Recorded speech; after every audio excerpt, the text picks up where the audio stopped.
8th edition, The Heiress of Haddon. By W.M. E. Doubleday. London, Simpkin, Marshall, Hamilton, Kent and Company, Limited. Buxton and Bakewell, U.F. Wardley. High Peak News. Offices. Preface. The real romance of Haddon Hall is a sweet, old-world idyll of singular attractiveness and interest. The gems of the story have been reset by dramatists in different surroundings, but while, as in the Sullivan Grundy opera, many of its chief incidents have been retained, many have been omitted. In the old story there are no Puritans, and not one solitary Scotchman appears upon the scene. The original drama was enacted in the pastoral days of Good Queen Bess, when the Tudor queen was still young and beautiful, and when all the world was young, lad, and all the trees were green, and every goose a swan, lad, and every lass a queen. Haddon Hall, the scene of the story, is situated at the foot of the peak, between Bakewell and Chatsworth, close to Matlock, and not far from Buxton. Far from the madding crowd the hoary old edifice stands, carefully preserved, and generously thrown open to public view by its princely owners, the Dukes of Rutland, who, though for more than a century back they have ceased to inhabit it, have yet most carefully protected the building from falling into the slightest disrepair. In our own day, the hall stands very much as it did in the heyday of its glory, when the sisters Margaret and Dorothy received the homage of their numerous admirers, or the King of the Peak himself passed to and fro within its walls. But it is more beautiful now than it was then, for now it is tinged with a beauty which age alone can bestow, and mellowed with a charm that none of the Vernons ever knew. And of this charm Dorothy Vernon herself is assuredly the central figure. For 3 centuries her romantic career has been a favorite theme with minstrel, poet, and painter, and during all this time, like the ivy which grows and clusters around the walls and nooks and crannies of what, generations ago, were the abiding places of kings or nobles, scenes of splendor and animation, so, during the lapse of time, there has grown a beautiful and romantic web of legendary lore which clings tenaciously to every wall, window, and stone of the old hall, until every room and every corner of Old Haddon seems to tell the story of the beautiful maiden who, once upon a time, fell in love with a certain plain John Manners, whom she was determined to wed, in spite of all the obstacles that were placed in her way. The story telling how she accomplished this has been told in many varying forms, but in the following pages the writer has sought to incorporate the essence of nearly all the legends, concerning not only Dorothy, but also of Sir George Vernon. A considerable amount of fresh matter has been introduced, and without unduly intruding the dry facts of history, a few of the great events and persons of the time have been pressed into service, whilst at the same time, some of the old English customs of the days of Good Queen Bess have been made to serve the purpose of the narrative. W.D. Chapter. Page. I.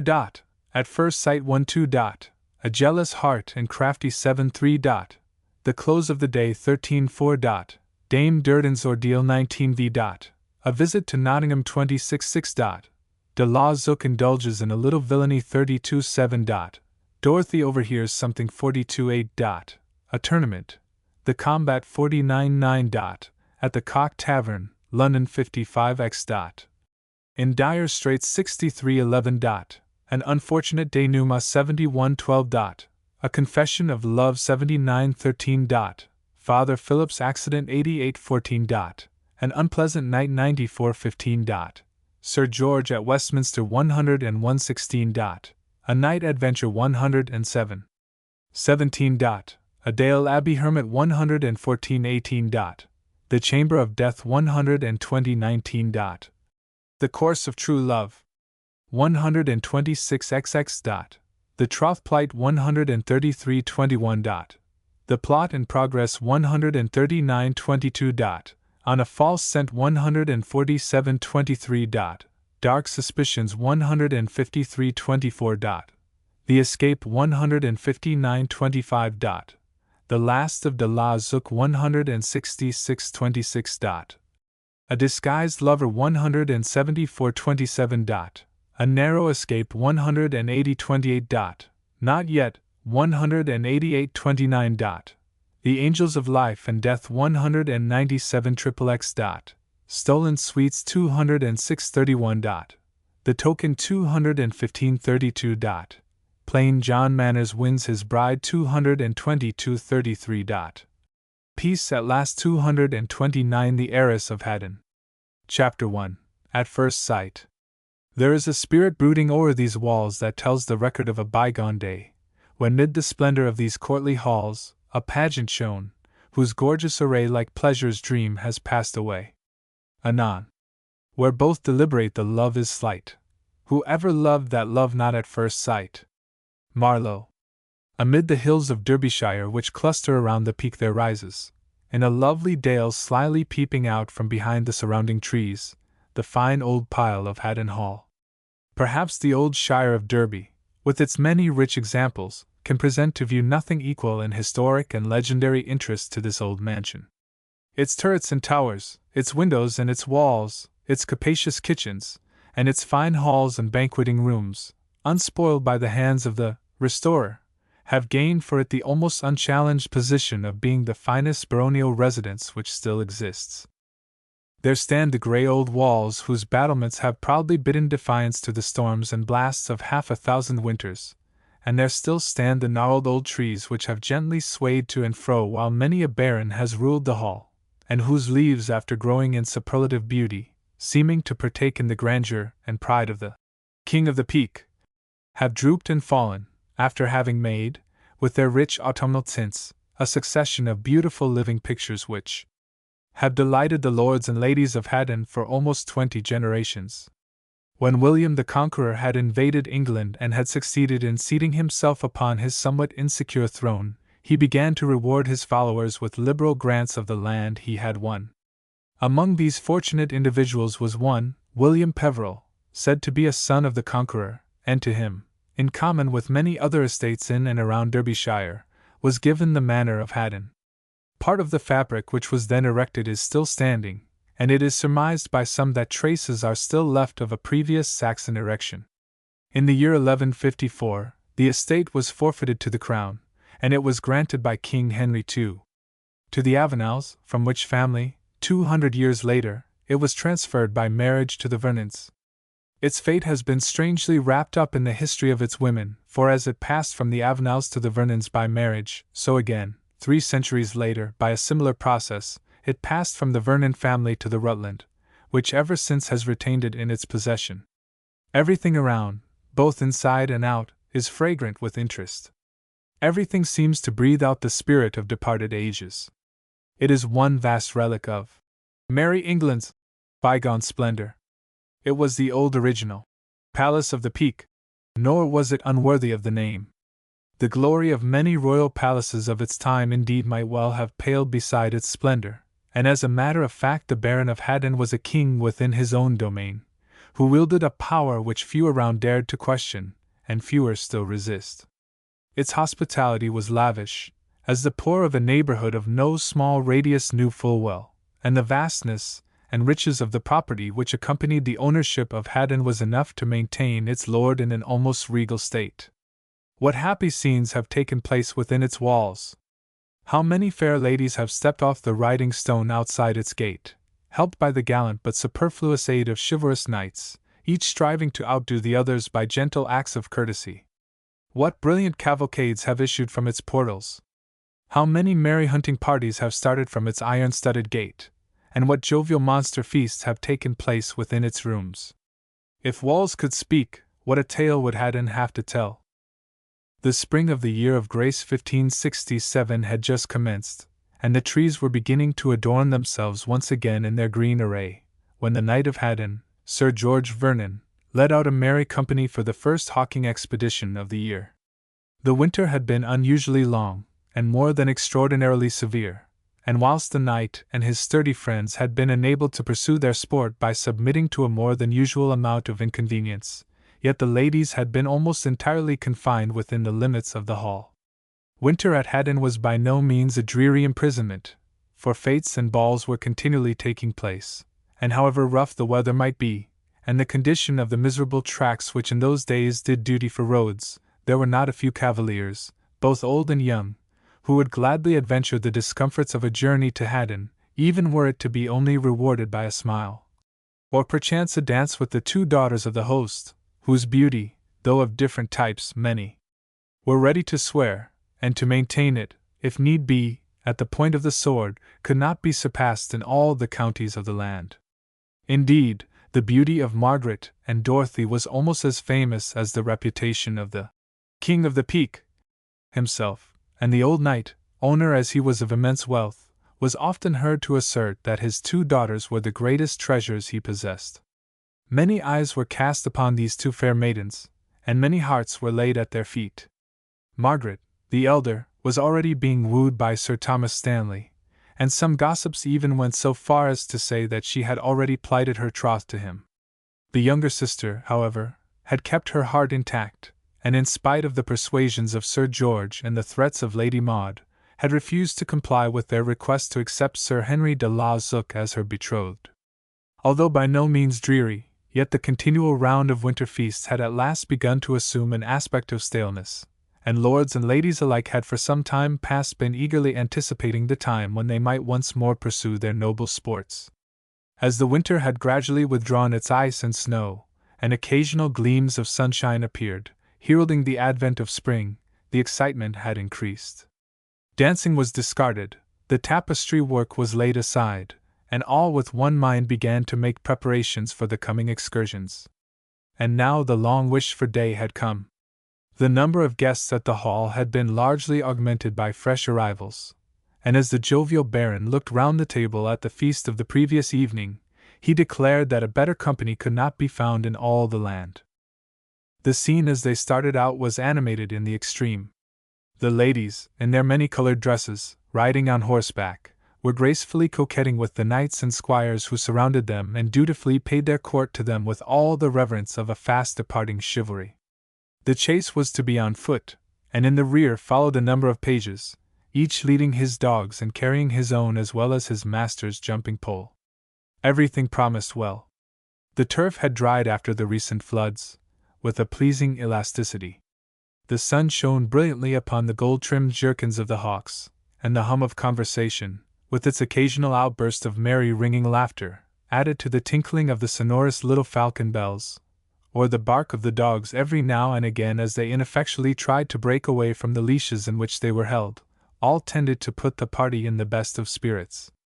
Dorothy Vernon, as usual, was surrounded by a circle of admirers, each of whom was anxious to bring himself under her especial notice by anticipating her wishes, or quickly fulfilling her slightest commands.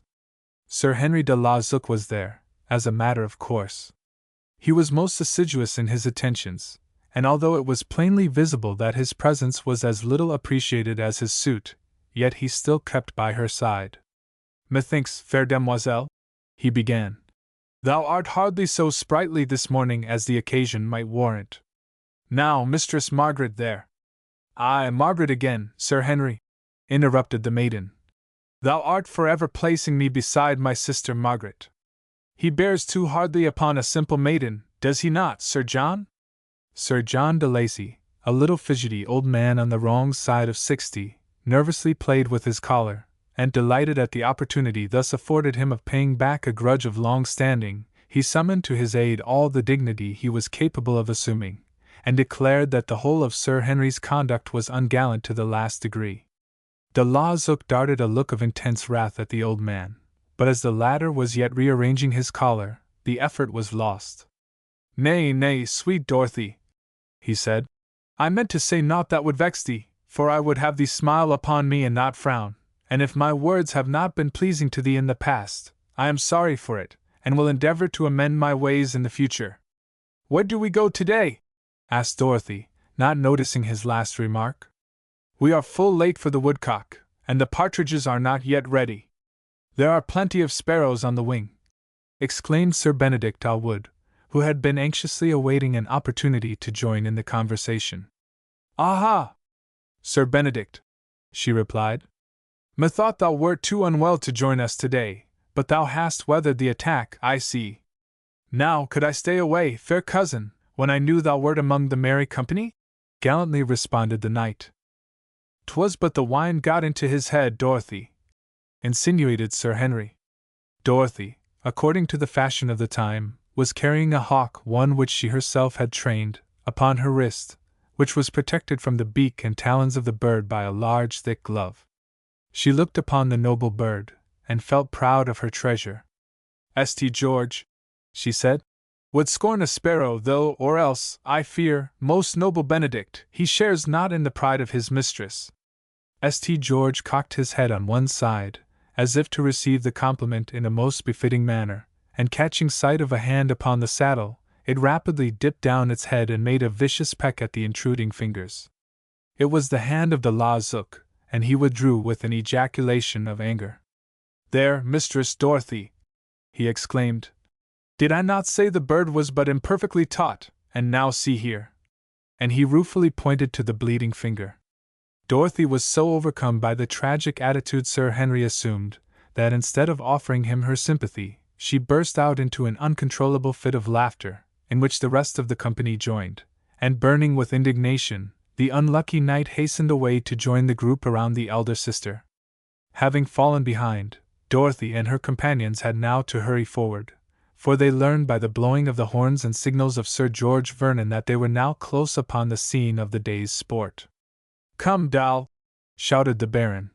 "We are waiting for you, we are ready to begin, and there are some strangers with whom I must acquaint you." They soon joined company, and Master John Manners, together with his friend, Sir Everard Crowley, had soon passed through the pleasant formality of an introduction to one of the prettiest and wealthiest heiresses in England. John Manners, who plays a prominent part in this veracious narrative, was the nephew of the Earl of Rutland. As he reverently kissed the dainty hand which Dorothy held out to him, he was so smitten with the charm of her beauty that Cupid led him, an unresisting captive, to yield his heart to the keeping of the maid. He was deeply smitten, nor was Dorothy herself insensible to the more masculine beauty of the scion of the House of Rutland, for as his dark, flashing eyes met her own, in spite of herself, she felt the power of a strange attraction which drew her towards him. The sprightly god of love had already done his work, and although perhaps neither of them was aware of the fact, they were each being bound by his chains. It was a case of love at first sight. Chapter 2. A jealous heart and crafty. He that sows in craft does reap in jealousy. Middleton. Vengeance is in my heart, death in my hand, blood and revenge are hammering in my head. Shakespeare. The scene of the pastime had been reached, and the preparations for the hawking had already begun. The falconers brought up their birds, the pages gave up their masters' jumping poles, and the dogs were sniffing the air, eager for the chase to commence. At last the jerkins were taken off, and the straps which had held the hawks were unloosed, the dogs were sent to the front, and the real work of the day began. Sir George was in capital humor, and closely followed by Sir Benedict Allwood and the others, he led off at a rare pace, with the ladies following upon their steeds a little distance in the rear, and behind all, a number of admiring rustics, eager to see a little of the sport in which it was not their lot to participate. Sparrows were plentiful, but no other kind of bird was to be seen, and Sir Benedict was just thinking that Sir George would have to humble himself, when the dogs began to bark. "Quails, as I'm alive!" "See!" shouted the Baron, in high delight. "And a whole bevy of them, too!" added de Zook, turning round to the ladies. The excitement, which had simmered before, now suddenly became intense, and away went lord and lady, knight and esquire, over wall and ditch, in their eagerness to keep up with the hunt. Dorothy had not flown her bird, for she had noticed that Master Manners was without a hawk, and now she sent it forward to him by her page, and waited with a beating heart to learn whether her offer had been accepted. Manners himself came back and thanked her. "But marry, fair Mistress Vernon," said he, "I could no more rob you of your bird than I could steal away your beauty or take possession of your heart." "Nay, now," replied Dorothy, not paying the proper amount of regard to the truth. "I am already wearied of the hawking, and it were more to my taste to follow on in a more leisurely fashion," she added, seeing that he was about to refuse. "St. George is a good bird, and is anxious to try a flight, and thou art a stranger too, thou must take it." And she placed the merlin on his wrist. Manners had never felt more embarrassed in the course of his life, and ready-witted though he was, he found himself at a loss how to reply. Before he had collected his scattered senses, Dorothy had gone, and he, left alone, was a long way in the rear. The horns of the hunters, which were continually sounding, proved a sufficient guide, and being nimble of foot, he started off in great haste to rejoin the party, which was now well out of sight. All this had not escaped the jealous eyes of de la Zook, for, securely hidden within the friendly foliage of a patch of brushwood, he had seen and heard all, and with perceptions sharpened by the jealous spirit which raged within his breast, he had at once divined the secret which neither of the two, as yet, understood. As Manners departed, he emerged from his hiding place, gnashing his teeth with rage. His anger was terrible to behold. So, he exclaimed, as he watched the retreating figure. It has come to this, then, that I am to yield my share of the riches of Haddon to this usurping churl. But no, it shall never, never be. John Manners shall lie in 6 feet of solid earth ere I forego the prize. Had he been more careful, Sir Henry would have discovered that he was not alone. Had he been less rash, whatever he might have thought, he would have kept his opinions to himself, for hardly had he spoken, when a rough voice at his elbow awakened him from the reverie into which he had fallen. Such words, noble sir, are costly, and I ween thou hadst rather not have them repeated to the King of the Peak. De la Zook turned sharply round and fiercely confronted the well-known figure of the Derby packman. Thou art overbold for a knave, he exclaimed. Get thee gone. Not till I am the richer, or I will hie me to Sir George, and tell my tale to him, was the cool reply. Villain! Hissed Sir Henry. Begone! And obeying the impulse of the moment, he dealt the peddler a blow which felled him to the ground. There will be a few more nobles for that, groaned the man as he slowly regained his feet. De la Zook glanced contemptuously at him and turned to depart, but he was not to go so easily. Nay, forsooth, cried the peddler, clapping his hands upon the shoulders of the nobleman. And thou wilt forget thy debts, it behoves me to insist. With a curse the latter turned round again, but seeing the determined aspect of the man, he pulled out 3 golden nobles and offered them to him. The packman laughed. What? He exclaimed. I must have more than that for my bruises alone. Thou art insolent, that is all I shall give thee, take it or leave it and get thee gone. Thy word would never weigh against mine. Well, master, returned the other, it is a case of life or death, and you value your life at 3 sorry nobles? I would take that rather than the money, for Manners is a friend to the poor. And grasping his thick stick with both his hands, he struck at de la Zook with all his might. The blow was parried by Sir Henry, who received it upon his jumping pole, and with blood now thoroughly aroused and life on either side to fight for, the conflict was furiously sustained. The packman's attack was at no time equal to the defense of his adversary, and as he rained down blow after blow they were coolly caught upon the pole, which, used in skillful hands in much the same fashion as the quarterstaff, made quite an admirable weapon both for attack and defense. Such an unequal contest could not long continue. Science must ever triumph over mere brute force, and this occasion proved to be no exception to the rule, and as the man tired, his blows perceptibly weakened. Had Sir Henry by any piece of misfortune failed to protect himself, the end might have been different. His skill, however, saved him in the end, and as the fury of his opponent abated, the knight became more vigorous in his attack. The end soon came, for raising his stout ash pole high up in the air, de la Zook brought it down with tremendous force, and easily breaking through the peddler's guard, it alighted heavily upon his head. With a groan the unlucky man staggered back and fell upon the turf. The blow had struck home, and the Derby packman was no more. Whilst this scene was being enacted, Sir Henry's page, missing his master from amongst the hawking party, had turned back in great trepidation to seek him. Guided by the sound of the blows, the youth had experienced little difficulty in attaining the object of his search, and standing at a respectable distance, he had been a silent witness of the tragic conclusion of the encounter. Seeing that all was over, he slowly advanced, in a very uncertain state of mind as to the character of his reception. De la Zook was too busily engaged in a scrutiny of his late opponent to notice the arrival of his page, and upon the latter devolved the unpleasant duty of announcing himself. That was a featly stroke, my lord, he began. Sir Henry turned round, and a sigh of relief escaped him as he found it was not a fresh combatant with whom he would have to contend. "Ha, Eustace," he said, "there are many who would like to learn the trick of it. 'Tis known to few besides myself, but I will teach it thee some future time." Eustace, too, gave a sigh of relief. His master was unusually gracious. When Sir Henry spoke again, his voice was changed. "Hast thou seen all?" he asked. "I saw the end of it." "But the commencement?" "No! I was—" "Ah, well," interrupted the knight, "'twas not my fault.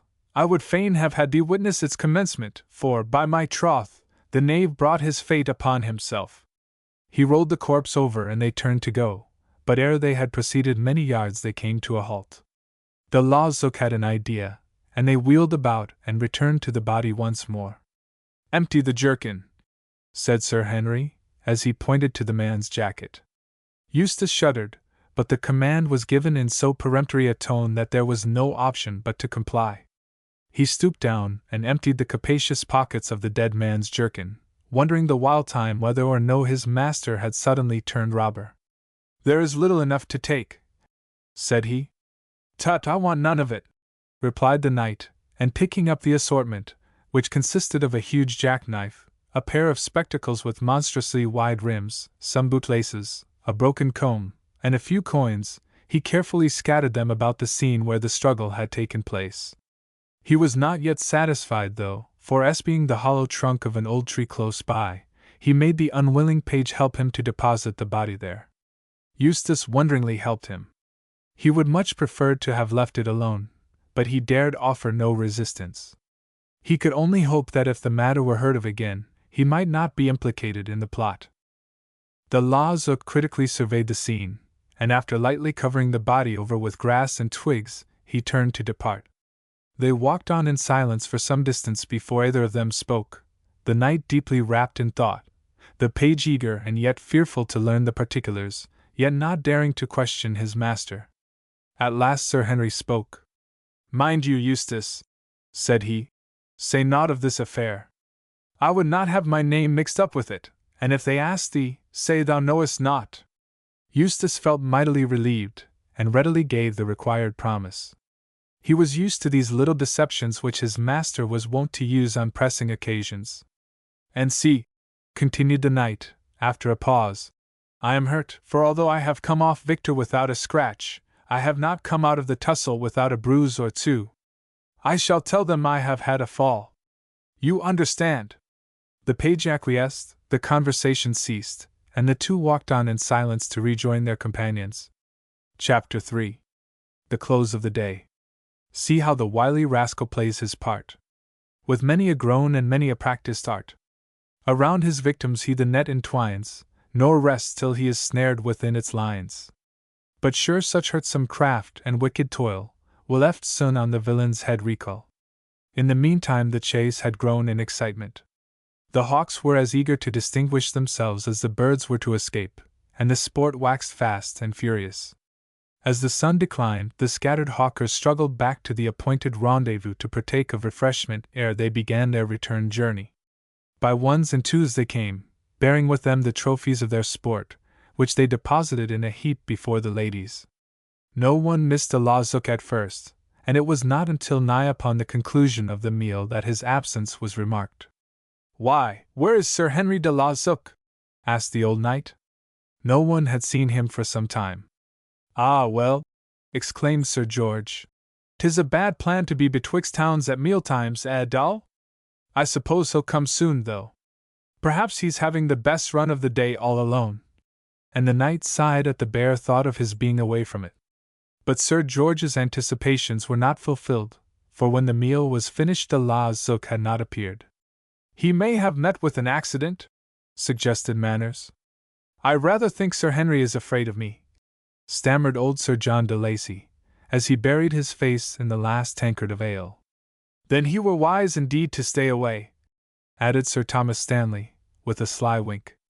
"I, for one, would not lightly risk a combat with so doughty a knight as yourself, else Margaret might eftsoon weep for a lover departed." As there was still some time left, and there was no certain knowledge that Sir Henry needed their assistance, it was determined to return slowly homewards, and if sport offered itself upon the way to turn aside and follow it. The party had not been long in motion before it roused a fall of woodcocks, the very sight of which, so excessively rare at such a time, infused into the sportsmen all the animation of which they were capable. The hawks shot up after them, and their bells, which could be heard tinkling even when the birds were beyond the range of vision, served in some degree to inform the hunters which direction they should take. "Well, if de la Zook is doing better than this, why then he is welcome to it," said Sir George, as with his coat sleeve he wiped away the perspiration which was streaming down his face. "'Tis fine sport, this, Master Manners," he added, and the old Baron chuckled with glee. It was at this moment that the head falconer approached. "We have found Sir Henry, my lord," he said. "He is sorely injured by a fall." "Ha! Is that so? Then you were right, Master Manners," exclaimed Sir George, as he turned round to the falconer. "Where is he?" he asked.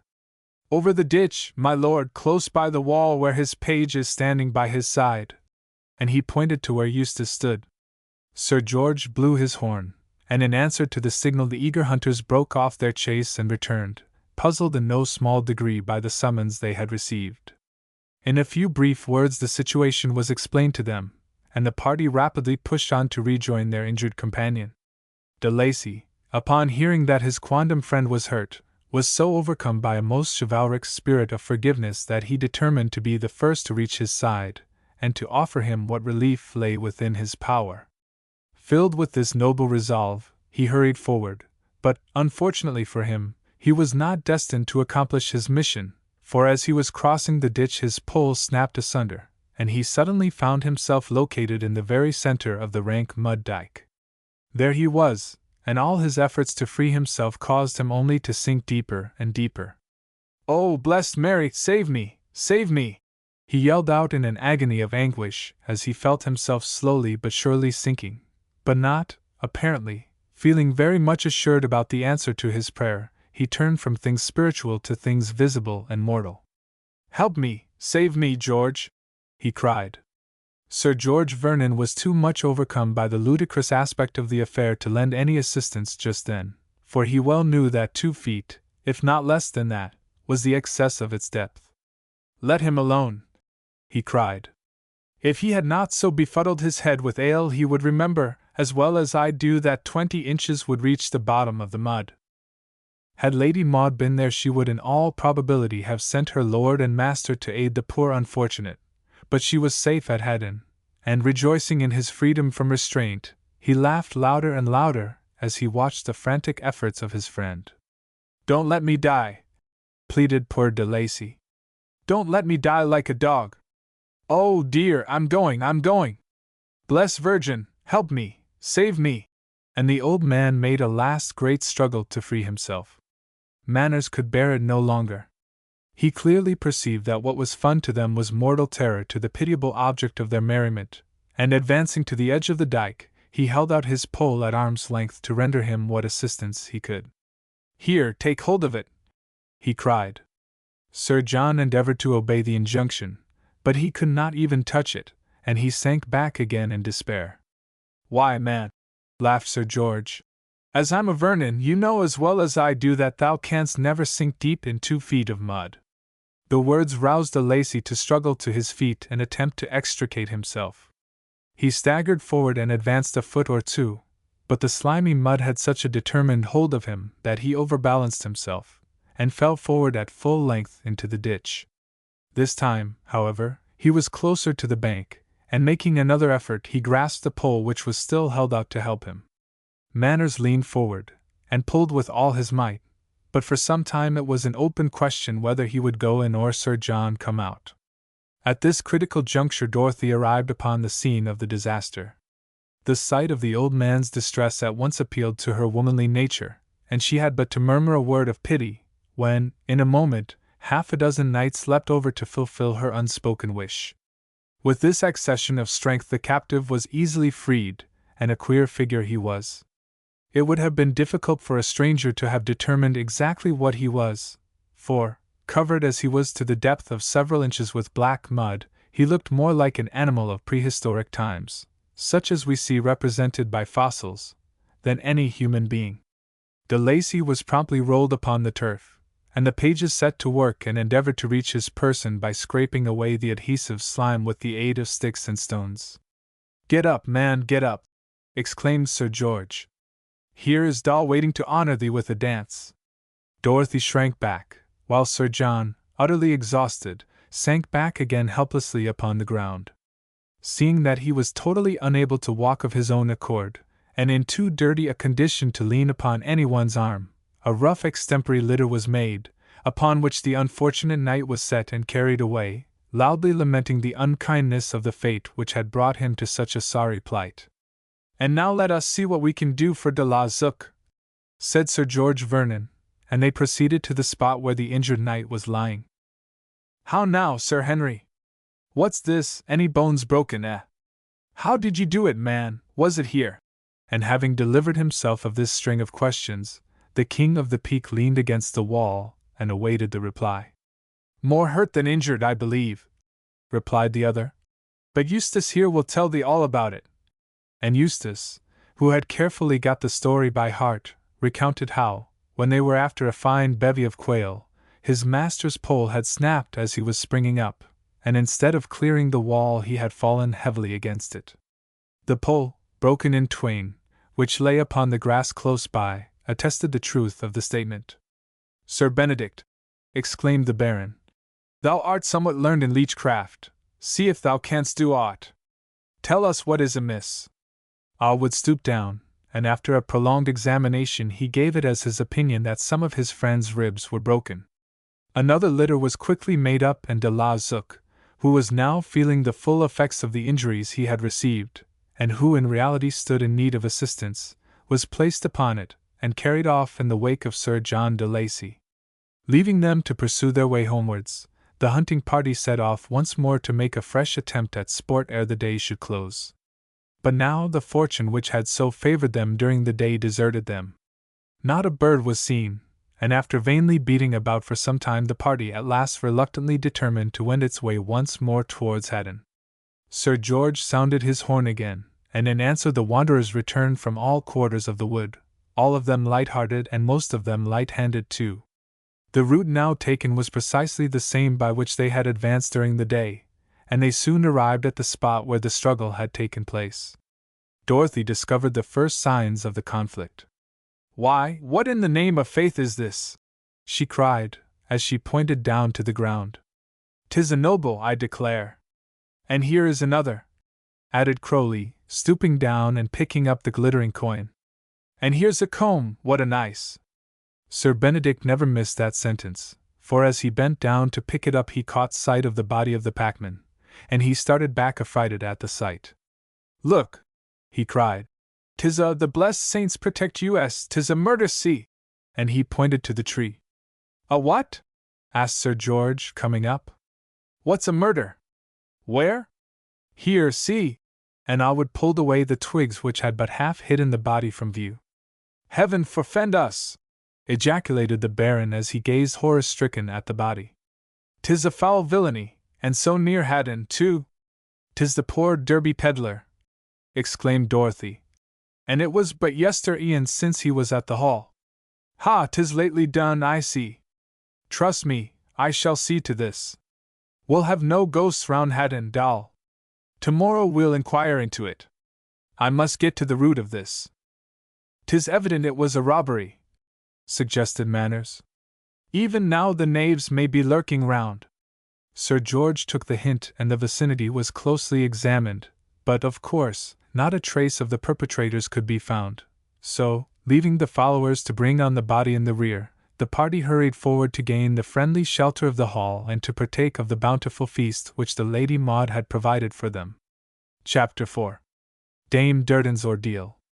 Fear fell on me and I fled. I took the least frequented road, but even there arose a hum. Lights showed in every vile abode, and far away I heard the drum. Roused with the city, late so still, burghers, half-clad, ran hurrying by, old crones came forth, and scolded shrill, then shouted challenge in reply. A-town. Next morning the hall was early astir. The news of the murder had spread far and wide, and had caused a feeling of consternation in the neighborhood, which was intensified by the mystery in which it was enshrouded. The lawsuit had grown worse during the night, and soon after the break of day had departed, with Eustace, for Ashby Castle, declaring that in spite of the good intentions of Sir Benedict his case was not understood, and that it had been aggravated rather than improved by the attentions he had received from his friend. Sir George, as magistrate of the district, had caused the body to be dressed, and for a long time he sat in his dressing-room pondering what steps he had better take next. There was absolutely no clue, yet the Baron was determined not only to discover the culprit, but to make such an example of him as should effectually deter a repetition of such a crime in the neighborhood of Haddon, at least for some time to come. At length he issued from his room, and passing along the corridor, he ascended a short flight of stairs, and stopped at the door of the room in which Dorothy was busily engaged in making some new tapestry hangings. He paused, uncertain whether to turn back or to enter. "Yes, I will," he muttered. "She has the clearest head of them all." And suiting the action to the word, he gently turned the handle and went in. Dorothy had dropped her work, and so intently was she gazing through the open lattice window that she did not notice the arrival of her father. The knight stood still for a moment or two, and involuntarily admired the graceful figure of his daughter, and stepping gently forward, he tapped her lightly upon the shoulder. Dorothy turned hastily round, and as she did so he caught her deftly in his arms and printed a loud, smacking kiss upon the fair girl's cheek. "There," said he, "I'll warrant me thou wert longing for it. Come now, confess." Dorothy disdained any such idea. "Nay," she replied, "I was but thinking of the poor peddler. I had bought these from him only the day before." And she pointed to a little heap of silks which lay upon the table. "I had come to talk it over with thee, doll," replied the Baron as he sat himself comfortably down upon a chair. "I think it was a robbery, eh?" "Yes," slowly replied the maiden. "I should think so, too. Meg and I paid him 6 nobles. And only 2 were found." "Only 2?" asked Dorothy. "That is all," replied the knight. "The knaves must have made off with the rest. That ill-favored locksmith would be as likely a rascal as any. I must examine him." "Nay, that cannot be, he was all day in the stocks." Sir George scratched his head in despair. He had privately determined that the locksmith was the guilty one, but now that his idea was entirely disproved he felt sorely at a loss how to proceed. Dorothy watched him in silence. She was as helpless as the Baron. "Was the packman staying in the village?" asked Sir George, lifting up his head after a long pause, during which he had kept his glance upon his foot, as if seeking inspiration there. "He stayed at Dame Durden's, I believe." "What, the witch?" "Yes." "I have it then," he exclaimed as he struck his hand heavily upon the table. "I have it!"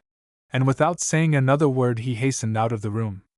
Although the knight had thus decisively declared that he had it, yet whatever it was that he had got, he did not feel equal to proceeding in the matter alone, and before he had proceeded many steps he turned back again. "Come, Dal," he said, as he opened the door again. "We will go together." And the two went off in company to consult the rest of the family. The Lady Maud was seated in a low, easy chair, and with an air of languor upon every feature of her countenance was listening to Sir John de Lacy, who was reading to her out of Roger Ascham's treatise on archery. As the knight stepped into the room, the remembrance of the previous day's mishap was strongly brought back to his memory. "What ho! Sir Knight!" he exclaimed. "Better, eh?" "A little stiff about the joints, mine host," he replied, "for which I have thee to thank." "Tush, man, don't mention it," laughingly returned the Baron.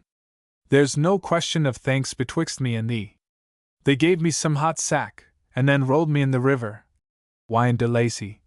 "And the pity of it is I cannot remember which of them it was, or else I. Sir John de Lacy paused to consider what course of action he would have taken, but ere he had resolved, the door opened, and Sir Thomas Stanley entered, bringing in with him the Lady Margaret. "Well, well," returned Sir George. Since it baffles thy wits to discover whom it was, thou hadst best have the grace of forgiveness, it will become thee well. But a truce to this. I came to counsel with you of the murder. Any more news, Sir Thomas? I hear that the old hag Durden had a quarrel with the peddler the day before his death, answered Stanley, and she told him to his face that he would come to no gentle end. They have often quarreled, added Margaret, who felt bound to add something to her lover's statement. Yes, then, said Sir George, I have it now. I guessed it was her from the very beginning. Nay, nay, interrupted Dorothy. You suspected the smith at first. Well, Doll, it makes no matter of difference if I did. 'Tis the old witch, sure enough, and she will either hang or drown for it, I swear. Not so fast thither, though, worthy knight, interrupted Stanley. I am not yet satisfied that it really was the witch, for she seems to have been at home all day, except when she was by the side of the stocks, courting the proud smith, added Lady Vernon, referring to a rumor in the neighborhood. But he was killed in the woods, said Dorothy. Tut, there's not a doubt about the matter, pursued Sir George. Not the shadow of a doubt. Nevertheless, there is something in what Dorothy urges, and we had better make some sort of inquiry, suggested the more cautious Stanley. For thou hast many jealous enemies, Sir George, who would gladly score a triumph over thee and they had but half a chance. Sir Ronald Barry, for instance, added Margaret. But why Sir Ronald? asked de Lacy. He is a simple enough knight, I trow. Pooh, I care not for him, replied Sir George Vernon.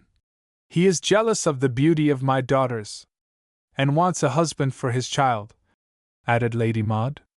Let him want, then, testily returned the Baron. He may turn green with envy for aught I care. I'll do it to his face, I will.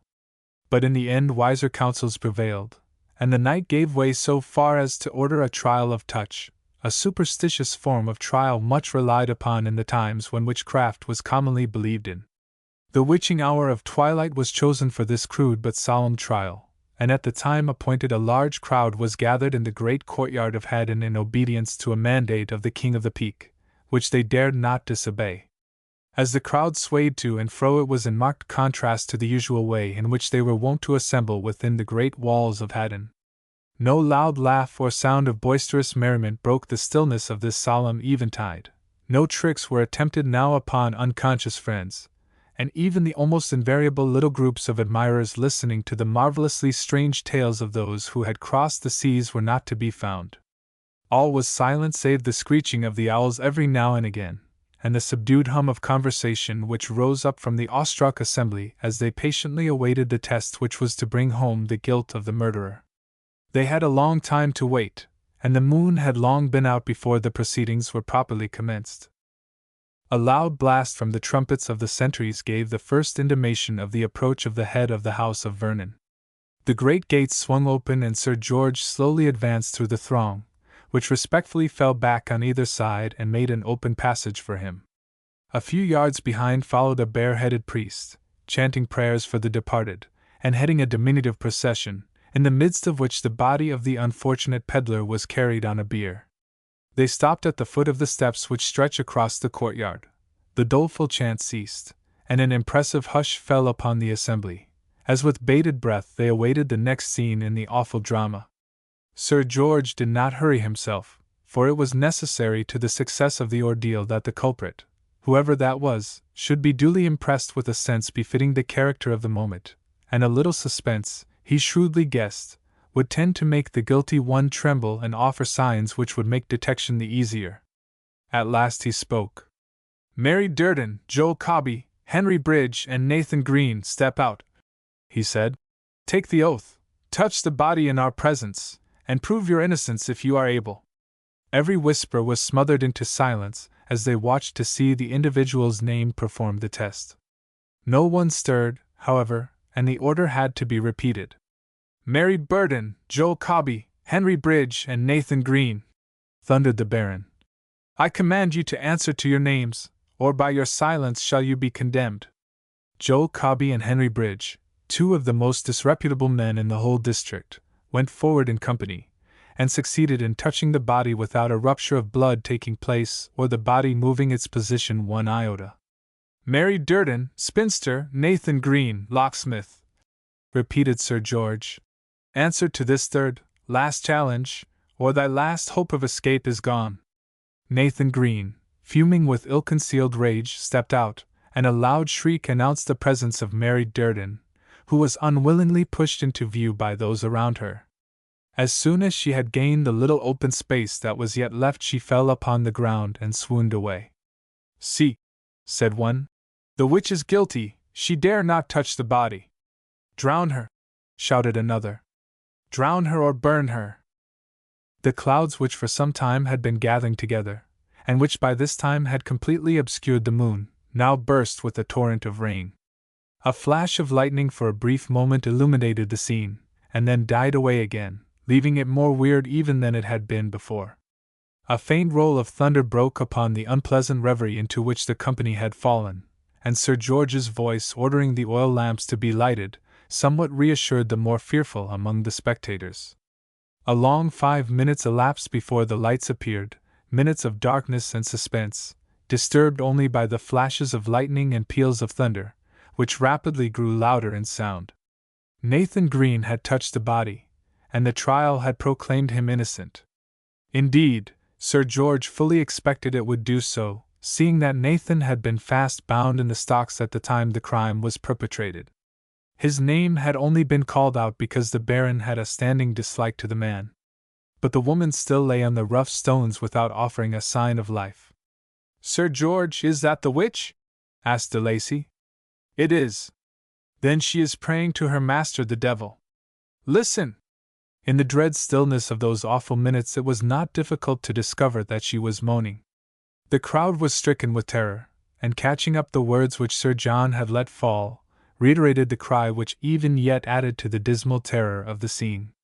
This cannot long endure, said Sir George, as a vivid flash of lightning almost, for the moment, blinded him. A long, loud roll of thunder, which terminated in a crashing peal, was the only answer he received, and while the noise was at its loudest, Mary Durden started to her feet and dashed forward to touch the body. She just reached the bottom of the steps when, catching her foot on the uneven pavement of the yard, she overbalanced herself, and tumbled heavily upon the bier, almost knocking the body off as she fell. Guilty! Eagerly shouted Sir George. She is guilty, seize her! But before he had finished the sentence, Mary had turned and fled, and far from attempting to hinder her in her headlong flight, the awestruck people, one and all, shrunk eagerly back to escape being brought into contact with one who had just given such unmistakable proofs of witchcraft, and who had been condemned a murderess by the almost infallible ordeal of the bier. Chapter 5. A Visit to Nottingham. One sole desire, one passion now remains, to keep life's fever still within his veins. Vengeance, dire vengeance, on the wretch who cast on him and all he had the ruinous blast. More. It was upon the third day after the occurrences narrated in the last chapter had taken place that a lonely traveller might have been seen urging his way across the fields just outside the town of Nottingham. The gates closed at dusk, it was now past sunset, and he hastened forward to gain admittance. It was the man known at Haddon by the name of Nathan Green, the locksmith, whose actions had ever been at variance with his character, and whose nature had always seemed to have been unequally yoked with the common occupation of a smith. Nathan, in fact, was no true smith. He was a brother-in-law of Sir Ronald Barry, and having taken up the practice of astrology and alchemy, this fact had been seized upon by his foes, and he had been obliged to fly in disguise to save himself from one of those persecutions which were so readily and frequently leveled against the followers of the black arts. In the character of a locksmith he had lived for some months in an uneasy state of security at Haddon. The lack of comfort which he was compelled to experience in his new position being compensated for in some small degree by the kind attentions he had received at the hands of the widow Durden, which began directly upon his arrival, and which soon rapidly ripened into a sincere regard for each other, and from that eventually progressed into love. Being well born, Nathan Green, or rather Edmund Wynne, for such was his proper name, had never taken kindly to the conditions imposed upon him by the disguise he had chosen to assume. He had never sought for work, and had done as little of it as he possibly could, and he had held aloof from the people around him, treating them with a supercilious indifference which they were not slow to resent. Under such conditions it was by no means surprising that he was decidedly unpopular in the neighborhood, and the dislike to him was heightened by the intimacy which grew up between himself and the woman who was regarded as a witch. It was for his vigorous defense of Mary Durden that he had been placed in the stocks. His whole spirit revolted from such a degradation. He had pleaded and had raged, but all in vain, and even Dorothy's appeal on his behalf had failed to save him from the bitter humiliation. The ordeal, again, had been a very trying scene for him, and his annoyance was more than doubled when he saw how his beloved was being persecuted by her neighbors and oppressed by the Baron. As she escaped through the gateway, he made up his mind to strike Sir George down, but in spite of his resistance he was carried out beyond the limits of the hall in the wild rush that took place when the first moment of surprise and terror had passed away.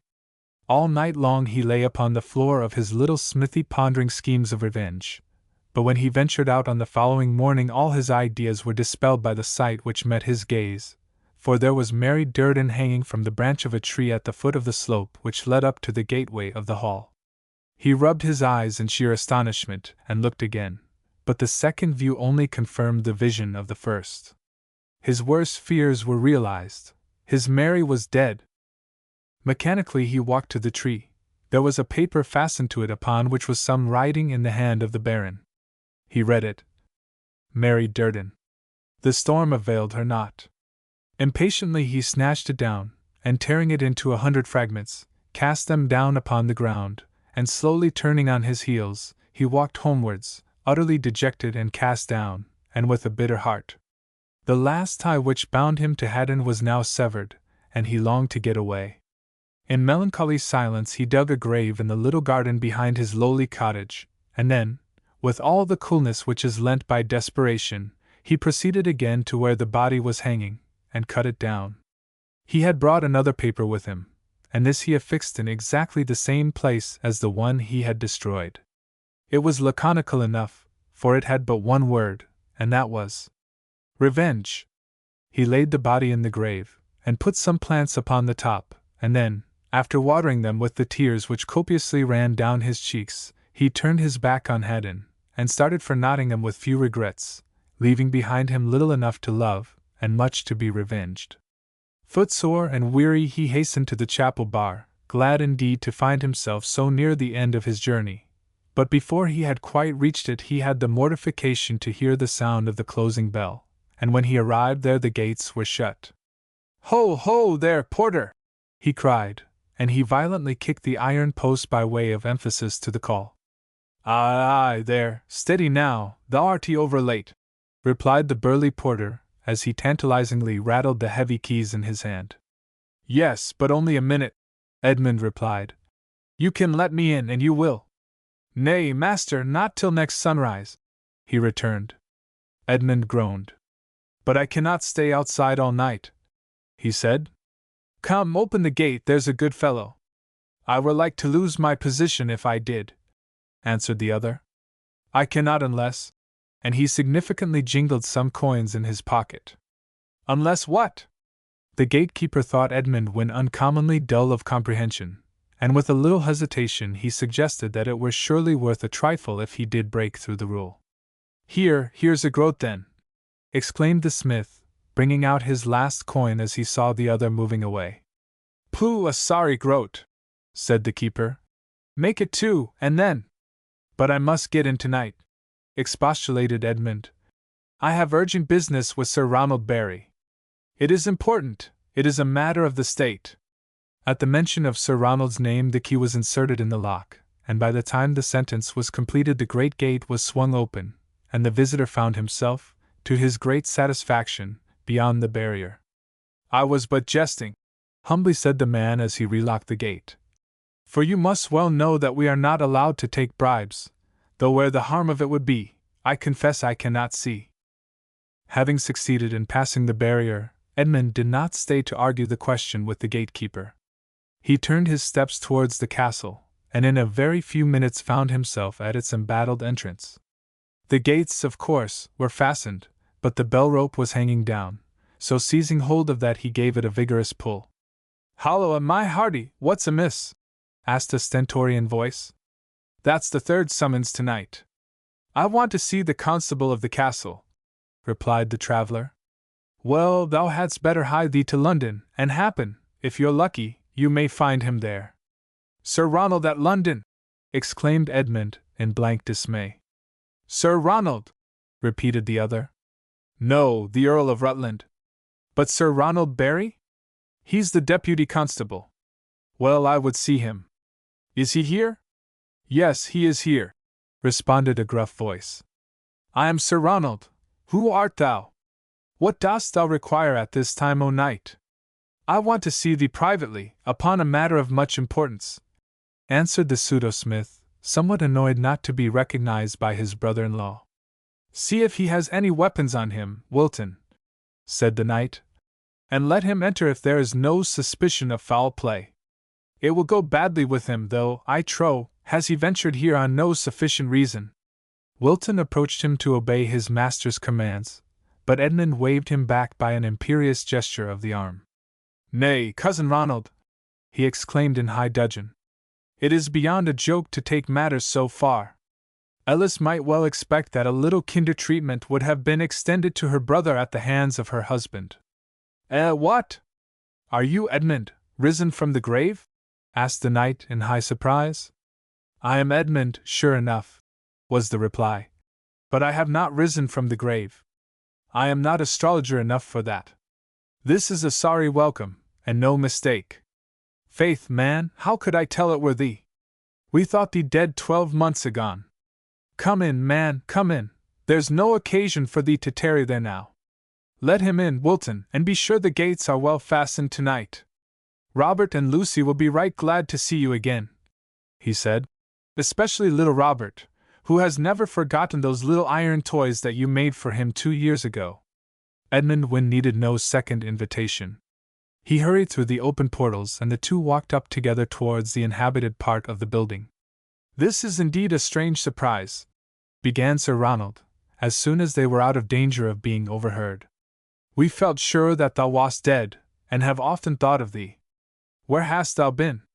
"Hiding in the country. I have been a village smith." "A smith!" cried the knight. "Then that fancy of yours for working with metals has stood thee in good stead for once?" "It has indeed, but it was a base use withal. Thou hast been well hidden, for Her Majesty's servants have scoured the country to discover your whereabout." "I have been at Haddon in the Peak," he replied. "Haddon, phew! Do you know that arrogant knight, Sir George Vernon?" "Do I know him?" echoed Edmund. "Would to heaven I had never cast my eyes upon him." "Ah! He has stung thee too, I perceive?" exclaimed Sir Ronald. "I hate him like poison. It should go ill with him did I ever have the power. I hear he is a papist. Cannot we prove aught against him on that score?" And the excited knight wistfully regarded his companion's face, waiting for a favorable reply. "I should like some supper first," drily suggested the toil-worn traveler. "And then," he added, "I may satisfy your eagerness to the fullest extent. I have a score of my own against him to clear off yet, and what is more to the point, Ronald, I have the power. It was for that I came to visit you." "Ha!" ejaculated the knight, expectantly. "He can satisfy my craving to the fullest extent," he mused. "This is fortunate. Yes," continued Edmund, "we shall have him cited to London. He is surely within our power. He hath grievously broken the law, and will have to answer to the charge of murder and treason, and if we cannot compass his ruin, then, between us, I have other ways of which no man knows." "Hush!" said Sir Ronald. "That led thee into trouble aforetime. Here is Lettice coming down the steps." "That is not Nicholas with her, surely?" exclaimed Edmund. "No, Nicholas has discarded us and turned monk, I hear, but where he is I cannot tell. That is John Manners, the nephew of the Earl of Rutland. He is after my Lucy, I trow." "Manners, John Manners," murmured Edmund. "I have heard that name before." I have met him somewhere, I am sure. Well, hither he comes, said the knight. Now do you remember him? As soon as Edmund caught sight of the young man's face, he recognized him. Why, he exclaimed, I know him well enough. I have seen him at Haddon. At Haddon? Yes, let me hide myself. I would rather not meet him here. It were better so for both of us. Where shall I go? Tell me, quick. Steady, ho! Steady, man, said the knight. Hie thee back again to the lodge and wait for me there. Wilton shall let you share his supper if thou wilt. I will tell them you are a gardener if they ask aught about thee. And in answer to the beckoning of his wife, Sir Ronald left his newly discovered relation and hastened across the green. Chapter 6. The Lawzook indulges in a little villainy. If I can do it by aught that I can speak in his dispraise, she shall not long continue love to him. Shakespeare. The courtly hall of Haddon was never quiet for long together, and very soon both the death of the witch and the warning of the locksmith were forgotten amid the preparations which were being made for a grand ball. Sir Thomas Stanley, having wooed Margaret, had successfully petitioned the sanction and blessing of Sir George and Lady Vernon, and the event was to celebrate their betrothal. The morning of the festive day had opened fair, and as the day sped on, the guests rapidly assembled. De Lacy was there, delighting the ladies, as usual, with his braggadocio. Manners and Crowley were both there too, by special invitation, and of course, Cousin Benedict Allwood, who made no scruple of inviting himself to Haddon Hall if by any means his invitation had not come, and also, to Dorothy's great disgust, Sir Henry de Lawzook was there. The musicians struck up a lively tune, and very soon the steaming boar's head was placed upon the table. Father Philip pronounced a very long benediction, and the singing of an old Latin rhyme beginning, Caput apri defero, announced that the feast had commenced in earnest. The venison pasties of Margaret's make disappeared with a truly marvelous rapidity, while Dorothy's confections had a very short lease of life, and fared no better, either because they were nice or that Dorothy was the maker of them. Pass round the wine, hailed the Baron, and drink to the health of the ladies of Haddon Hall. Hurrah! Vociferously replied the guests. To the health of the ladies of Haddon. But stay, what's the matter with Master Manners? Asked the Lawzook, whose eagle eye had discovered that his tankard was not upraised with the rest. A discourteous guest, upon my troth. May I drink it in water? Asked Manners, as he felt the eyes of his host fixed sternly upon him. Nay, you must have the wine, sir, replied Sir George. But whether it goes down your throat or your arm makes little matter. And as he spoke he pointed to the iron ring fastened in the door posts ready for such contingencies. I suppose the arm must have it then, he replied, for I am sworn to taste no wine until I have performed a solemn vow. Waste good wine, exclaimed De Lacy, as he gazed in blank astonishment at the speaker. What a pity! Have you forsworn ale too? Asked Dorothy. No, only wine, sweet demoiselle, replied Manners, smiling as he caught the drift of the question.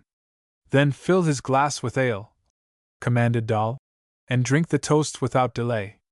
This happy suggestion was loudly applauded, and the healths were drunk off amid acclamation, the only one who did not heartily join in it being Sir Henry de Lawzook, who was annoyed to find that his petty attempt to spite his rival had failed, and that, too, by the intervention of Dorothy herself. Confound it all, he muttered. He shall not escape me like this. Eustace. Did you call? Asked the page, bending down. Yes, whispered de Lawzook. Listen, you remember the Derby packman? Aye, too well I do. Nonsense, he replied softly. Master Manners killed him. Oh, gasped the astounded page. Remember, added his master. It was Manners. Yes, Master John Manners, repeated Eustace. Hush, that is all. A little more of that delicious jelly of yours, sweet Dorothy, he added in a louder tone as he turned round again to the table. Whilst the feast was progressing, de Lawzook was pondering the fittest way of broaching the topic which lay so heavily upon his mind. Sir Thomas Stanley had won the elder sister, he argued. Why should he not win the younger? He clearly saw that Dorothy was receding from his grasp, and that the longer he delayed, the fainter grew his chance of success. Lady Vernon daily grew less favorable too, he noticed, and so without delay he resolved to ask Dorothy for her hand. The present occasion was most propitious, and he determined to carry his plan into operation at once. When the meal was ended, and that was not very soon, the company broke up into little parties and separated, to amuse themselves in whatever fashion they liked best. Margaret, as the heroine of the day, was surrounded by a number of knights and ladies, who contentedly watched her as she played at chess with Benedict. Sir John de Lacy racked his brains to the uttermost in order to sufficiently garnish the voracious little scraps of his own autobiography, and succeeded both in making the group around him open their eyes wide with surprise, and at the same time in making his listeners roar with laughter. A marvelous hero was Sir John. He had been the ruling spirit in more than one continental court during his one brief sojourn in France. He had slain dragons, in different parts of the globe, in numbers enough to make St. George turn green with envy, and only his excessive modesty has prevented his name from being handed down to posterity. Manners, naturally enough, joined Dorothy's party, and went out upon the lawn to take part in a game at bowls.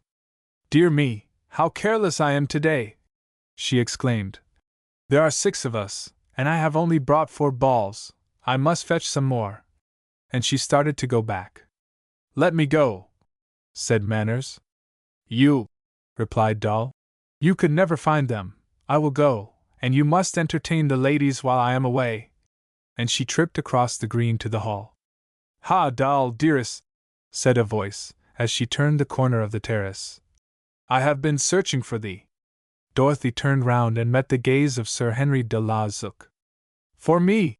she exclaimed, without pausing. "Nay, prithee, now don't hurry so," he replied, catching hold of her arm. "I would ask thee a weighty question." "But I am in a great hurry," she replied. "Then I shall not keep thee long, but thou canst stay a little while, surely?" "Indeed I cannot, Sir Henry," she replied. "There are some visitors awaiting my return." "John Manners for one," sneered the knight. Dorothy blushed deeply, and bit her lip to repress the sharp retort which came readily to her tongue. Sir Henry saw that he had committed an error, and he endeavored to recover his position. "Sir Thomas has wooed thy sister Margaret," he exclaimed, "and I have long been wooing thee, and now the time has come when I am to offer you my hand." Dorothy struggled to get away, but her suitor held her fast. "Nay, cruel one," he continued, "I must have an answer. I shall be an earl in good time, perchance, and if you will but say aye to my proposal you may be a countess. Think of it, Dorothy, a countess, and the hostess of Ashby Castle."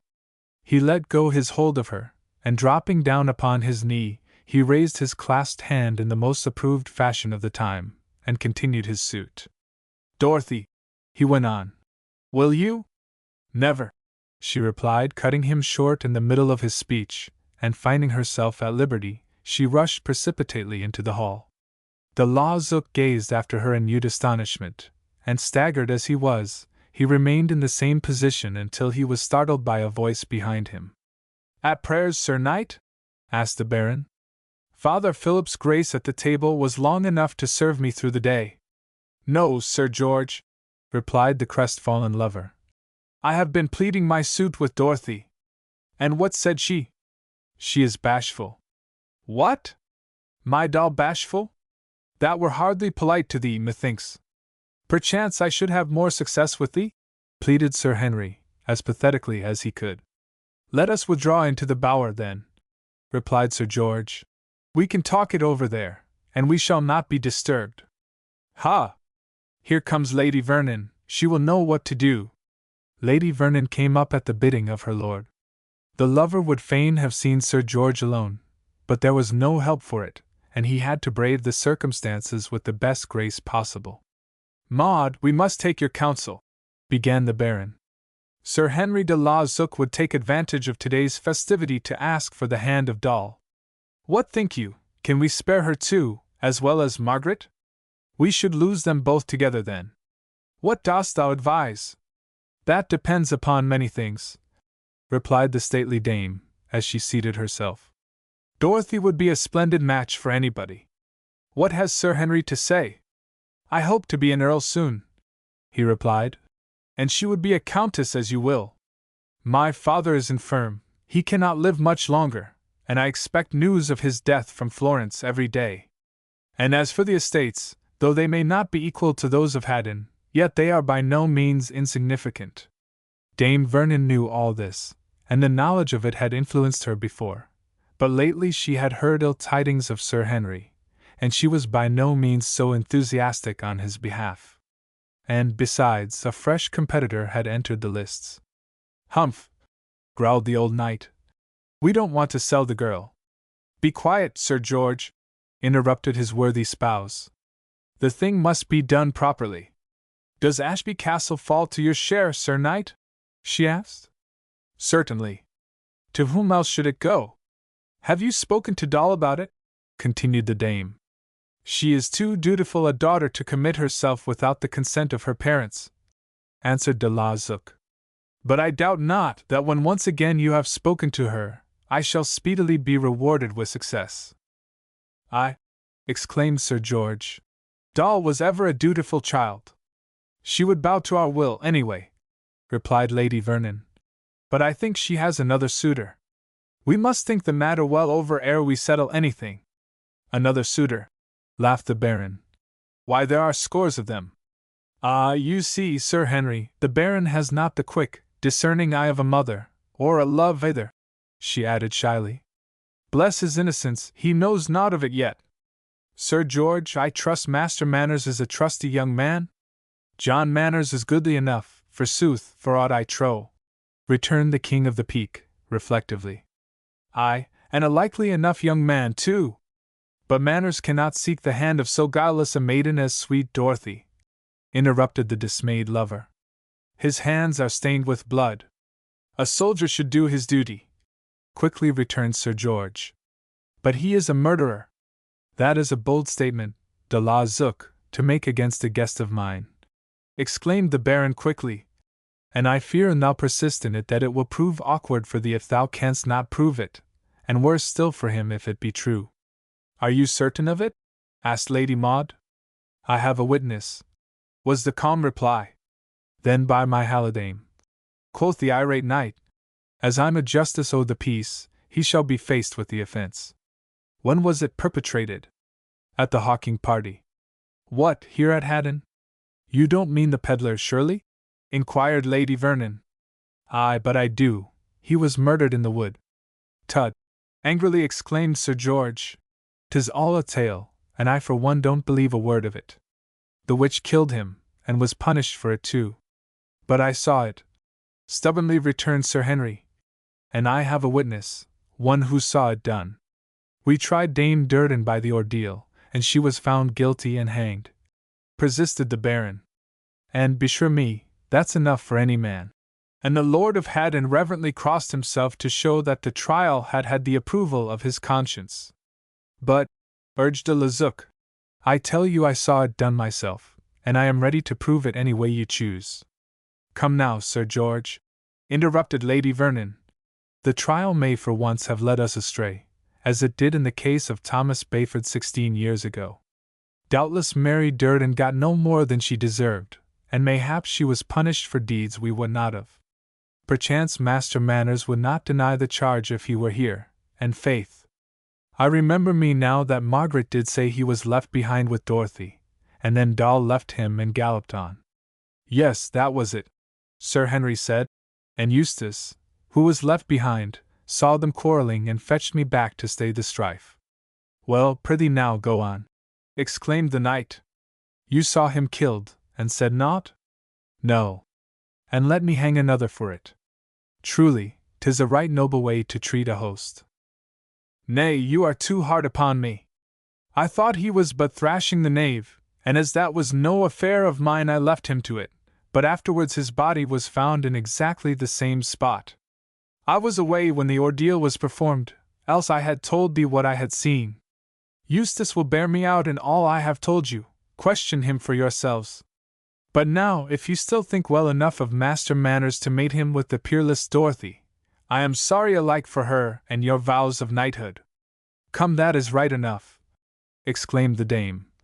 And Master Manners has not denied the accusation yet. Then he shall soon have the opportunity, said the Baron. For hither he comes, he could not have come at a readier moment. John Manners had waited a long time for Dorothy's return, and now, half fearing that some accident had befallen her, he had willingly acceded to the request of the ladies and had set forth to find her. Hearing voices in the house, he approached it to pursue his inquiries, when the watchful eye of Sir George Vernon immediately espied him. "Pardon my intrusion," exclaimed Manners, "but I am in search of Mistress Dorothy. She left us to fetch some balls and has not returned." "Hi, man," interrupted Sir George. "We have a serious charge preferred against thee. Thou art just come right to answer it." "Have I been stealing some fair maiden's heart?" he laughingly inquired. "Nay, listen, 'tis a charge of murder, but I tell thee frankly, I don't believe a word of it." "A charge of murder," echoed Manners blankly. "A charge of murder, and against me. This is past endurance, 'tis monstrous. Whom have I slain, I pray thee tell me?" "The Derby packman," promptly returned de la Zouk. "And thou knowest I saw thee do it." "You lie. I never saw the man until he was dead." "Thou shalt prove thy words, Sir Henry de la Zouk," returned the esquire, "or I shall have thee branded as a knave. There is some cause for this, Sir George," he added, turning to the Baron, "of which I am in ignorance. I am the victim of some plot." Like enough," returned the Baron, sympathetically. "Then you deny the charge?" "I knew de la Zouk was wrong. The ordeal. But I saw him myself, and so did Eustace," stuck out the disappointed lover. "And Margaret remembers that Master Manners was left behind." "And for the matter of that, so were you," said Sir George sharply. "And Eustace is but a page who must, perforce, obey his master's will in everything," continued Manners. "Crowley was with me all the day, save when I went back to Mistress Dorothy. How tallies that with your account, eh?" "That was precisely the time it occurred, and bears me out in all that I have said," glibly responded the scion of the House of Zouk. "It all but proves his guilt, Sir George." "Nay, not so much as that," quoth Lady Maud. "But since it cannot be agreed upon, I should advise you to let the matter drop." "Stop!" exclaimed Manners. "If de la Zouk has a spark of honor left within him, he will step out and measure swords with me, for by my troth I swear he will have to render me the satisfaction my honor demands." This was by no means to the taste of the Knight of Ashby. He had not calculated for such a course as this. But fortunately for him, Lady Vernon spoke, and unwittingly released him from his difficulty. "Nay, not before me," she said, "and on so festal a day as this." "As you will it," said de la Zouk, assuming an air of injured dignity. "They must settle it in true old knightly fashion at the tourney," exclaimed Sir George decisively. "Since you command it, I suppose I must obey," replied Sir Henry. "But I had rather not have stained my weapons with the blood of so foul a caitiff." "You will be good enough to leave me to decide that matter," said the Baron testily. "Then, by St. George, I shall be ready," replied Manners. "I am as well born as he, and can give him a lesson or two in good breeding, besides showing him a trick or two with the sword that I learned in the Netherlands. In the meantime I disdain him as a dog." And boiling over with rage, the maligned esquire left the little group and stalked across the terrace to rejoin the ladies on the green. Chapter 7. Dorothy overhears something. The cruel word her heart so tender thrilled, that sudden cold did run through every vein, and stony horror all her senses filled with dying fit, that down she fell for pain. Spenser. And meanwhile, where was the innocent cause of this disturbance? Dorothy had been half expecting some such course of action on the part of de la Zouk for some time past, and had carefully prepared a stinging answer which should once and forever decide the question between them.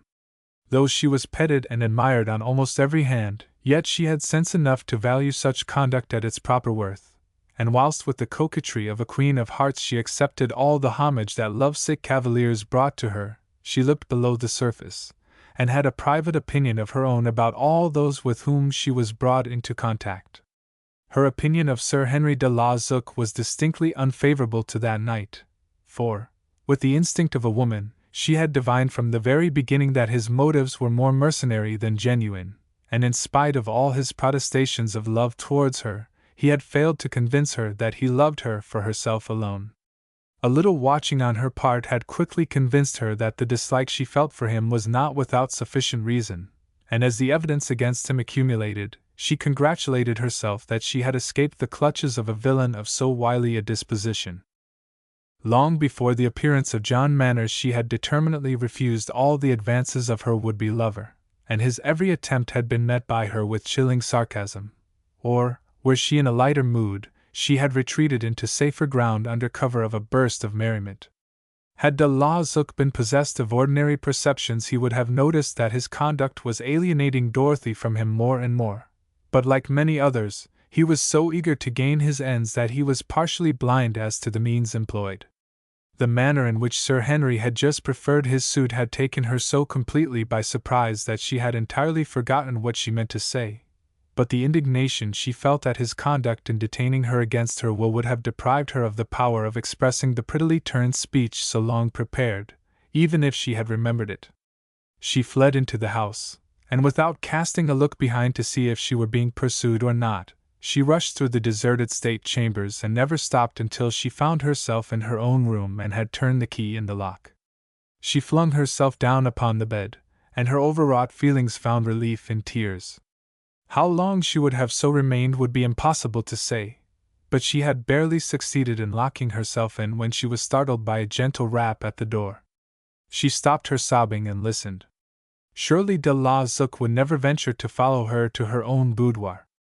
No, it was incredible, and she dismissed the idea. The silence was broken only by a second rap at the door. It was too gentle for Sir Henry. It must be her tire maid, Lettice, or her sister Margaret, maybe. She rose up, and in a tremulous voice inquired who was there. "It is I, Lettice, your maid," replied a gentle voice. Lettice was of all people just the one whom she stood in need of most at such a moment, so she unfastened the door and let her in. "My lady is troubled," exclaimed the maid, as she entered. "Is there aught that I may do for thee?" "Oh, Lettice!" she sobbed, as the tears chased each other down her cheeks in quick succession. "See that he does not come. Stop him, keep him outside. Don't let him come to me." "Who, my lady, whom shall I stop? No one dare follow thee here." Dorothy returned no answer. She was trembling all over with excitement.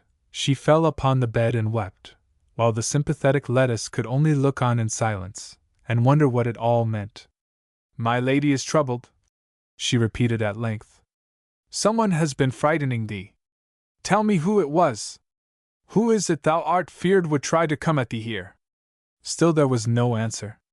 "You ran through the hall," the maid went on, "just like a frightened hare, and cast never a look at one of us, and now, the saints preserve us, thou lookst as if thou hadst seen the ghost of Mary Durden."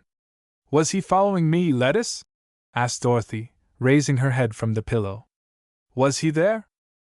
"Following thee, no. Who's he?" "There was no one else went through. I thought he was close behind." "Who?" "De la Zook." "Sir Henry de la Zook," repeated the maid. "'Tis he then who has been treating thee so ill. Were he not a noble, my will should thrash him soundly for daring to offend so sweet a lady. Take these balls to Master Manners, Lettice," said her mistress, composing herself as well as she was able.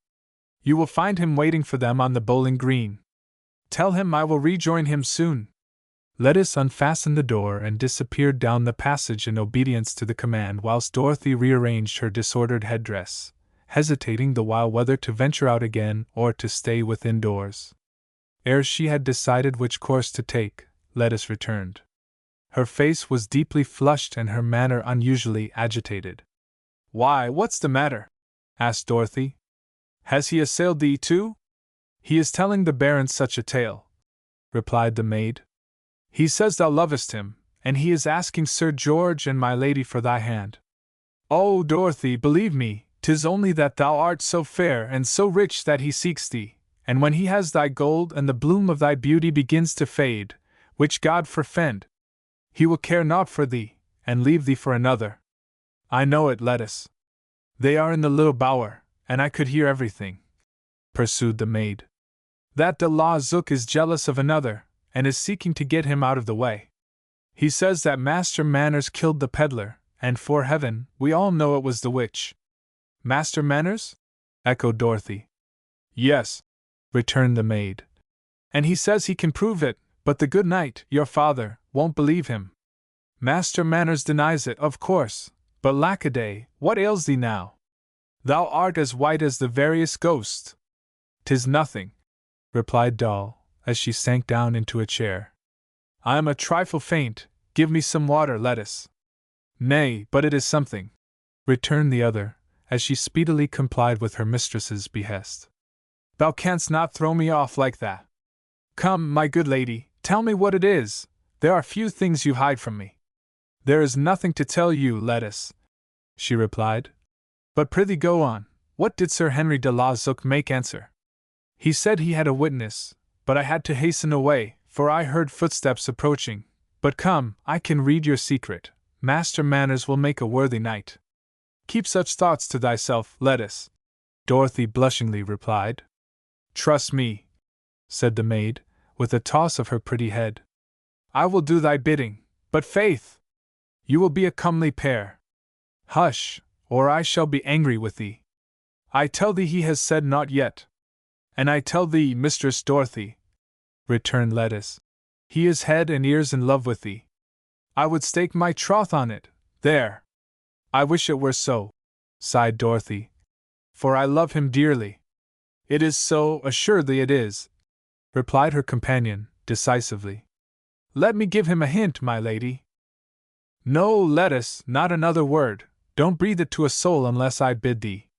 "My will could do it," continued the other, "and you would but let him try. He can do anything that way, Will can. Be quiet, Lettuce, and mind you take care of your tongue.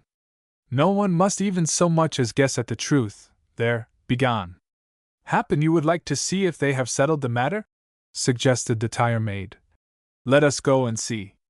Dorothy willingly agreed, and away they went through room after room, until at last Lettuce stopped. "Let me open the window," she said. "We shall hear better here than anywhere else." And she stepped upon a chair and silently pushed the latticed window open. The balmy breeze came pouring into the room, bringing in with it the sound of the conversation from outside. "That's splendid," she said. "Now, my lady, listen. I tell you it's of no use, Sir Henry. I don't believe a word of it. Nevertheless, Sir George, it's perfectly true." "Well, I cannot believe it," returned the Baron sharply. "But all the same, you will have to fight him now. We shall make quite a grand affair of it. 'Tis a rare long time since there was a tournament at Haddon." "I had rather it passed off quietly," suggested de la Zook, who was by no means confident of his own prowess in a stern contest with naked weapons. "It is only by thy direct command that I have consented to enter the lists to fight him. 'Tis more a case for the assize than for thee, Sir George, and I have my honor to maintain." "You must let that remain with me," replied the Baron. "Eustace is but a page, and as Manners rightly enough pointed out, his word would count for little in such a circumstance. But apart from all such considerations, I flatly tell you, Sir Henry, that I don't for a minute think him guilty." "The ordeal—" "Tut, bother the ordeal!" broke in de la Zook, who was rapidly losing control of his temper. "Then you doubt me?" "You are rash, Sir Knight," interrupted Lady Maud. "You do not do proper justice to the Baron." "Hark! What's that?" whispered Lettuce. "There's someone coming." "Inside?" "No, don't you hear them coming on the gravel?" "Listen!" exclaimed Doll nervously. "'Twas but Eustace, the page, stealing away. He's been playing eavesdropper." "Like us," laughed the maid. "Hush! Sir Henry is talking. How excited he is! Listen! I humbly crave his pardon then, fair lady. When shall I learn what fate you have in store for me?" "Not till after the tournament, at least," promptly replied Lady Vernon. "And that will be, prithee, when?" "This day week, and in the meantime I would advise you as a friend to practice well with your arms." And added the Baron with grim humor, "Say your prayers day by day, Sir Henry, for Manners has not fought in the Netherlands for naught. Then I shall present myself before you, Lady Vernon, at the conclusion of the tourney, he loftily replied, and I will have my answer then. If so be, that is, that there be aught left of thee to come, supplemented Sir George, considerably nettled at the other's tone. For I hear that Manners is terrible with the sword. Thank you, Sir Baron, was the proud retort. But I have learnt ere now how to hold the lance, and can wield the mace. And without deigning to cast a look behind him, he strode away in an ill humor with himself and everybody else, to scowl in silence at the group of merrymakers on the green. There, a pretty lover! Exclaimed Dorothy, as her suitor walked away. But I have given him his answer. Hush, my lady, whispered the maid. We shall be able to get it all arranged for a week today, and you shall be queen of the tourney, Maud, if it so please you. I, Sir George? I indeed, replied the dame. Pooh! My queening days are gone. It must be either Margaret or Dorothy. Fancy, whispered Lattice, you the queen of the tournament. Hush! But I hear he is likely to lose the Ashby estates. Think of that, Sir George, think of that. He would be a poor man directly. Why, how? The Ashby estates were forfeited to the de la Zouches, but King Henry granted them back before he died, and I hear they are like to go at last. It were a pity for Sir Henry, but in truth, Maud, I like him not. Pooh, nonsense! He wants none of our pity, but I tell thee Dorothy is too good a match to throw away upon him. Perhaps so, Maud, replied the Baron. It may be so, but I shall be much mistaken if, after the tournament, he is able to ask for her again, but if he does I will refer him to you. That will do, Lettuce, said Dorothy. I have heard quite sufficient. Shut the window. I will go now and see how they are faring on the bowling green. I have a lighter heart now, and followed by a God speed you. From her maid, she opened the door and passed out of the room. Chapter 8. A Tournament. The Combat.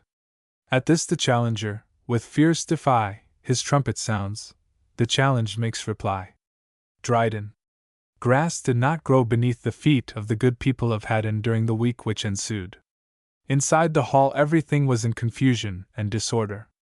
Rooms were being emptied of hangings which had lain undisturbed repose for many a long year, and everybody was eager to bring to light such old relics of previous tourneys which had ever taken place there as could be discovered outside, and the stir was not one whit less.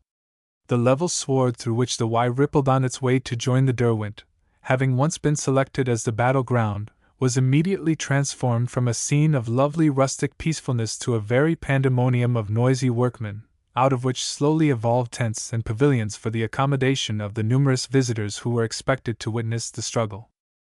The news had spread far and wide, and a large number of persons, attracted by the well-known splendor and hospitality of the King of the Peak, as well as by the desire to witness the rare exhibition of a tournament, which was now about extinct, assembled at Haddon as the time appointed for the fray drew nigh. At length the eventful morning dawned. Everything was fully prepared. The white tents, with their fluttering pennons of many lines, occupied one side of the ground. The balconies, decked with their brightly colored hangings, faced them from the other side, and a slightly elevated platform, upon which was the throne for the queen of the tourney, filled one end, while the other was left open for such of the neighboring villagers as liked to come. Long before the appointed hour the space had been filled up by eager sightseers. Men and women, lads and lasses, old folk and young, all alike were there, tricked out in holiday attire. Not a coign of vantage was lost sight of, and every tree which might reasonably have been expected to yield a glimpse of the scene was crowded by rustics, eager to gaze upon so rare an exhibition. Behind all rose the grey old towers of the hall, which presented a very picturesque appearance, as the sun flashed upon its turrets, and its flags waved to and fro in the gentle breeze. Haddon had witnessed many stirring scenes before, but surely never a more brilliant one than was about to be enacted. Jousts were divided into two classes. The joust à plaisir was a mere nightly display of skill, and was fought with weapons, the edges of which were dulled, but the other, the joust à l'outrance, was of a far more dangerous kind. Lances, swords, and even, occasionally, mace-like weapons with sharp spikes were used, and it rarely happened that serious injuries did not result, while not unfrequently it was accompanied by a fatal termination. Additional interest was attached to this tournament, inasmuch as it was of the latter class, and when the sound of the herald's trumpets was heard, a shout of admiration went up from the assemblage, as the gates swung open and the party descended from the hall, and round after round of praise was accorded by the crowd as the cavalcade wended its way through it, and took up its allotted position in the tents and on the balconies. Without waiting any time, Dorothy seated herself upon the throne, and giving the signal to commence by waving a dainty little flag, the trumpeters took it up and blew a loud blast upon their instruments.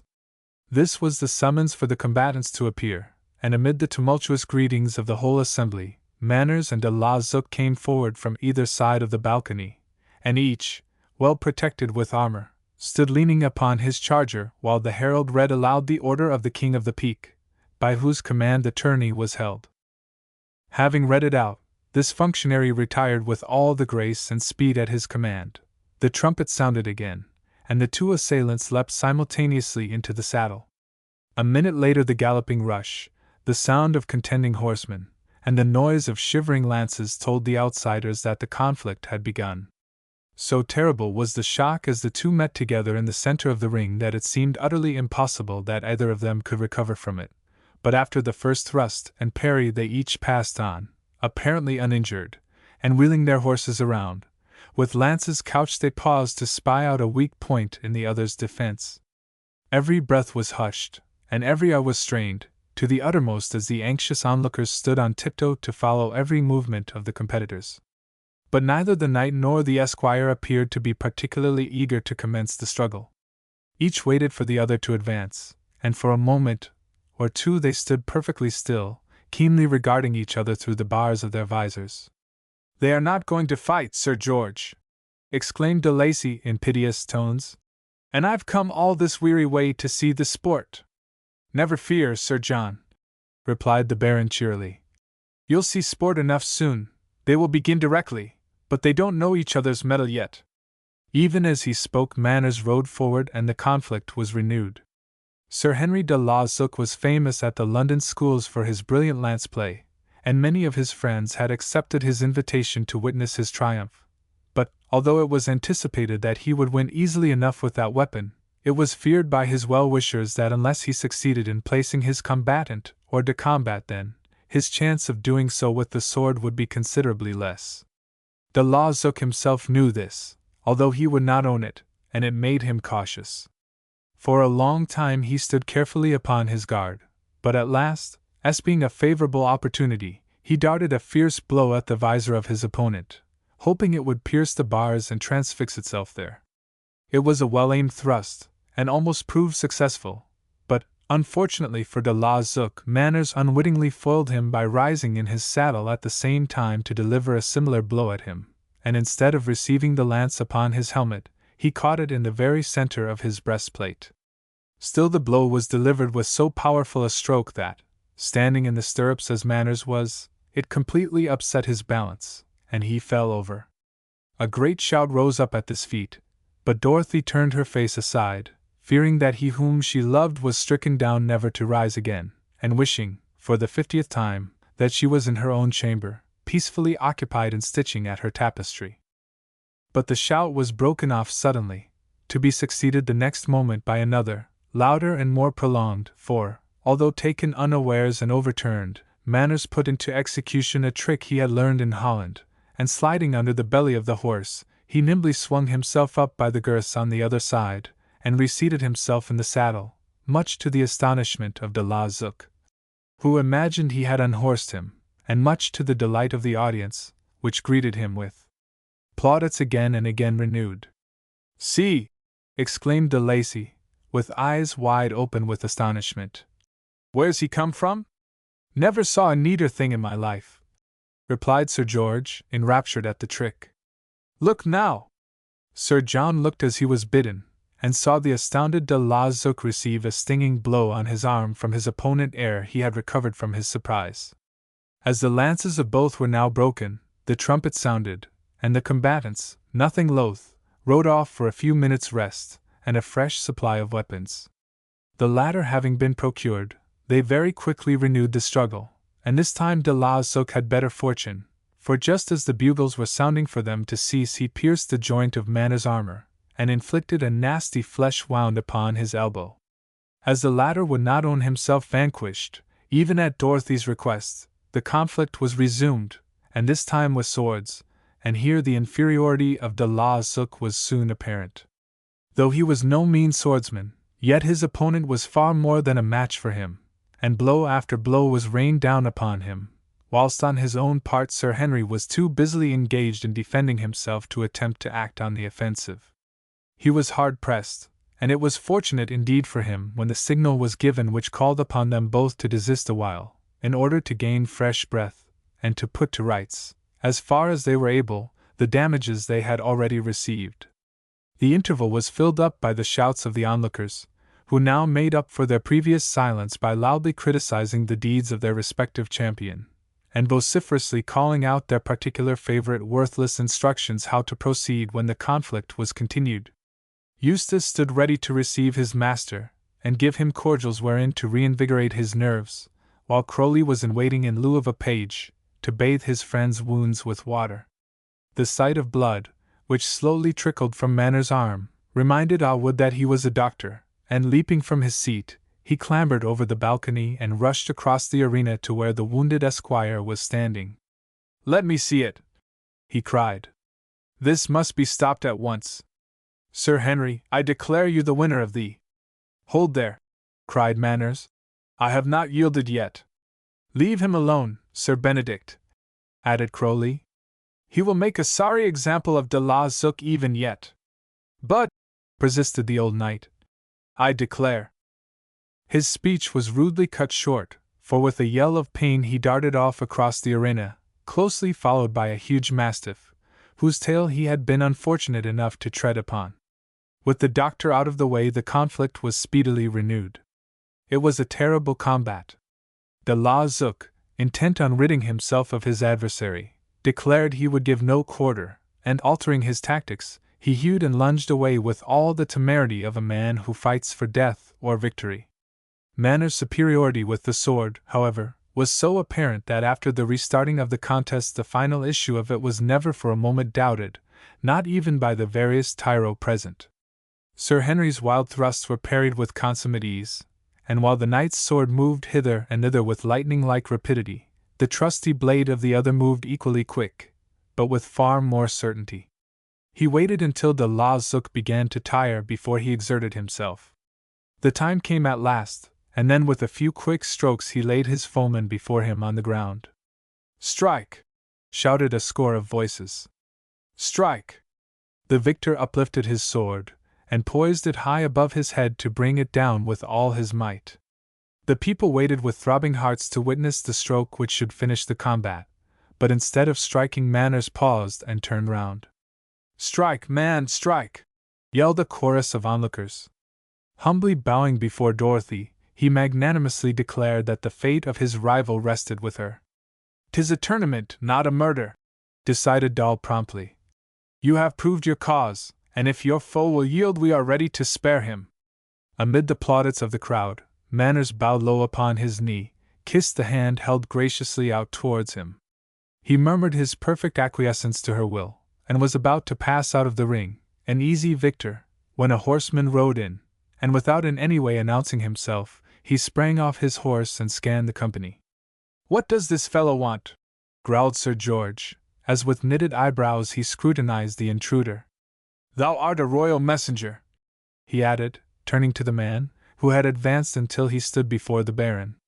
There was little sympathy between the court at London and the King of the Peak, and the Baron surmised little good from the arrival of the courtier.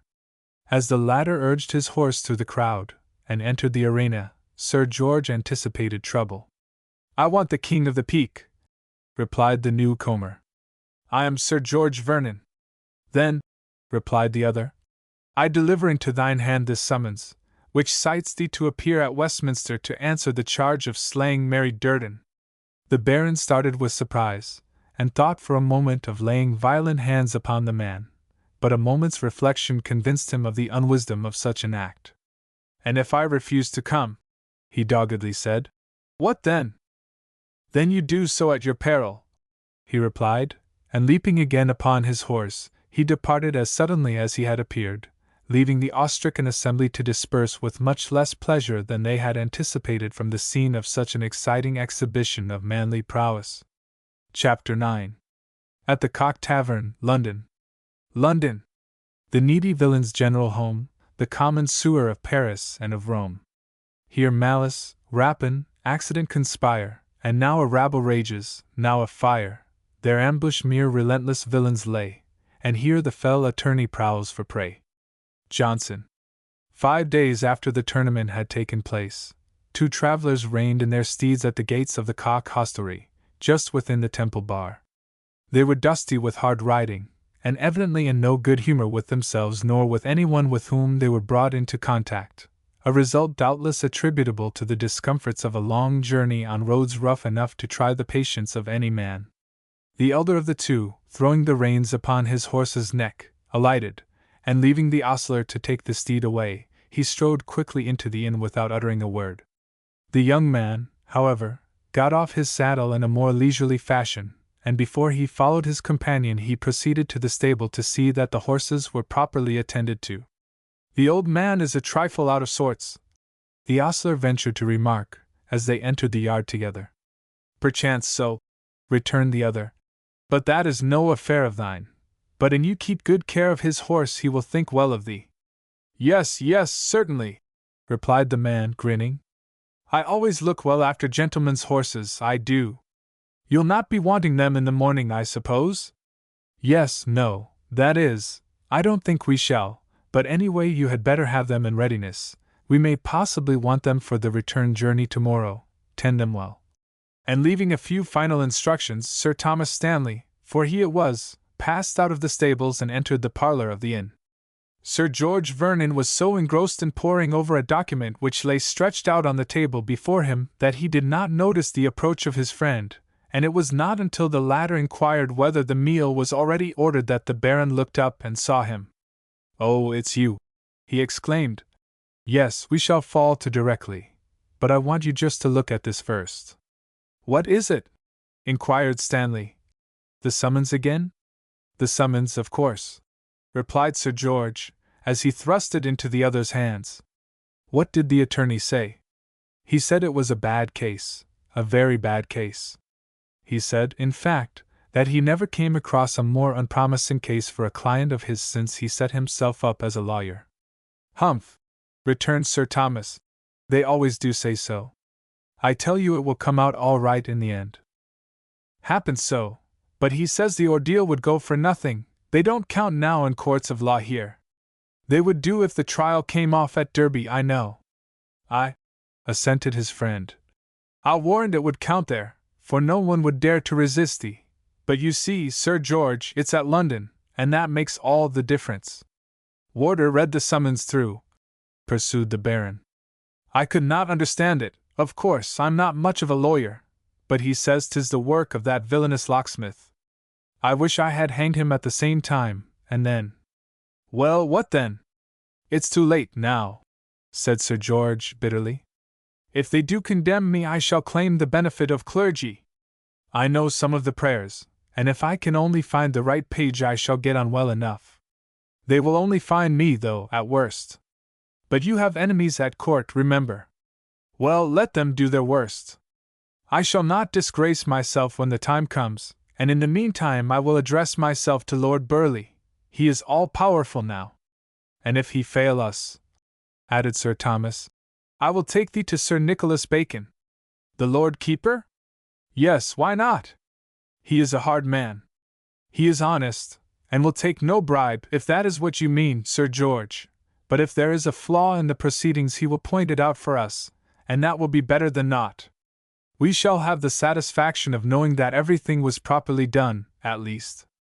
We will try my Lord Burleigh first, sighed the knight. Sir Nicholas might intercede for thee with the Queen, Stanley went on. He owes me some service, and is not ungrateful. Hush! There is someone coming, interposed the Baron. Let us say no more at present. It was the maid bringing in the dinner, and folding up the paper, Sir George carefully deposited it within his breast pocket, and relapsed into a moody silence as they began and continued the meal. Meanwhile, outside the inn a very different scene was being enacted. No sooner had Sir Thomas Stanley entered the house than the ostler, having quickly stabled the horses, emerged into the yard again, and putting his fingers into his mouth he blew a soft peculiar whistling note, and reared himself up beside the wall to await the answer.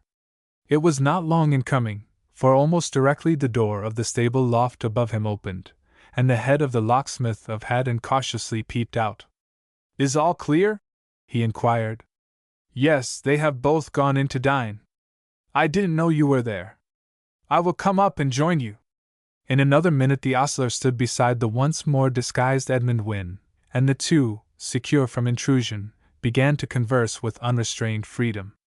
"Well, are they the right ones?" he asked, as he fastened the trapdoor down. "Yes," replied Edmund. "What did Sir Thomas say to you? I could hear him speaking." "Who's Sir Thomas?" "Sir Thomas Stanley, of course." "Oh. He didn't mention the affair at all." "Hum. Did he say aught about me?" "How should I know even if he had?" returned the ostler. "For I don't know your name yet.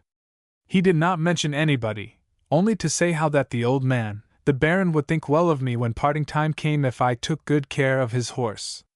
"Call me James," quickly replied Edmund. "Very well," returned the other.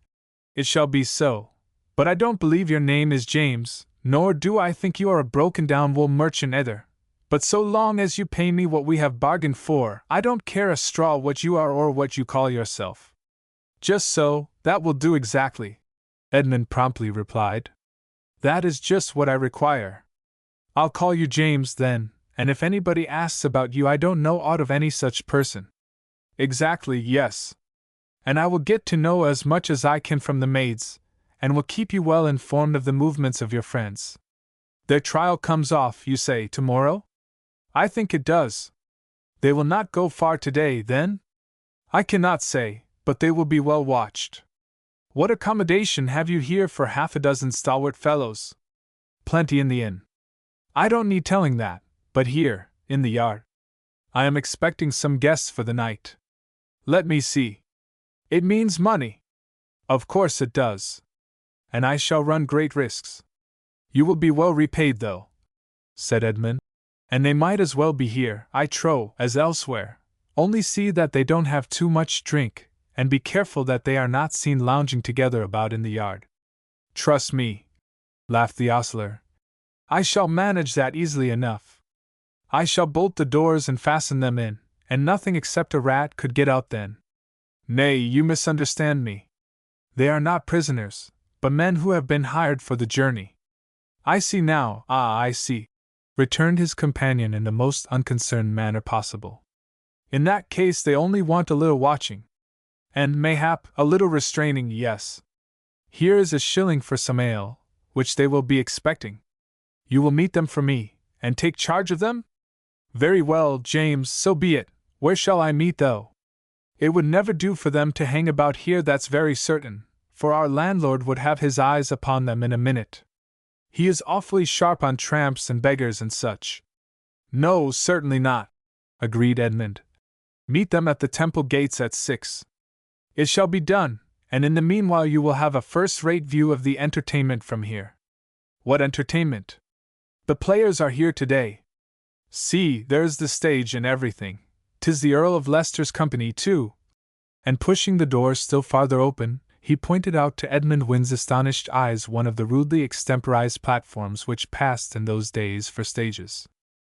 Those who have witnessed the splendid scenic triumphs which have been achieved by managers of late years would be astonished indeed were they confronted by one of the theaters of the earliest dramatic times. Nothing could present a much greater contrast than the elaborate drapery, and the ingenious trapdoors, side wings, and numerous other mechanical contrivances which are now a necessary complement of the modern stage, and the superlative simplicity which characterized the theaters of 300 years ago. Theaters, indeed, there were none, and the troops of players wandered about from city to town, and from village to hamlet, giving their performances in open air, or, if they were fortunate, in the courtyards of inns. It was a scene such as this that the two men gazed upon. A slight wooden shed afforded protection to the actors from the burning rays of the sun or the more uncomfortable showers of rain. The stage, which was a movable wooden platform, was supported at a little distance from the ground by a number of empty boxes, which a torn piece of faded tapestry vainly endeavored to hide from view. A small gallery ran along the wall at the rear of the stage, which was ready to do duty as the wall of a castle, a fort, a mountain, an upper room, or a window, or anything else, just as the necessity might be, while a flag, which floated in the breeze from the summit of a stunted pole, announced to the general public that the play was about to commence. Edmund Wynne had never witnessed such an elaborate display before, and for a time he watched in silent wonder as the people congregated below. "There will be a goodly company today, my lord," exclaimed the ostler, as he drew his head in after a prolonged look round the yard. "'Twill be a notable day, will this." "I tell you I am not a lord," angrily interrupted Edmund Wynne. "I only wish I were." "So do I, James, with all my heart, but look here, here is a proper lord for you, a great lord, too." "See, do you know him?" "No, where?" he quickly replied. "Do you see that little platform there? With a lamp hanging from the roof?" "No, that's the moon for the players. They will light it soon, and we shall know that it is night then, and folks can't see each other without the moon. Look there!" And he pointed to where 2 or 3 gaily bedecked ladies and some equally gaily attired gallants were conversing together in a part of the courtyard which was separated from the rest by a rope which stretched from end to end. "Well, I see them," he said. "Who might they be, prithee?" "They might be Pope Joan and the cardinals, but they are not." "Then who are they?" "That thin man, with the big buckles on his shoes, is Sir Henry Sidney." "Never!" ejaculated Edmund. "He is too grey-haired." "Even so, James. He is the Lord Lieutenant of Ireland, and that light-haired boy beside him is little Philip. He is the pet of the court already, but hey-go! Whom have we here? Why, it is, yes, it is the Lord High Treasurer himself." "So it is," murmured Edmund, as he carefully retreated well into the shade. "This door won't attract attention, eh?" "No, thank goodness, for I can't very well get out now. You see, 'tis only a loft door, and it is as often open as shut. They will think I have been pitching some hay in." Nevertheless, Edmund was by no means satisfied. There was only the distance now of a few yards which separated him from his persecutor, and he feared, in spite of his disguise, lest he should be discovered. He upbraided himself 1,000 times for his foolhardiness in exposing himself to the perils which he knew beforehand would beset him in the capital, and in the extremity of his fear he absolutely shook with terror. Fortunately, however, for him, his companion was too engrossed in watching the new arrivals, as they rapidly flocked in, to notice his agitation, and for some time he was left to his own uncomfortable reflections. In vain he wished himself safe within the walls of Nottingham Castle. Even Haddon would have been preferable, but even that sorry refuge was denied him too. However much he wished it, he could not break away from the fact that he was at London, almost within arm's length of his persecutor, and he already began to look upon himself as lost. Chapter 10. In dire straits. And if the worst had fallen which could befall, he stood, a stranger in this breathing world, an erring spirit from another hurled, a thing of dark imaginings, that shaped by choice the perils he by chance escaped, but scaped in vain. Edmund Wynne was rudely awakened from the train of thought into which he had fallen by the rough hand of the ostler, which alighted upon his shoulders with a smack which was re-echoed in the farthest corner of the yard. "Now, James," said his companion, whose ready familiarity was becoming exceedingly distasteful, "they are about to begin, see!" The courtyard was, in fact, already more than comfortably filled. Those of the audience who formed the pit squatted unceremoniously down in groups upon the ground, and having brought with them a plentiful supply of fruit and provisions, they were already busily engaged in discussing them, whilst the more select company, which paid a higher price and represented the modern gallery, occupied the reserved part on the other side of the rope, and was amusing itself in a general way, by looking down with supercilious contempt upon the common folk below. Edmund stretched himself slightly forward, and peering out of the darkness of his retreat, was just in time to witness the appearance of the musicians, who, after making their bow to the audience, passed along the stage and made their exit through a doorway at the other end. A profound silence fell upon the company, and as the music of the violins floated gently on the breeze, the players made their appearance on the stage. "What grotesque figures!" he exclaimed, as an involuntary smile stole across his face. "Why, they are covered with ivy leaves!" "See how Lord Burleigh cheers!" interrupted the delighted ostler, as the play commenced.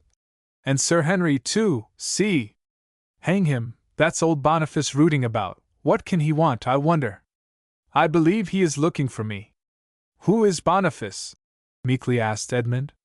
"The landlord, of course, and your friends are with him, too," was the curt reply.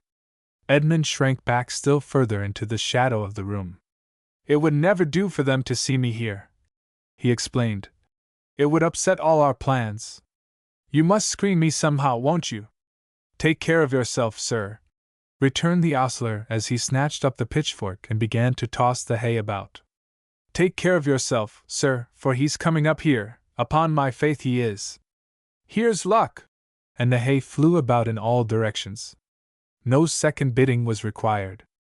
Edmund scrambled over the heaps of hay and straw which lay upon the floor and never slackened his haste until he found himself hidden from view behind the stack in the furthermost corner of the loft.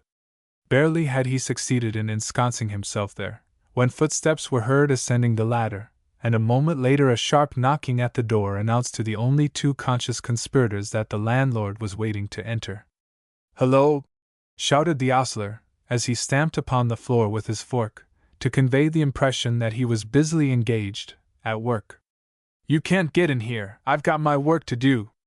Edmund was astonished at the cool impudence of his friend, and he lifted his head to accord him a nod of approval, but a bundle of straw which the ostler purposely tossed at him from the other side of the room made him quickly withdraw his cranium again into the shelter.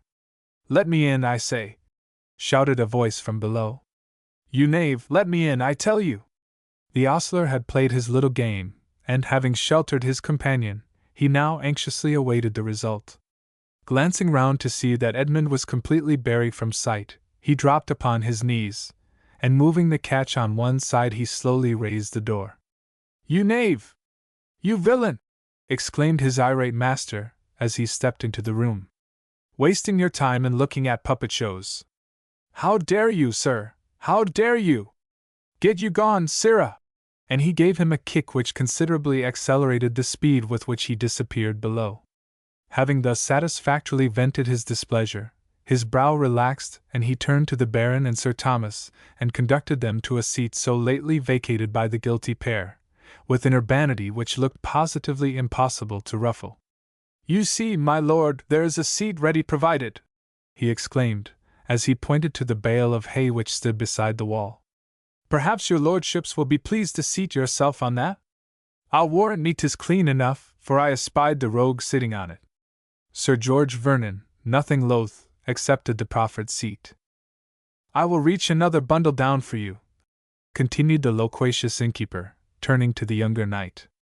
"I will get you one of a convenient size. Most of them are far too big to be comfortable, I fear, but I have them in all shapes and sizes. You shall be made comfortable in a trice, my lord."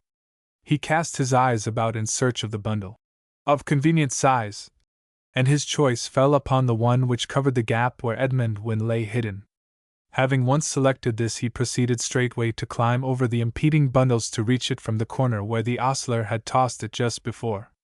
This, however, proved no slight task. He was burly and heavy, while the bundles were frail and loosely stacked and failed to yield to his feet that amount of support which, of all men, the stouter ones are supposed most to require. This being so, it was not surprising to find that ere he reached it he stumbled and fell several times, until at last Sir Thomas took pity upon him and told him to desist.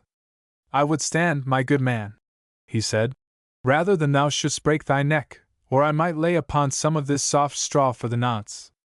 "A prison bed," chimed in Sir George. "Well, some folks like one thing and some another, there's no accounting for tastes." The landlord scouted the proposal at once. He felt that somehow he was on his mettle, and it was incumbent upon him to vindicate the honor of his house. Had the kind nobleman been possessed of a better acquaintance with him, he said, he would have known that it was not in his nature to be overcome by trifles.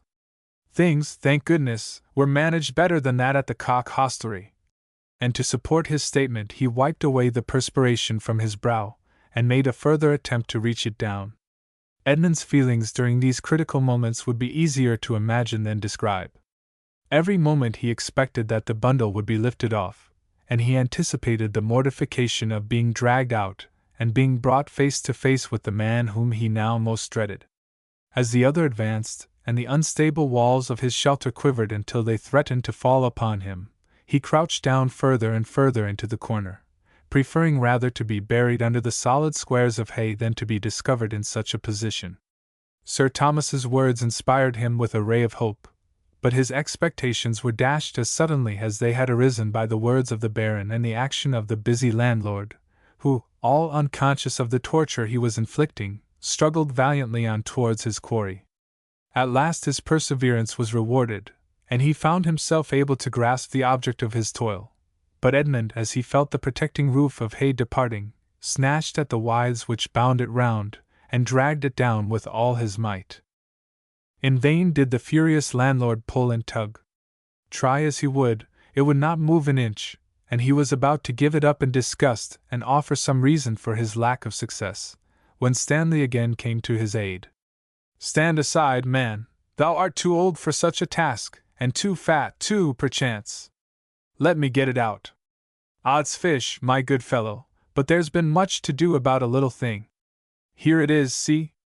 Edmund had, for the moment, relaxed his hold, and it was at precisely that same moment that Sir Thomas Staley took hold of the top of the bundle to pull it up. There was but one chance left, and although it promised a little hope of success, he deemed his position desperate enough to warrant him in attempting it. He decided to leap out simultaneously with the withdrawal of the bundle, and trusting to the confusion his unexpected appearance would create, to escape through the trapdoor, and race away for his life. However, when he saw the sole protection which had hidden him from his enemies begin to move away, his courage failed him, and he had not sufficient boldness to carry out the plan he had so neatly arranged. Instinctively he threw his arms up to clutch the rope again, but it was too late. It had already passed beyond his reach. There was nothing left to save him. Another moment and his hiding place would be discovered, when Sir Thomas missed his footing, and with a gesture of impatience he let the bundle fall again, and turned his back upon it in disgust. It alighted heavily upon the luckless Edmund's shoulders, and it struck him with so much force that almost before he was aware of it, he found himself most uncomfortably doubled up, and tight pinned beneath its weight upon the floor. He could neither free himself nor ease his position without attracting attention, for his arms were tightly wedged underneath him, while his legs had found a resting place between two lots of hay, at a height somewhat above the level of his head. One thing, and one alone, was at his command. He could at least, he thought, remain quietly there, an unwilling eavesdropper, until his persecutors had gone. This he resolved to do. Meanwhile he could only submit to the conditions which a series of unfortunate incidents had brought upon him, and listen to the conversation in the hope that some of it, at least, might at some time or other prove profitable to him in the accomplishment of the object he had in view. "How long will they be, mine host?" inquired Sir George, to whom the circumlocution of the stage proved uninteresting indeed. "About 2 hours, my lord," suavely replied that individual, as he gazed proudly at the brilliant company assembled in the yard below, wondering the while how much they would expend at the inn when the play was over. 2 hours! Edmund groaned inwardly, but the groan was none the less sincere because it was inaudible. 2 hours! Exclaimed the astonished Baron. Then I'm off. Hope again revived within the heart of the prisoner. Nay, stop, Sir George, interrupted the younger knight. You cannot see a play like this at any time you choose. Stay a while and bid me company, and forget your troubles in a stoup of ale. I have the best in the town, added the host. There is nothing like it in all London. This was quite a new idea, and Sir George scratched his head, as if by so doing he might facilitate his judgment, and then he did what so many other troubled ones have done, both before his time and since, he sought to drown his troubles by gorging himself with his favorite liquor. "Ha! Well," he muttered, "the ale is good, as London ale goes, I trow, but—" "It is indeed," added the tavern keeper promptly. "There's none better, though I say it. But I think I will have cider," continued the Baron, not heeding the interruption. "I will fetch it myself," exclaimed the proprietor of the Cock. "And sure I am, 'twill be the best that ever you have tasted." "Nay, hold," interrupted Sir George. "I will go with thee. I will trust none to spice my drink except it be Lady Maud, or Dorothy. I will go with thee and spice it myself. And I will have some simple sack," said Sir Thomas. Sir George Vernon and the landlord descended the ladder, and threaded their way through the crowd into the tavern, while Sir Thomas Stanley, left to his own devices, continued to lie quietly down upon his couch of straw, watching with intense interest the progress of the play. Edmund, meanwhile, hearing no one stirring, and not being in a position to see, concluded that all three had descended together, and that he was the sole occupant of the room. He waited for a moment or two, and then, as the silence confirmed him in his opinion, he began to make strenuous efforts to free himself. There was no sign made in response to the noise he made in the attempt, and without any interruption, he released himself from his uncomfortable position. Slowly and painfully he raised himself up, but as he reached the top, the thrill of triumph to which his newborn hopes of liberty had given birth died away, and a sigh of dismay escaped him as he discovered that he was not alone. For a time he stood perfectly motionless, too terrified to advance, and too paralyzed by fear to regain his hiding place. Fortunately, however, for him, Sir Thomas Stanley's back was turned towards him, and so intently had he fixed his attention upon the scene which was being acted on the stage before him, that he was in complete ignorance of the events which were transpiring in his rear. Edmund wistfully cast a look at the ladder which protruded temptingly through the trapdoor, but the look more than satisfied him that he could not hope to gain it without attracting the attention of his most unwelcome companion. There was only one idea which presented itself to the unlucky man's mind which promised any fair successes, and that left no alternative. He must put Sir Thomas out of the way. However repugnant this plan might be, and Edmund felt all its hideousness, he felt every moment more and more convinced that it was the only safe way. He had suffered too much already to venture willingly back into the torture chamber from which he had just escaped, even if he could safely have regained its shelter, in itself no mean feat, and at the bare idea of spending 2 more hours of like agony he trembled. He resolved that rather than he would be driven to that uncertain refuge again, Sir Thomas should pay the penalty of death. At this stage of his reflections he was rudely stopped, for the young knight, as if conscious of some impending danger, withdrew his head into the room and rolled over upon his back, leaving Edmund so little time in which to screen himself from view, that in attempting to secure a cover he toppled right over and fell back upon a thin scattering of straw. Sir Thomas stopped the yawn with which he was indulging himself, and got upon his feet, surprised in no small degree to find that no one had entered the room. He went to the ladder to satisfy himself, but meeting with a like measure of ill success there, he came away in a discontented mood, not perceiving Edmund, who lay, holding his breath, behind a heap of hay. "I thought it was my sack coming," he muttered, "but it was only those confounded rats. What a time they are gone, to be sure!" And as a last resource he sat himself down upon Sir George's seat and watched the play afresh. Edmund during all this time was slowly making up his wavering mind. The memory of Dame Durden was still fresh within him, and it was in fulfillment of his scheme of revenge for that he had united with Sir Ronald Barry to bring the Baron to book for his misdeeds, and was now in London. Why should he not wreak his vengeance upon Sir Thomas Stanley, and then at once accomplish the work on which his heart was set? In the intensity of his passion he could find no satisfactory answer to the question. There were powerful reasons both for and against such a plan. Sir Thomas was seriously jeopardizing his present safety, but would his death at all affect the Baron? Margaret would feel it, mayhap, and so might Sir George to some extent, but he was fully aware that Sir Ronald's aim would be by no means compassed by such a termination, nor was he at all certain his own desire would be accomplished even then. The danger of his present position, however, was too apparent to be lightly put aside, and it proved too much for him. Were the others to return now, his ruin would be assured, and realizing this, he cautiously raised his head, and finding the young nobleman again deeply interested in the progress of the scene before him, he quickly drew out his knife and crept silently on towards his unsuspicious prey. Chapter 11. An unfortunate denouement. But in proving foresight may be vain, the best laid schemes o' mice and men gang aft aigle. Burns. As Edmund drew nearer to Sir Thomas Stanley, his heart began to fail him, and when at last he was sufficiently near the knight to have carried out his design, his courage oozed out at his finger ends and he felt powerless to strike. Finally he relinquished the attempt altogether, and a new idea flashing upon him, he tossed the knife into the furthest corner of the room, and rising to his feet, he tapped the still unconscious nobleman upon the shoulder, trusting that his careful disguise would preserve him from being recognized by Sir Thomas at least, for circumstances at Haddon had brought them into connection with each other but a few times at most. "Come at last, eh? And time, too!" exclaimed the young knight, as he listlessly held out his hand for his potion of sack. "What, not brought it yet?" he added, as he saw the other's empty hands. "I have been kept waiting for it more than a quarter of an hour." "Will you have it cool or spiced, my lord?" meekly asked Edmund, following up the idea thus thrown out. "I have but just received the order for it." "Spiced, indeed!" replied the knight contemptuously. "Not I, let me have it fresh from the cellar, and that quickly.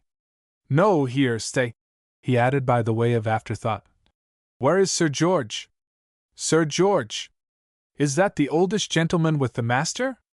"That is Sir George Vernon, yes. He is lying down in the parlor," was the ready reply. "Humph, that's queer, poring over that confounded document again, I'll warrant me." "I will go back with you," returned Sir Thomas.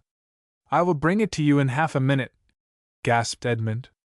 "Nay," returned the other, "I will accompany thee. Ha! Here he is, coming up again. He's crossing the yard now, and Sir Nicholas Bacon is with him, I perceive." Edmund had played his last card, and the game was lost. Fortune had forsaken him at every turn, not one of his efforts had met with any success, and after all his endeavors he found himself as securely caught as the rat which was even then writhing within a few inches of his feet, in its last vain endeavor to free itself from the trap in which it was held. For a moment or two he stood irresolute, but then, quickly gaining a mastery over the feeling of despair which had at first stolen over him, he made for the ladder, only to find, as he put his foot on the topmost step, that Sir George had set his foot upon the one at the bottom. There was no help for it. He could neither advance nor retreat, so he stood at the top, carefully selecting the darker side, to await the course of events which could bring him no good fortune, but only evil in a greater or lesser degree. The completeness of his disguise, which had so completely deceived Sir Thomas, encouraged him to hope, for the moment, that he might also pass unrecognized even before the eagle eyes of the King of the Peak, and he solaced himself by trusting that if he were discovered the landlord might dismiss him in as summary a manner as he had done the ostler before him. As Sir George passed him by, deep in conversation with Sir Nicholas Bacon, Edmund's hopes were considerably augmented, but the same ill luck which had followed him heretofore did not desert him now. His hopes were dashed as soon as they had arisen, for the eye of the worthy Boniface was fixed upon him ere that person had fully entered the room.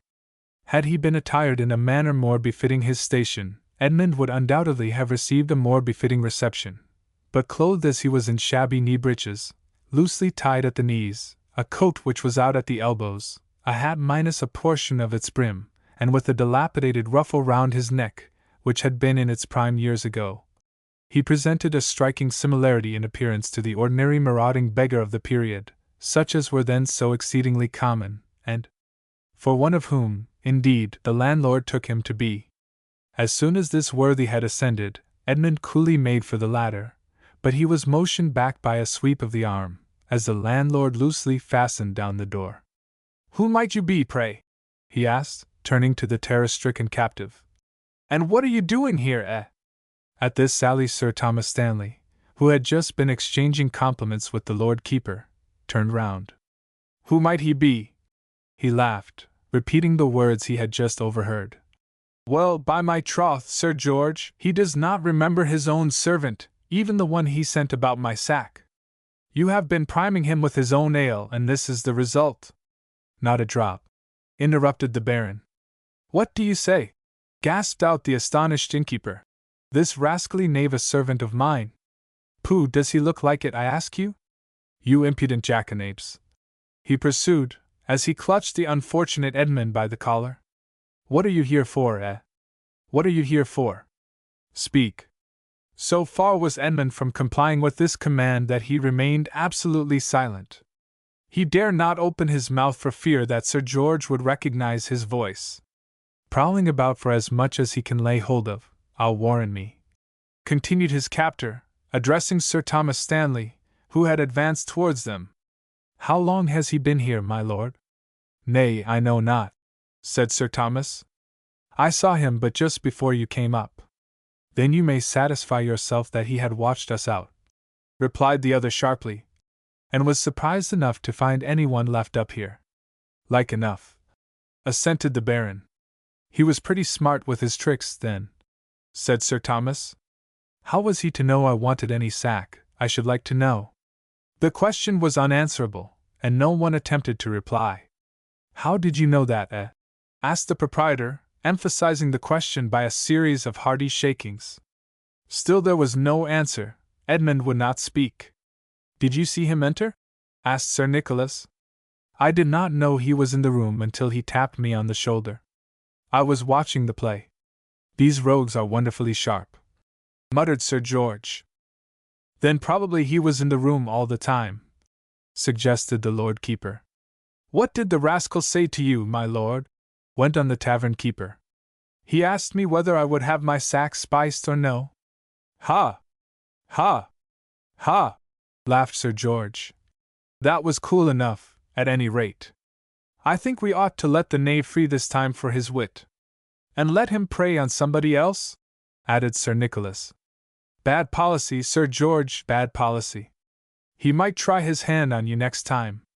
I wonder how much property of mine he has taken already? Continued the host. I will have him thoroughly searched. I know the rascal well enough, he's been here before now many a time. There's a whole lot of them prowling around the neighborhood, a regular gang.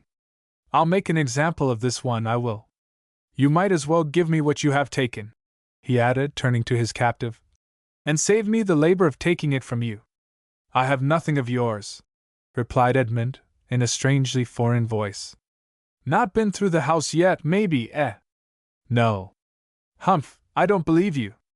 Here, Hugh, he cried, hearing the ostler moving about below. Come up here. Edmund's quondam friend and fellow conspirator came up in answer to the summons in no very enviable frame of mind, anticipating very correctly what was about to take place, and debating within himself what course of action to pursue. He quickly decided, however, that inasmuch as he had not yet possessed himself of the money due to him from the captive, that he would screen him as far as he was able, compatibly with his own safety. What's this fellow doing here? Demanded his master, as soon as Hugh stepped into the room. Can't say, sir, replied Hugh, gazing at Edmund with well-simulated surprise. Maybe he's in drink. A likely story, that. Do drunken folk climb up ladders, eh? Not always, sir. How long has he been up here, now? Never seen him afore, sir, returned the unabashed ostler, with an air of perfect candor. You will be getting into serious trouble some day if you don't be careful to speak the truth, exclaimed his master. So I warn you, sir. Now out with it, he was here when you went down. I had not seen him then, by the blessed Virgin I had not. I have never clapped eyes on the knave before. Now mind, I warn you, so be careful. I had only just got up, master, upon my word I had. I had not sufficient time to see anybody before you came and sent me down.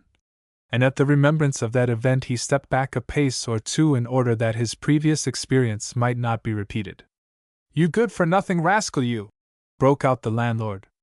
I stood and watched you myself, you were looking at the play. Get you gone, you idle vagabond, he added in high dudgeon. Get you gone, and bring me up some stout cord. Glad to escape, Hugh quickly made his exit, having come off far more easily than at one time he feared. He reappeared in a short time, but with empty hands. "Well, where's the cord?" angrily inquired his master.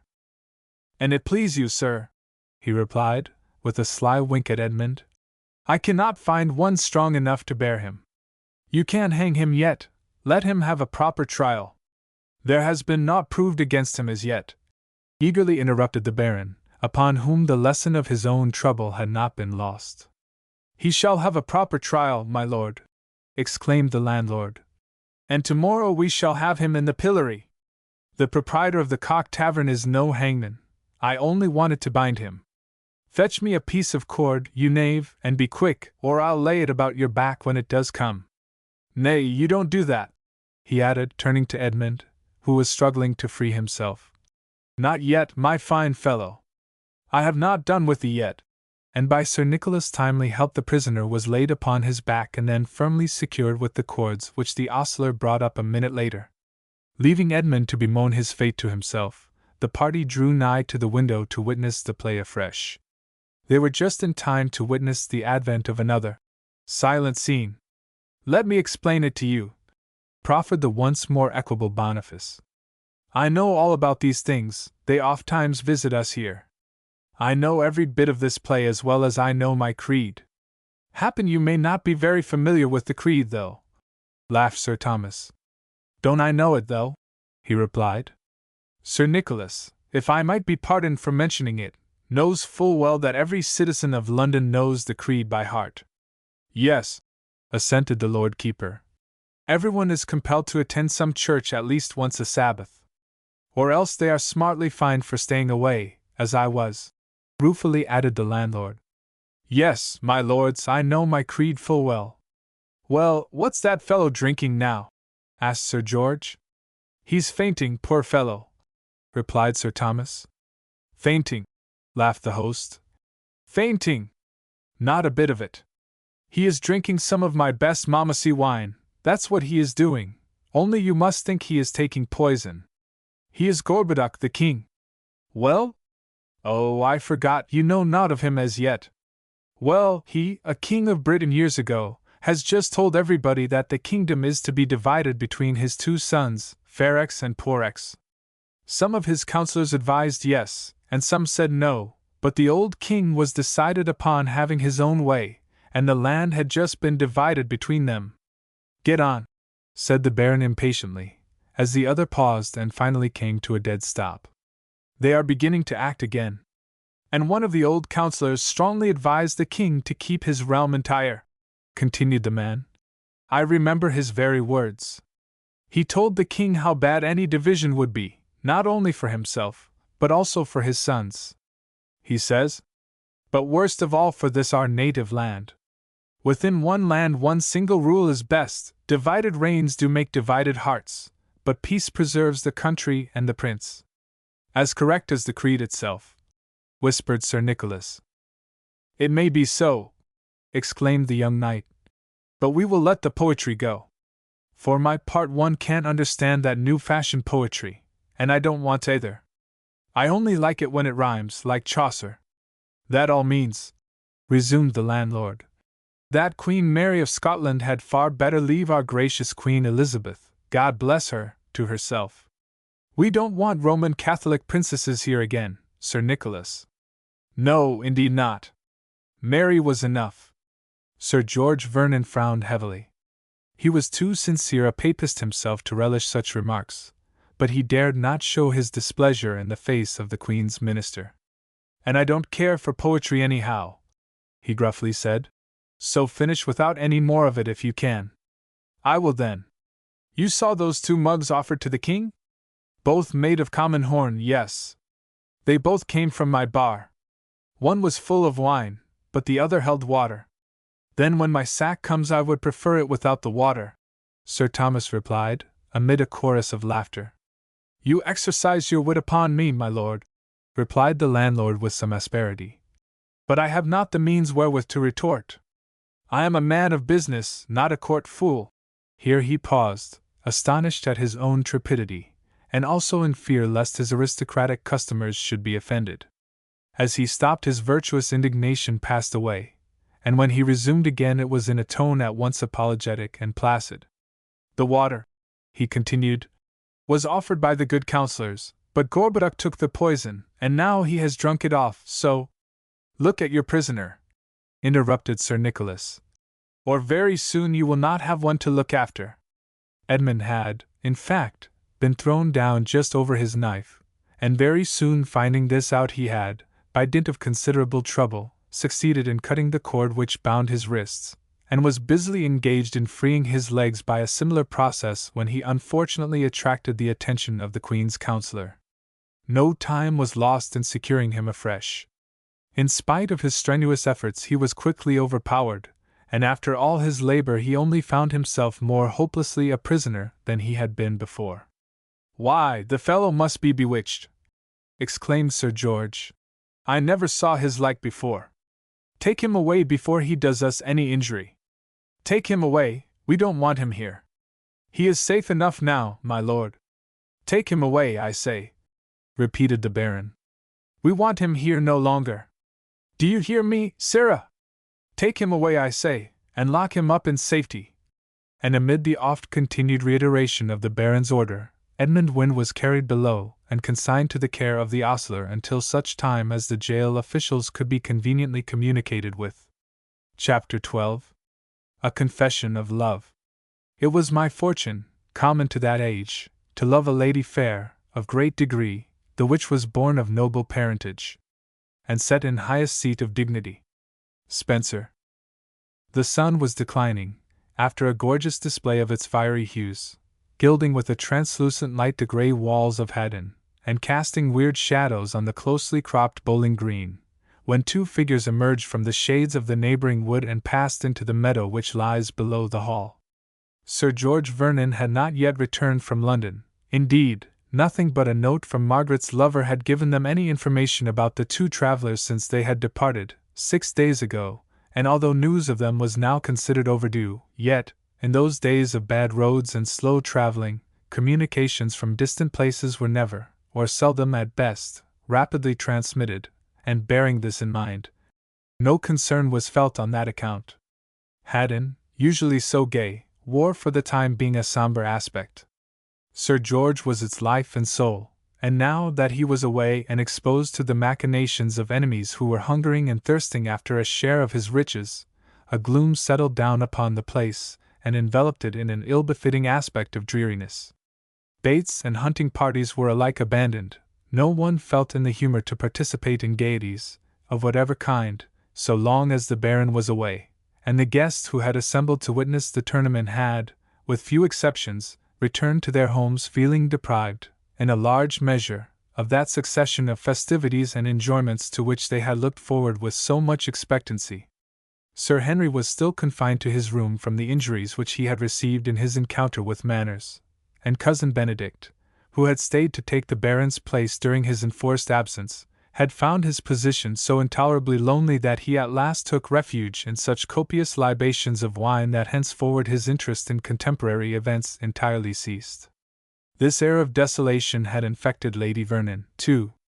Her temper, never of the mildest disposition, now became exceedingly irritable, and finding little consolation forthcoming from Sir Benedict, she vented her spleen with all those with whom she came into contact, and finally shut herself up within her own room and added to the misery of the household by obstinately refusing to hold any intercourse with the family. Margaret and Dorothy were thus thrown much upon their own resources, and they managed to spend the time wearily enough at the tapestry frame until Manners and Crowley paid a visit to the hall, ostensibly to inquire after the health of the wounded knight. Their arrival, as might be readily imagined, was cordially welcomed by the girls, and nothing beyond a first request was required to induce the two gentlemen to stay, and so once again, Manners found himself, to his heart's great contentment, housed under the same roof as the lady of his love. This time, however, he had come with the firm determination to bring matters to a crisis. He felt that his passion for Dorothy could be no longer controlled.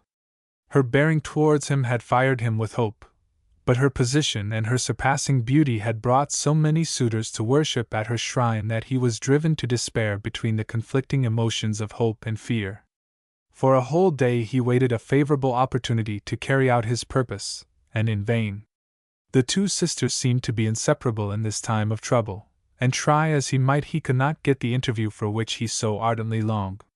The fates were unpropitious, and one after another his artifices were defeated until at last he was obliged to fall back upon the assistance of his friend, and ask him, as a last resource, to help him out of his difficulty.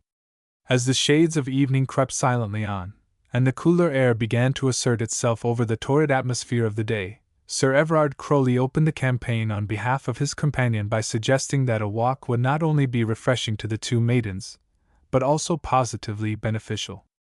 "I don't pretend to know much of the skill of the leech," he added, "but I think that fresh country air is the finest physic out for young ladies, both for health and beauty too. And maybe 'tis good for gentlemen as well," laughed Dorothy. "It is the true elixir of life, for which the alchemists labor in vain to find," exclaimed Manners. "Sir Benedict knows leechcraft, let us take his opinion upon its merits." "Nay," laughingly responded Margaret. "Cousin Benedict, I fear, is too much engaged in other affairs to attend to us just now." "Why, how?" asked Crowley in surprise. "Surely no one would be ungallant enough not to lend their services to two such fair maidens." "Never! I cannot conceive it." "Margaret means," interposed Dorothy, "that he has been taking too much wine again, and then he goes wandering about the cellars and passages until he falls down and goes to sleep. Nobody takes any notice of him now, though. We have all got too familiar with his ways." "Well, we will go," decided the elder sister. "But which way, north, south, east, or west? Bakewell, Roseley, or where? Let us determine quickly, for it will soon be dark." "We are at your service," gallantly responded John Manners. "Any way will suit us equally well." Certainly, provided that the walk was long enough, the direction they should take was of little importance to him. He had a more important matter on his mind. "Let it be Roseley way, Margaret?" asked Dorothy. "Well, then," she agreed, "we will say Roseley. 'Tis a pretty walk, but we might first see our venerable protector in safety, then nothing could be nicer." "Follow me, brave gentlemen," said Margaret, and the two girls led the way through the banqueting room and down the stone-flagged passage into the capacious wine cellar below. Benedict was not there, but it was evident, from signs which could not be mistaken, that he had been there shortly before. All the neighboring cellars were thoroughly explored, but to no purpose. He could not be discovered, and finding that he had just been seen in the vicinity of the old archer's room, they turned their feet in that direction, only to find themselves once more baffled when they arrived there. "No, your ladyships," replied the serving-maid, in answer to their inquiry. "He has gone again just now. You will be sure to find him in the kitchen, though. 'Tis as good as a badger hunt," laughed Crowley, as they trailed into the kitchen again. "But prithee, fair mistress, what shall we gain by discovering the August night?" "In truth I cannot tell," replied Dorothy. "But, trust me, Margaret has some plan or other in her head." "Yes," said Margaret. "But see him, here he is, the master of the house, our guardian, our protector, behold him where he lies." And she pointed to where the too festive knight lay doubled uncomfortably up in the salting trough. "I expected about as much," she went on. "And I want to cure him. What shall we do?" "Salt him," slyly suggested Dorothy. "That is the usual way." "Fasten him down in the box for the night," suggested Crowley. "We will," she said. "Here is the lid. We can easily fasten it down so that he cannot undo it, and we will have a peep at him to see that he is not smothered when we come back." In accordance with this decision, Sir Benedict was unconsciously made a prisoner, as securely as any culprit in Derby jail, and leaving him in this position, the merry quartet started off upon their evening stroll. Disdaining the highway, they followed the beaten path which led through the wood to Roseley, Crowley doing his part to aid his friend by walking on with Margaret in front, and so deeply engaged her interest by recounting some of his adventures in badger hunting that she entirely forgot her sister, who followed behind her in a more leisurely fashion with Master Manners. In vain the anxious esquire sought to broach the topic which lay so near to his heart. The words would not come, and beyond a few gallant and courtier-like remarks, to the like of which Dorothy had often listened beforetimes with impatience, he could not succeed, and when at last he began to give expression to his feelings, it was in a wild and almost incoherent manner.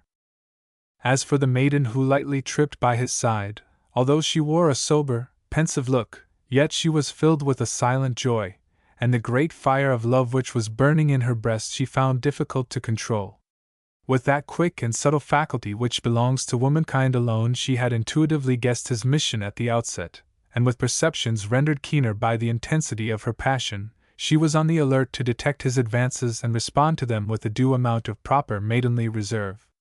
Finding, however, that he was slow to approach the subject, yet feeling sure of his intentions and fearing lest the opportunity should slip by, she sought to precipitate his movements by a few delicate hints.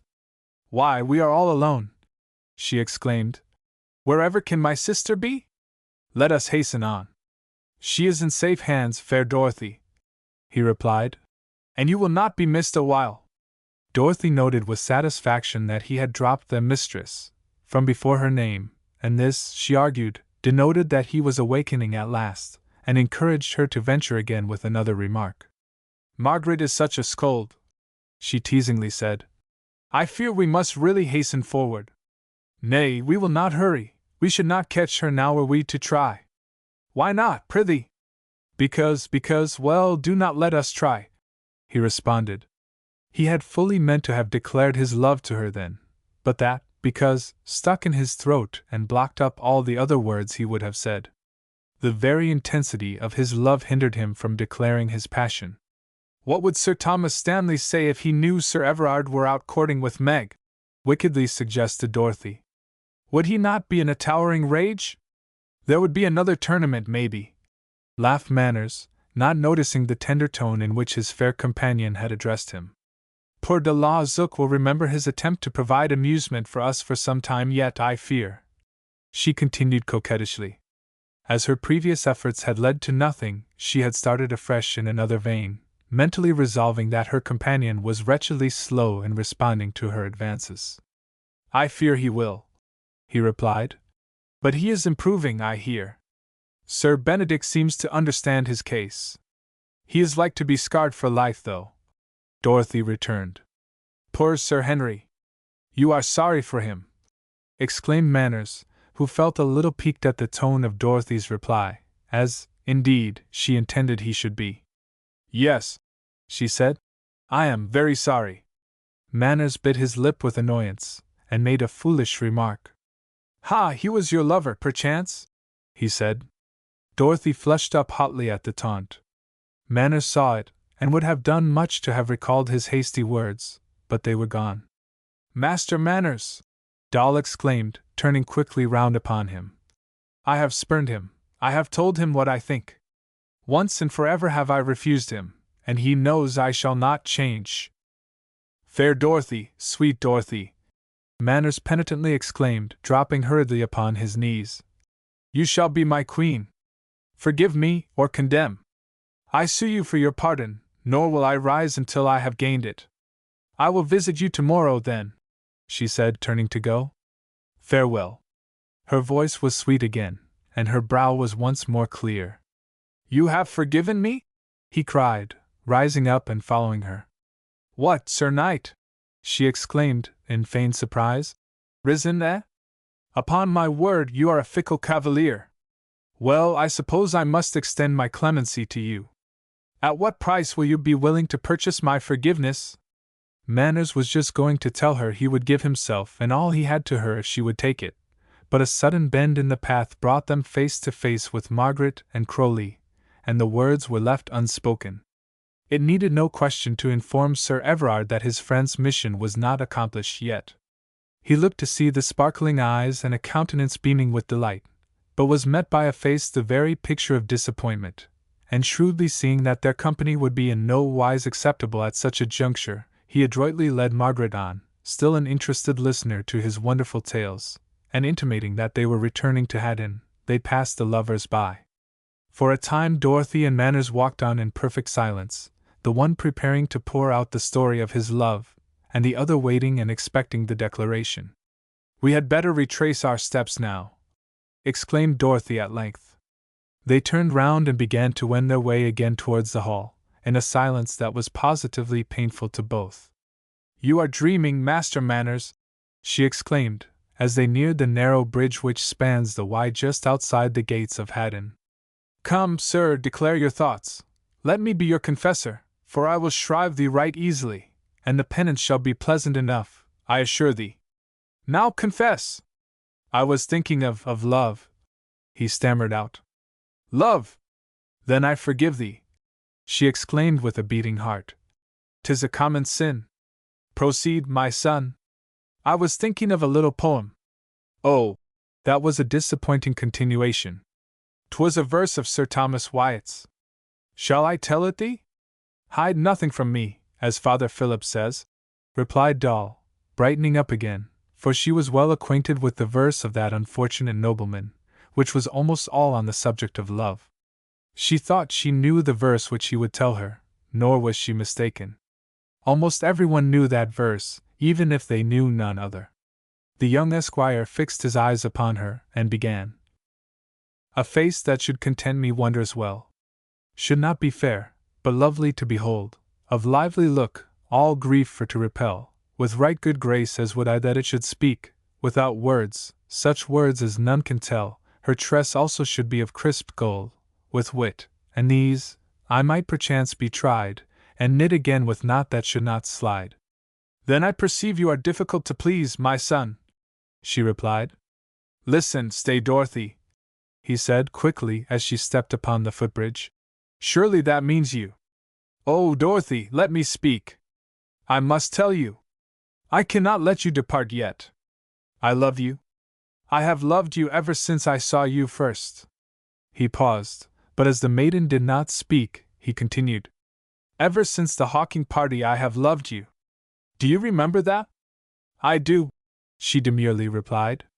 "Nay, stay, leave me not thus," he cried, as Dorothy unconsciously moved. "You must stay, you must listen. Dorothy, I cannot flatter you like some, I speak the truth. I cannot live without you make me happy. Will you be mine?" "But, Sir Knight—" "Nay," he interrupted. "Say it is so. I am no knight, I am but a simple esquire, but though you be the daughter of the rich king of the Peak—" "Nay, do not talk like that," she interrupted quickly. "Let me do something to show the vastness of my love," he went on. "What shall it be? Bid me do aught, or go anywhere, command me what you will, but say you love me. And if I do, what then?" "What then?" he echoed. "I would live or die for you alone." "I do love you, then," she replied, with downcast eyes and blushing face. Manners stood up erect, and glanced straight into the honest eyes of the beautiful girl as she stood on the bridge beside him. "You do?" he exclaimed. "Say it again." "I do love you," she repeated. "And will be yours forever if you love me as you say." "What?" he cried. "You, the fair Dorothy Vernon, the Princess of the Peak, the fairest jewel in the land, you give yourself to me, John Manners, a simple esquire? I can scarce believe my ears. I will show you." "John," she replied, "my life shall prove it. I have loved you dearly ever since that selfsame hunt." And permitting her love troth to be sealed by a kiss, she buried her fair face in his bosom and quietly wept in the excess of her joy. Chapter 13. Father Philip's Accident. "And thou hast loved him. Faith, what next? It had been better far for thee that thou hadst ne'er been born than this. Brood on thy folly and return, but when thou hast repented on't. A woman's whim." As the two lovers, happy in their newly pledged love troth, entered the gateway of the hall, they were encountered by the news that Father Philip had met with an accident. Margaret and Sir Everard Crowley had not yet returned, and messengers were even then, by the Chamberlain's commands, preparing to go out to secure aid. "'Tis a sad mishap, my lady," said that functionary, as Dorothy entered. "That stupid old horse of his threw him against a tree, and we cannot find Sir Benedict anywhere. The poor father is bleeding to death." "He's dying, my lady, dying," What will the Baron do if he return? Hush! Thomas, of course he will return. May the blessed Virgin take pity on us, pursued the wretched man. There is an evil spirit o'er the place. Someone is working a spell against us. Where is the father? Asked Manners abruptly. He lies in the chaplain's room. I can hear him groaning now. The saints look down in. Dorothy passed on, heeding not the continued invocations which the old man made to all the saints in the calendar, and led her lover into the little room in which the unfortunate priest lay. The portly form of Father Philip lay stretched at full length upon a wooden bench, and the room resounded with his painful groans. As they approached nearer to him, they could see the fearful injuries he had received, and the continued reiteration of the sufferer that he was about to die needed no other confirmation than a glance at his pale face, upon which the mark of death was plainly written. Father Philip, despite his faults, was universally beloved in the neighborhood, by the poor for the bounty he dispensed at the gates from the well-stocked larder of the night, by the rich because he was by far the best tale-teller of the district, and the success of a feast at which he was present was at once assured, and by the children generally, for the confections and little silver pence he bestowed upon them, along with his kind word and cheery smile, in a most liberal manner. At Haddon he was a prime favorite with all alike. He had entered the service of the Vernons soon after the monasteries were dissolved, in the time of Henry VIII, and had grown old in his office. Throughout the critical and changeful reigns of Edward and Mary, as well as the early years of Elizabeth's time, he had, in spite of all the attempts made to oust him, retained his position as confessor to the family and priest of the chapel at Haddon, and, as he had christened Margaret, he was looking forward with pleasurable expectancy to the occasion when he would be called upon to marry her also. Leaving Dorothy standing on the threshold of the doorway, Manners advanced to the injured man's side, and endeavored to soothe him by instilling into his mind a ray of hope. "Oh, Dorothy!" gasped the priest, disregarding the words of his would-be comforter. "I am dying, dying like a dog. Oh, for some of Dame Durden's simples now! For the blessed Virgin's sake fetch Sir Benedict! Oh dear! Oh dear!" And he sank back with a groan. Dorothy turned, and with a fast-beating heart hastened to deliver the captive knight, while her lover endeavored to staunch the flow of blood by binding the wound tightly up in strips of cloth. By dint of much shaking and shouting, Cousin Benedict was at last roused from his drunken sleep, and also at last was made to understand somewhat of the exigencies of the case for which his aid was needed. "I will come soon," he exclaimed, in answer to Dorothy's entreaties. "You must come now," she replied, in a peremptory tone, which admitted of no prevarication. "Where is the wine?" he asked, as he rubbed his eyes and glanced around. "Why, this is the kitchen. Come along, Benedict. Father Philip is dying, I tell you. Do you understand?"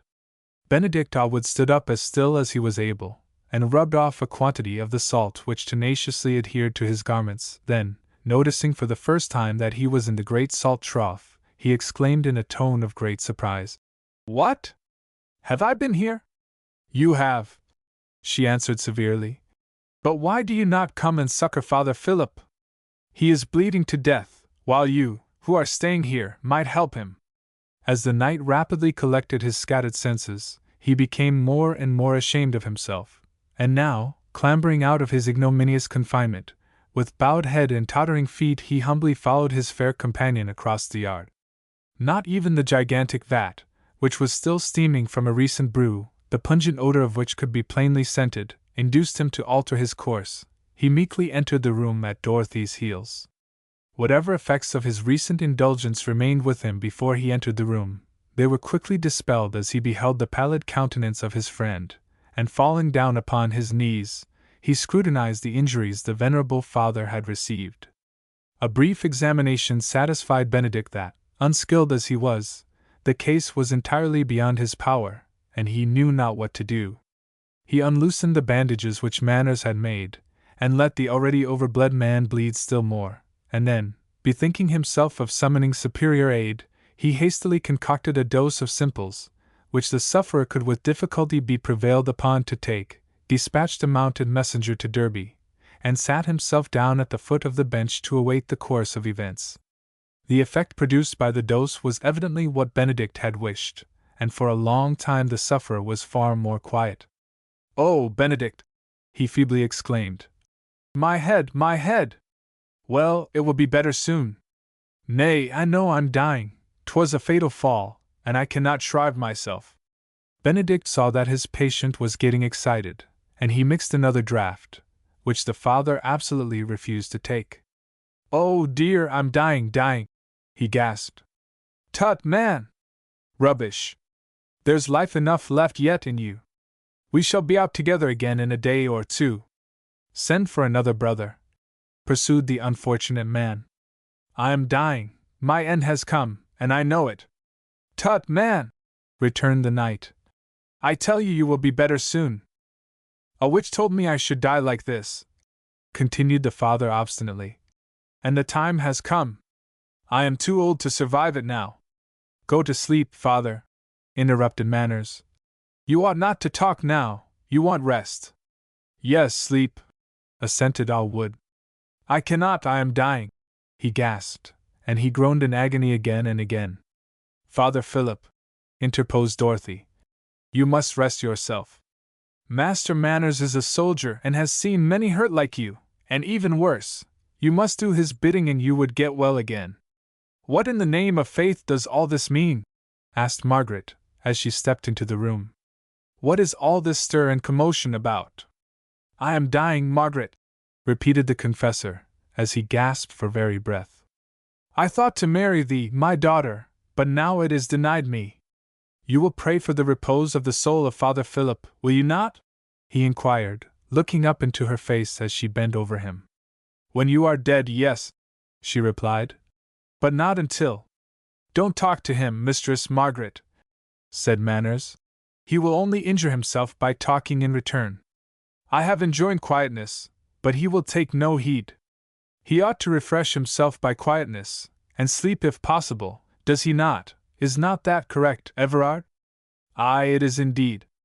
"I shall be dead soon, Margaret, and—" "Go to sleep, man, or at least lie still," growled Allwood. "What is the use of all my care and simples if you won't do as I order you? And you will ask the Baron to forgive an old man's follies, Margaret?" slowly pursued the father, between the gasps, quite heedless of the counsel given him to remain silent. "I'll stop this," Sir Benedict broke in savagely, as he proceeded to tie the bandages on afresh. "Father Philip, you shall be silent, or die you must." "That's better," he exclaimed, as his patient fell back unconscious. "He will, perforce, be quiet now a while, and we may safely remove him to his room." "Is he badly hurt, think you?" asked Margaret. "I don't think he will ever get better again," Benedict gravely replied. "He is old, and it is a terrible wound." "Neither do I think he will weather it," added Crowley. "I have seen men hurt like that before, fair Mistress Margaret, and we soldiers soon recognize the mark of death." Slowly and with great care the poor father was carried into the hall, and as soon as he was laid upon his bed, seeing that there were no signs of returning consciousness, Margaret and Dorothy quietly retired. "Meg!" exclaimed the younger sister, with glistening eyes, as they sat in cheerless solitude before the blazing logs in their own room. "I have something to tell thee, and I shall mayhap want your aid ere I have done." She stopped short to see if her sister had guessed her secret, but it was apparently undiscovered, so she went on. "I don't expect Lady Maud will be very willing. She always opposes us, does she not?" "Sometimes," said Margaret drily. "He is not so rich as de la Zuc," pursued Dorothy, "so I don't think she will agree to it at first." "To what? What do you mean?" "Father Philip's accident has turned your head, I verily believe," replied her sister, as a terrible suspicion of the truth flashed into her imagination. "Nay, Meg, dear, listen. I have plighted my troth tonight." Margaret jumped from her seat as if stung, and her face turned livid with anger. "What?" she exclaimed. "You have dared to plight your troth to Master Manners?" "To John Manners, yes." Her voice was quiet and her bearing firm, nor was she half so agitated as her sister, a fact which Margaret was slow to understand. "Speak fair, Dorothy," she said, as she tried to persuade herself that she had misunderstood her meaning. "None of your riddles for me. You are joking, surely." "Nay, I am in earnest, Meg." "Ask him yourself, he will tell you whether I was joking an hour ago. The Lawzook knows I would perish rather than be his countess. I told him so myself. And oh, Meg dear, I am so happy now, for I love John Manners so very, very much." "'Tis a sad night's work for you," burst out Margaret. "What right have you, prithee, to make arrangements such as these? You are to be betrothed to a brother of Sir Thomas Stanley. Edward is coming from the Isle of Man within a month to arrange it all, and a nice affair have you made it with your forwardness." "Edward Stanley?" echoed Doll, in blank dismay. "Yes, surely." "Never," she replied decisively. "I will have none of him, nor could I if I would. I am betrothed already." "You foolish child," returned Margaret. "I must rate this Master Manners for his presumption. Sir Thomas will have talked the matter over with your father ere now, as they journeyed up to London. It will be of no use even if he has. John Manners has my pledge, and I shall keep it with him, too. Tut, child, this is idle talk. By now the matter is all arranged for you, and very thankful ought you to be. If Master Manners is a gentleman, he is a gentleman. He will think no more about you, then, after he knows the facts," said Margaret sharply, and passing out of the room she left Dorothy alone to her tears, while she tried to discover the happy esquire to give him a piece of her mind. Chapter 14. An unpleasant night. But just as though her dome she do prolong, yet at the last she will her own cause right. Spenser. When the landlord of the Cock Tavern thoughtlessly gave his prisoner into the custody of the ostler, he put Edmund Wynne in the way of the only piece of good fortune which fell to his share on that unlucky day. No sooner did the two conspirators find themselves alone than Edmund began to implore his companion to set him at liberty, offering large prospective bribes for freedom. But quickly perceiving that his keeper was inexorable, he turned his attention to the best possible provision for the safety of those who had embarked on the expedition along with him. It was patent to both that for the meeting of Edmund's associates to take place, as had been arranged just previously, would now only involve them all in one common ruin, and arrangements were accordingly made for them to be warned of the danger their presence would incur. The conference, however, was prematurely ended by the advent of the minions of the law, who, for once in a way, were prompt in the execution of their duty, and in a very short space of time Edmund found himself securely lodged within the precincts of Fleet Market Jail. Little ceremony was shown him at his new resting place, for no sooner had the outer doors of the prison closed upon him than he was rapidly dragged forward across the courtyard and thrust into a dimly lighted, evil-smelling room, the very appearance of which, with its strongly barred windows high up in the wall, and the massive studded door which was closed and double-locked upon him almost before he had entered the room, struck a feeling of shrinking terror deeply into the prisoner's heart. He sank disconsolately down upon the cold stone bench just beside the door, and placing his elbows upon his knees, he propped his head up between his hands, and peering into the dimness bitterly bewailed his fate. He was startled from the train of thought into which he had unconsciously fallen by hearing a sound not far from him. He raised his head and rubbed his eyes, half expecting to be confronted by a spectral visitor, but not being able to distinguish anything in the deep gloom to which his eyes were not yet accustomed, he dismissed that theory, and ascribed the noise to the rats. "Rats, ugh!" he exclaimed, and he lowered his head down again, feeling a trifle less dejected because of the trivial interruption which had for the moment excited him, and changed his dismal channel into which his thoughts had flown. "Who says rats?" exclaimed a voice in tremulous tones, evidently from the corner of the room. Edmund's head was upraised in a moment. His hair stood on end, for, as he hastily glanced around, his eye lighted upon a form enshrouded in white.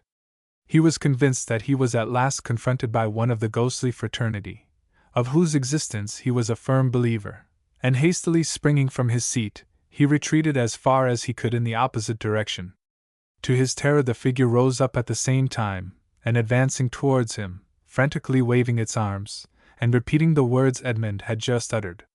He was in a frenzy of despair, and rushing to the door, as the spectre had come up to him, he had made an ineffectual effort to open it, and was busily engaged in kicking its stout timbers to attract the attention of the jailers. All this took but a moment, but it was a terrible time to Edmund, and he found himself, in spite of his efforts, completely nonplussed by the unearthly foe beside him. "Rats! Who says rats?" piped the figure again in its shrill, thin voice. "Where are they?" For answer Edmund turned round, and in his desperation lunged out with his foot towards his persecutor. It struck something solid, and to Edmund's intense relief the spectre limped away with a howl of pain just as the key turned in the lock outside. A moment later the door swung slowly back upon its creaking hinges, admitting the jailer, and, at the same time, a flood of light, which disclosed to view the form of a haggard man writhing in pain upon the wooden bed, sparsely covered with straw, in the very corner of the room. "Here's a pretty pickle," quoth the newcomer, as he stood upon the threshold of the door. "Which of you made all the din? Hullo, why, Peter," he added, as he stepped up to the side of the bed and gazed upon the emaciated form of an old and well-known inmate of the hut. "What does all this portend?" No sooner had he stepped into the room than Edmund, seeing the doorway clear, bolted out on an ill-timed venture of escape. He rushed along the passage, hotly pursued by his custodian, and ran without interruption into the yard. But here, alas, he was at bay. It was not the same yard through which he had entered so shortly before, and he could find no way of exit.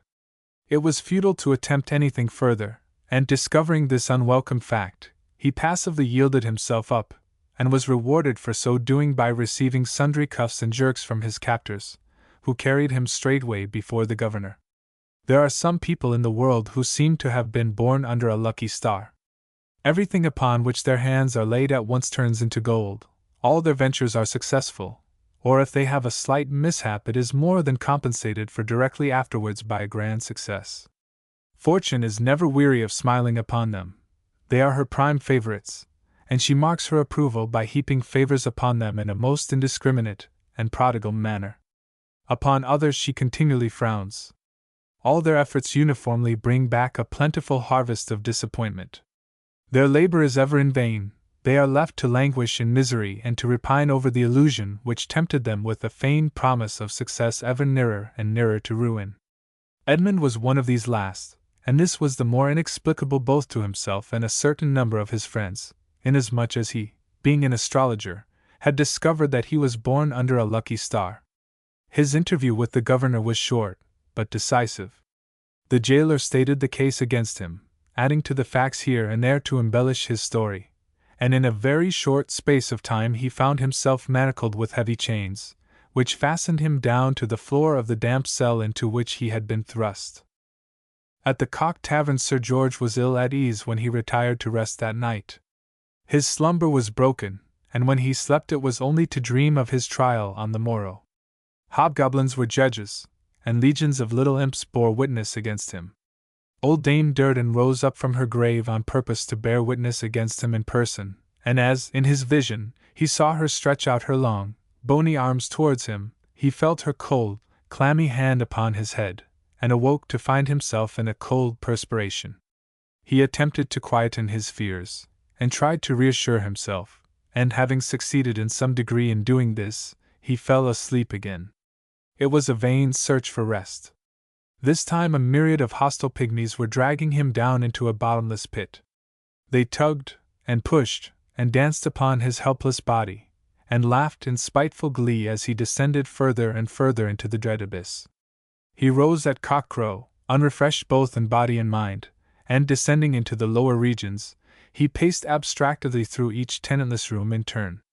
He found it, however, a forlorn and cheerless way of killing the time. Everything seemed dead, not a sign of life was visible. The rooms were desolate, and looked the worse, while the fire grate, empty save for a few dead ashes, seemed but a picture of his own misery, and instead of yielding him even a grain of comfort, its bars appeared to grin upon him with solid defiance. Everything seemed comfortless in the extreme, and as the melancholy train of thought into which he had fallen was in no wise cheered by this manner of proceeding, he passed into the library, which seemed least cheerless of all, and sat himself down. Still he could not enliven himself nor shake off the gloomy feeling which had settled upon him. All around was perfectly still, and the very silence palled upon his fancy. It was, he imagined, the calm before the storm. The tempest would be raging round him soon in all its fury, and moving the empty horn cups aside, the relics of the night's carousal, he reached down a volume from the thinly populated bookshelf, hoping to calm his excited feelings by arousing an interest which might for a time distract his attention from the forthcoming trial. It was a book of poems, and with a contemptuous tush, he impatiently replaced it upon its shelf, and sank down into his seat and fell into a fitful doze, only to be tormented afresh by hosts of enemies, each of whom was eager to destroy him, while he could only look on in dismay and witness his own fall. Sir George was no light weight, and under the pressure of his body the table was gradually pushed further and further away from the bench upon the smoothly polished boards, until at length it failed to offer him any support, and he was suddenly awakened by falling heavily upon the floor. Half dazed by the fall, and still uncertain whether he were awake or asleep, the good knight rubbed his eyes and looked around. He heaved a sigh of relief to find that he was yet alive, for he had at first imagined that the Furies had succeeded in encompassing his ruin. He ran his fingers through his iron-gray locks of disheveled hair, and comprehending that he was seated upon the floor, he made an effort to rise. As he placed his hand upon the floor it touched something which yielded to the pressure. Involuntarily he drew it back and placed himself instinctively in an attitude of defense. He hated vermin of every kind, and this he instantly resolved was a rodent of some description. His first hurried glance showed him that he was mistaken.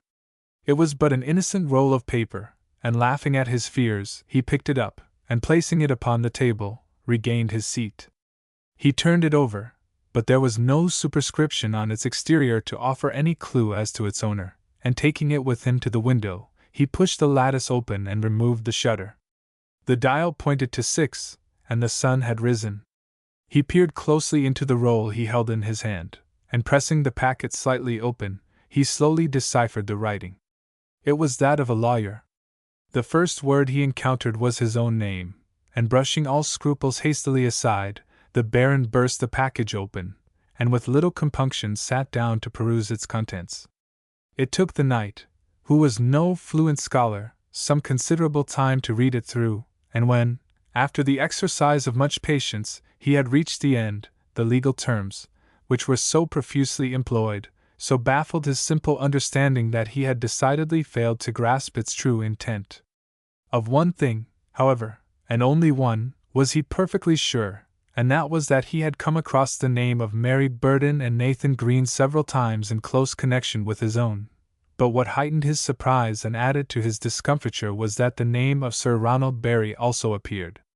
In this predicament he bethought himself of seeking aid to unravel the mystery, and he hastened up to arouse his companion. Sir Thomas was dressed, and he met the Baron at the top of the stairs, much to their mutual surprise. "Good morrow, Thomas!" exclaimed the Baron. "I had come to awaken thee, see here!" And holding up the document he had discovered, he dragged the heir to the Derby estates downstairs without uttering another word or allowing any time for explanations. "Read that," he said, as soon as they were seated. Sir Thomas took the roll from the other's hand, and after a superficial scrutiny he was soon deeply engrossed in carrying out the command, while Sir George leaned his elbows upon the table and carefully studied the changing emotions which followed each other in rapid succession upon the young man's face. Sir Thomas Stanley read it through twice, and then carefully folding it up, he gave the Baron a prolonged inquiring look. "Well," exclaimed Sir George, "you have read it?" "I have." "Is it important?" "Assuredly it is." "What have you done in the matter?" "Naught save that I have shown it thee." "Is that all, Sir George?" "All." "Yes." "Why?" "It is valuable. Where did you get it?" "I found it upon the floor under the table." "What is it, though?" "Show me your summons first." "You have discovered information, I believe, which will tide you safely over the trial." "Eh?" ejaculated the old knight, dropping the bulky summons upon the table. "Found what?" Sir Thomas returned no answer to the query, for, leaving his companion to grasp the importance of the words he had just uttered, he spread out the two documents side by side upon the table and busied himself in comparing them together. Chapter 15. Sir George at Westminster. Go, let the treacherous throw their darts, and sore the good malign perjure their conscience, stain their hearts, to gain their foul design. Yet shall right triumph at the end, and virtue fortune shall defend. Anon. For some time the two noblemen sat in silence, but at length Sir Thomas Stanley looked up and gave the Baron some very pleasant news. You are safe, he said. You need no longer fear this Nathan Green, nor Sir Ronald Barry, nor anybody else for the matter of that. You are perfectly safe. Sir George Vernon simply opened his eyes and his mouth wide in sheer surprise, and seeing that he made no attempt to speak, Sir Thomas proceeded. This is a letter from Green's own counsel. It is of the utmost importance. Nathan Green must have been here yesterday. What? At the inn here? This very inn? Aye. And in this very room. Here is his signature, dated yesterday. Maybe he is above even now.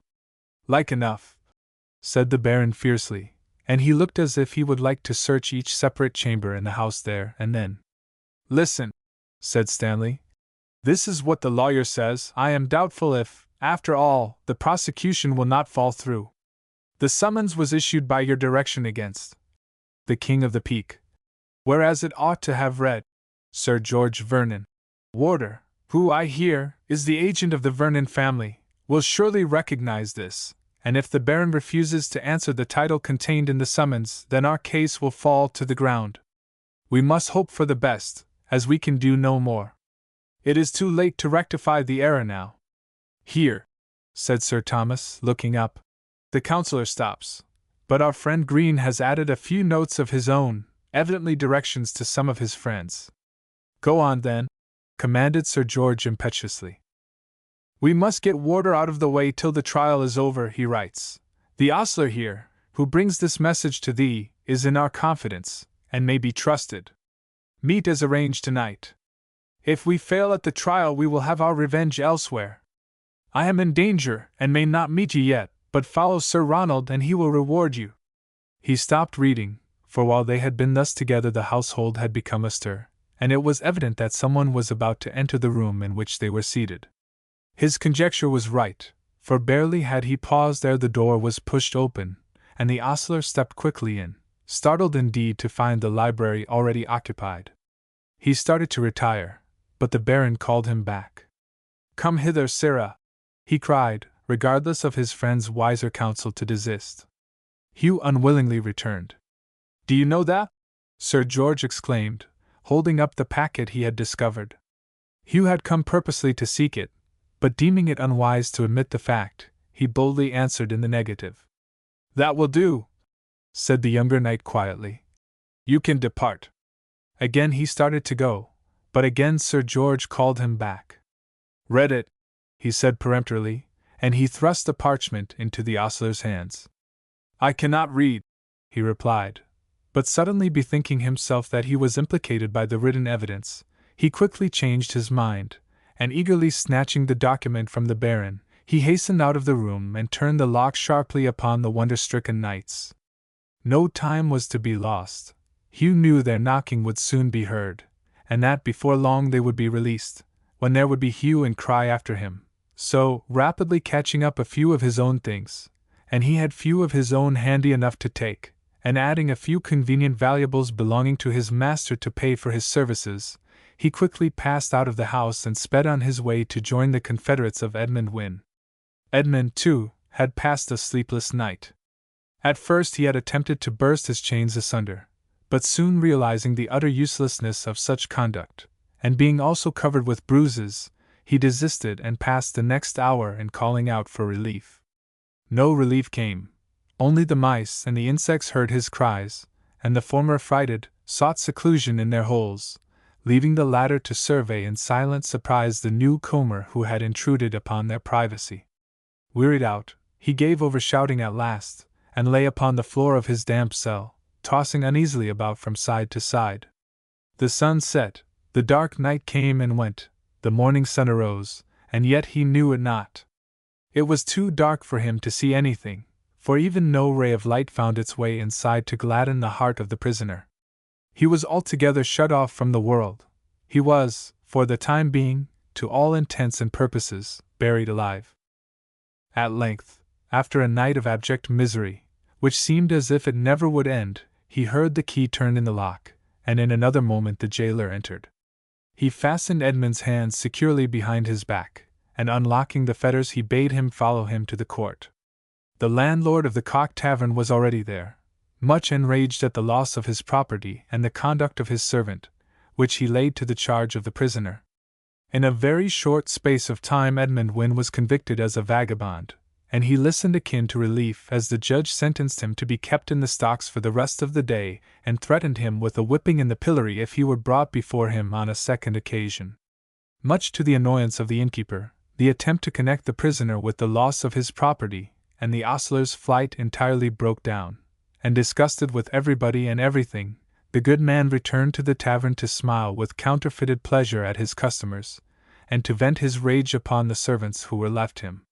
The loss of the paper somewhat disconcerted Sir George Vernon, and after the disappearance of the ostler he sat for a minute or two quite dumbfounded, gazing in speechless surprise at the closed door. His companion was a man of action, however, and undaunted by finding the door locked, he hastened to the window, and would have attempted an exit there had it not been that the windows were too narrow for such a procedure. Baffled again, but in nowise disheartened, he began to thunder at the door, and with the assistance of Sir George Vernon he soon made noise enough to attract attention. The first to hear them was the chambermaid, and she, very naturally suspecting that thieves were in the room, ran out into the yard and intimated as much, at the top of her voice, to all the neighbors. Meanwhile the knocking continued, and was, if anything, more vigorous than before. Startled by such an unusual din, the worthy Boniface awoke from his slumbers, and, in no very enviable frame of mind, set off, poker in hand, to summon aid.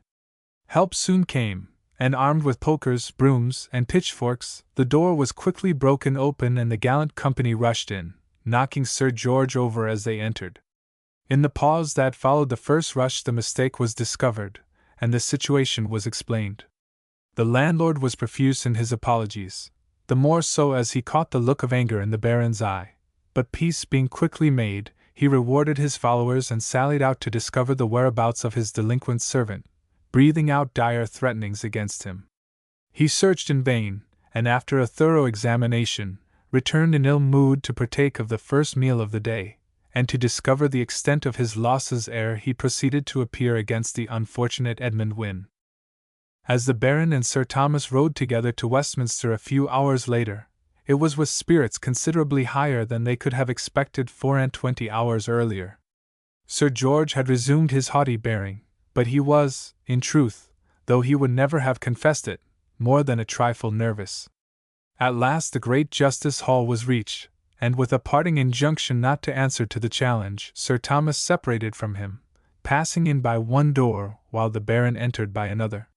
Sir George's nervous temperament was severely tried upon this occasion, for he had a considerable time to wait, and he found no better plan of whiling it away than that of impatiently pacing up and down in the little room allotted to him, and he imagined himself suffering all sorts of horrible tortures. At last his turn came. The door opened, his name was called, and composing himself as well as he was able, he stepped into the crowded hall with considerable dignity, accompanied by a pompous member of the court, and at once became the cynosure of all eyes. He stood impassively, casting his eyes around in search of Sir Thomas Stanley, and curious to recognize as many as he could among the motley crowd which had come to see him tried. During the time the charge was being read, and just as he had discovered his companion in the throng straight before him, he was challenged by the clerk of the Crown to plead. "King of the Peak," cried the officer of the law, "hold up thine hand. Thou art accused of the murder of Mary Durden, spinster. Art thou guilty or art thou not guilty?"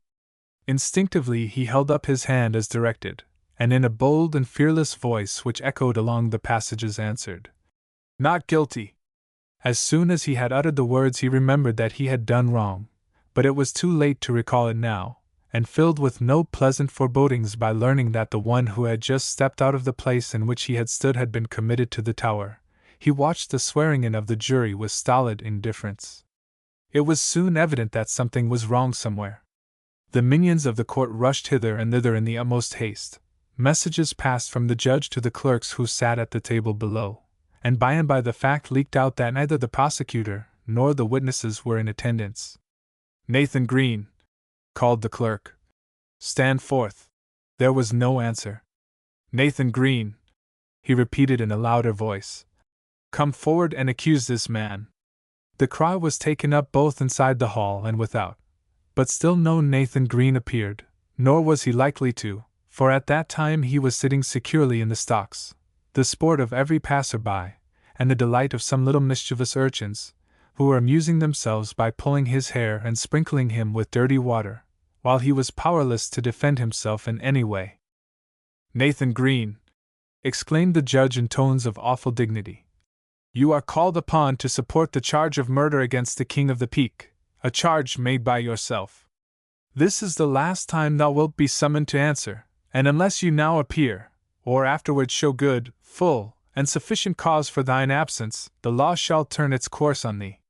The long silence which followed this speech was broken only by the judge, who rose again from his seat, and turning to Sir George told him he was free, and amid the congratulations of his friends and the concealed disappointment of his enemies, he passed triumphantly out of the hall which had proved so fatal to so many of the nobility before him, as it has also done since. Chapter 16. A Night Adventure. But whatsoe'er his crime, than such a cave a worse imprisonment he could not have. Asterisk, asterisk, asterisk, asterisk, asterisk, but here a roaring torrent bids you stand, forcing you climb a rock on the right hand, which, hanging penthouse-like, does overlook the dreadful channel of the rapid brook. Over this dangerous precipice you crawl, lost if you slip, for if you slip you fall. Wonders of the Peak, 1725. Elated by their success, the two noblemen at once left London and hastened on towards Haddon, and leaving the city behind them with few regrets, they arrived at Derby late in the afternoon of the day following the trial. It was Sir Thomas Stanley's time to be impatient now. He was anxious to behold Margaret again, and leaving the Baron behind him to settle a few matters of business, he rode off upon a fresh horse to carry the good news to the hall, and to herald the approach of the night. John Manners was keeping Dorothy company on the top of the Eagle Tower when Sir Thomas appeared in sight. A lookout had been on the watch for the last 3 days, waiting to announce the approach of the expected messenger from London, and each night a beacon fire had been lighted, that in the darkness he might not pass by. But no messenger came, and anxiety was beginning to make itself apparent on more faces than one when the two lovers espied the fast-approaching rider, and proclaimed the news to the household below. Margaret soon joined them company. She was burning with impatience to read the long-expected missive, and she eagerly watched the horseman draw nearer who was bringing her tidings from her betrothed. "See, Meg!" exclaimed the overjoyed Dorothy. "Thither he comes!" And she pointed to a cloud of dust in the far distance, in the midst of which might be seen every now and again the indistinct form of a horse and its rider. "Maybe he will pass by!" exclaimed Manners. "Not he!" scornfully replied Margaret. "He will none pass by. None other than a messenger to Haddon would ride like that. The steed is hard put to it, surely it is near its journey's end." "Well, we shall soon see," interposed Doll. "He is making good speed." It was as Dorothy said. Even while they had been talking, the rider had considerably lessened the distance which separated him from the hall, and, had it not been for the dim twilight which was then slowly deepening, they would have been enabled to distinguish more than they had already done. "He rides well," said Margaret, more to herself than to either of the others. "Methinks I know that ride." "'Tis like Crowley's," said Manners. "But Sir Everard is with Father Philip." "It cannot be him," returned Dorothy. "There is but one man who bestrides a saddle in such a fashion," exclaimed Margaret, as she carefully scanned the horseman. "But no! It cannot be so. I thought it was Sir Thomas Stanley," exclaimed Dorothy, taking the words out of her sister's mouth. "I thought it was he," she confessed. "And see," she added, raising her voice, "it is Sir Thomas, I thought it was." And she left the lovers as she had found them, and hastened down, greatly excited, to meet her own beloved, and not without some feelings of dismay at seeing him return alone. Leaving the succeeding scene to be imagined rather than described, we will hark back to Sir George at Derby. He accomplished his business more expeditiously than he had anticipated, and in a very brief space of time started out of the town, hoping with a hope soon to be dispelled that he might, perchance, overtake Sir Thomas. Without a halt he arrived at Matlock at just about the same time as his companion reached Haddon, and reining up his steed at the village inn close by the churchyard, he alighted for a short rest and some refreshment ere he finished what remained of his journey. He was well known here, and his peremptory commands were obeyed with the utmost alacrity. His first inquiry was about Sir Thomas Stanley, and he learned to his satisfaction that he had passed safely through there a good hour or so before. "In good sooth, your lordship is surely going no further tonight," exclaimed the host, as Sir George made the preliminary preparation for resuming his journey. "Tut, man, why not?" "Of course I shall." "Your horse is stabled," responded the landlord. "Surely you will not attempt to ride further tonight." "My horse stabled?" thundered the Baron. "I said not so, 'tis fresh from Derby." "Out with it, man, and let me away." The horse was quickly unstabled, and brought round to the tavern door, but the innkeeper was loath to let the good knight depart. It was a thing he would not do for a trifle, and he feared for the safety of the Baron. "The roads are very bad," he exclaimed, as they stepped into the little passage together. "And it will be dark ere you reach the hall, my lord. Had you not better change your mind?" The knight declined the request in the most emphatic manner, and placed his foot upon the stirrup to mount. "There be many rogues and footpads in the neighborhood of late, and especially today," pursued the other.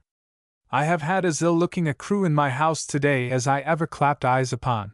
I am sure they bode no good." Nothing, however, could persuade Sir George to stay, and seeing that his guest was obdurate, the host continued. "Stay a while, Sir George, and thou shalt at least have a man of mine to accompany thee. The neighborhood is full of knaves of late, and I like it not that thou shouldst go alone." But the offer was lightly refused, and fearing nothing for his own safety, the old knight spurred his horse forward, and in a few moments was lost to sight in the fast settling gloom. Little time as he and Sir Thomas had lost in leaving London, and quick as they had been in reaching Derby, there had yet been those who had been more expeditious than they.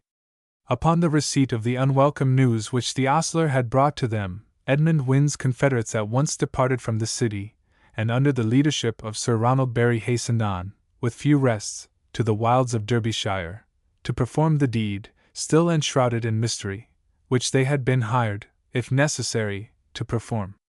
Blissfully unconscious of the trap into which he was rushing, and wholly contemptuous of the idea of being benighted, the Lord of Haddon rode fearlessly on. The way was dark to be sure, but he knew it well, and what added to his confidence was the fact that he was right in the very heart of his own possessions. He had barely ridden a couple of furlongs, though, before his horse became restive, and in response to a free application of both whip and spur only pricked up its ears and advanced in a more unsatisfactory manner than before. Still suspecting nothing, the Baron applied the whip more vigorously. He perceived, clearly enough, that his charger was frightened at something or other, and to inspire it with a little of his own courage he started to whistle a lively tune which he had heard Dorothy play upon the spinet till he got it well by heart. The tune was never finished, for barely had he begun it when the branch of a tree, which was hurled at him from the side of the road, completely unhorsed him and sent him rolling into the ditch on the other side.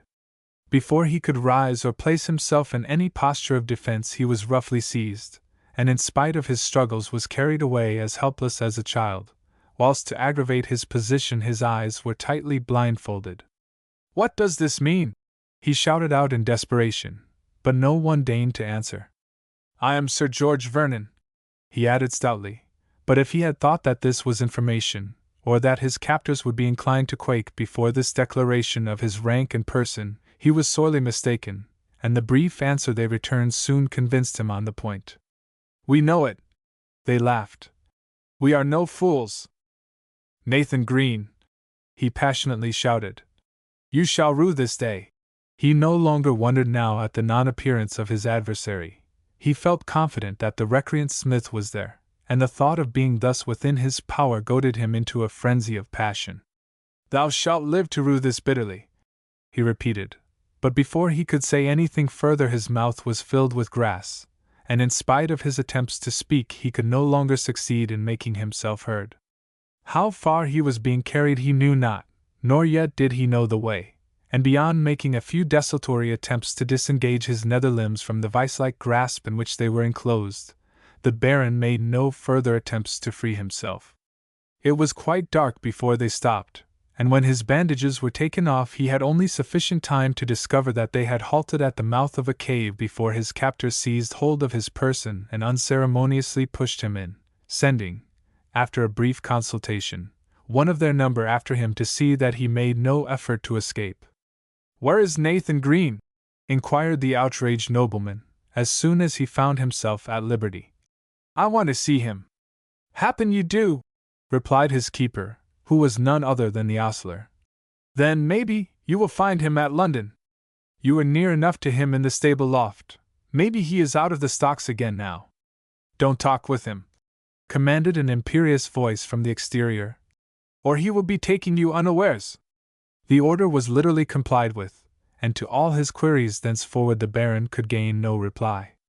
At length he gave up the attempt, and watched in sullen silence his captors kindle a fire just within the cavern mouth.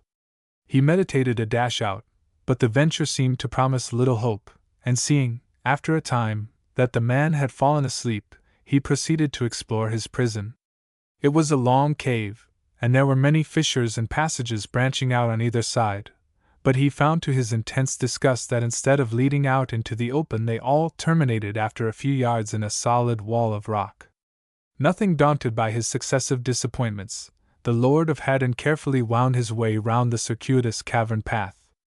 He found it difficult work, however, to walk in darkness in an unknown way, and he made little progress until, suddenly remembering that the ostler had charge of the tinder and flint which his associates had thrown in after kindling their fire, he stole back as quickly as he could to fetch it. He found everything exactly as it was when he left it. The ostler was still asleep and loudly snoring. The noisy gang beyond were cooking their evening meal, and without attracting their attention he succeeded in gaining the coveted articles, and rapidly retreated with them in his possession. He waited before obtaining a light, until a sharp bend in the cave secured his position, and then, stooping down, he struck the flint and steel together and made a torch of his cravat.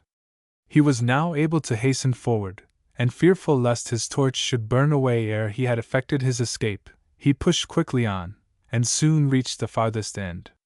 The cave, which had been gradually narrowing as Sir George advanced, instead of suddenly rising up into the ground above, or ending in a narrow opening, as the good knight had fervently hoped, terminated in a deep chasm, and far down below there rushed a tumultuous stream. Even as he stopped short, startled by the discovery, a stone rolled over the brink, and after a pause of several seconds' duration the forlorn explorer was suddenly recalled to a sense of his position by hearing a faint splash in the deep waters far below. He turned round regretfully, and commenced to return, fully decided, unless he quickly discovered a way of escape, to attempt to surprise his captors by rushing through their midst, trusting to the darkness of the night to favor his escape. He had not gone far before he discovered that his absence had been noticed. The ostler must have awaked. The echoing cavern resounded with the imprecations of his companions, and their approaching footsteps warned him that they were coming in search of him. Not a moment was to be lost, and espying a large shelving rock which jutted out from a side passage, Sir George Vernon hastily clambered up and extinguished his light.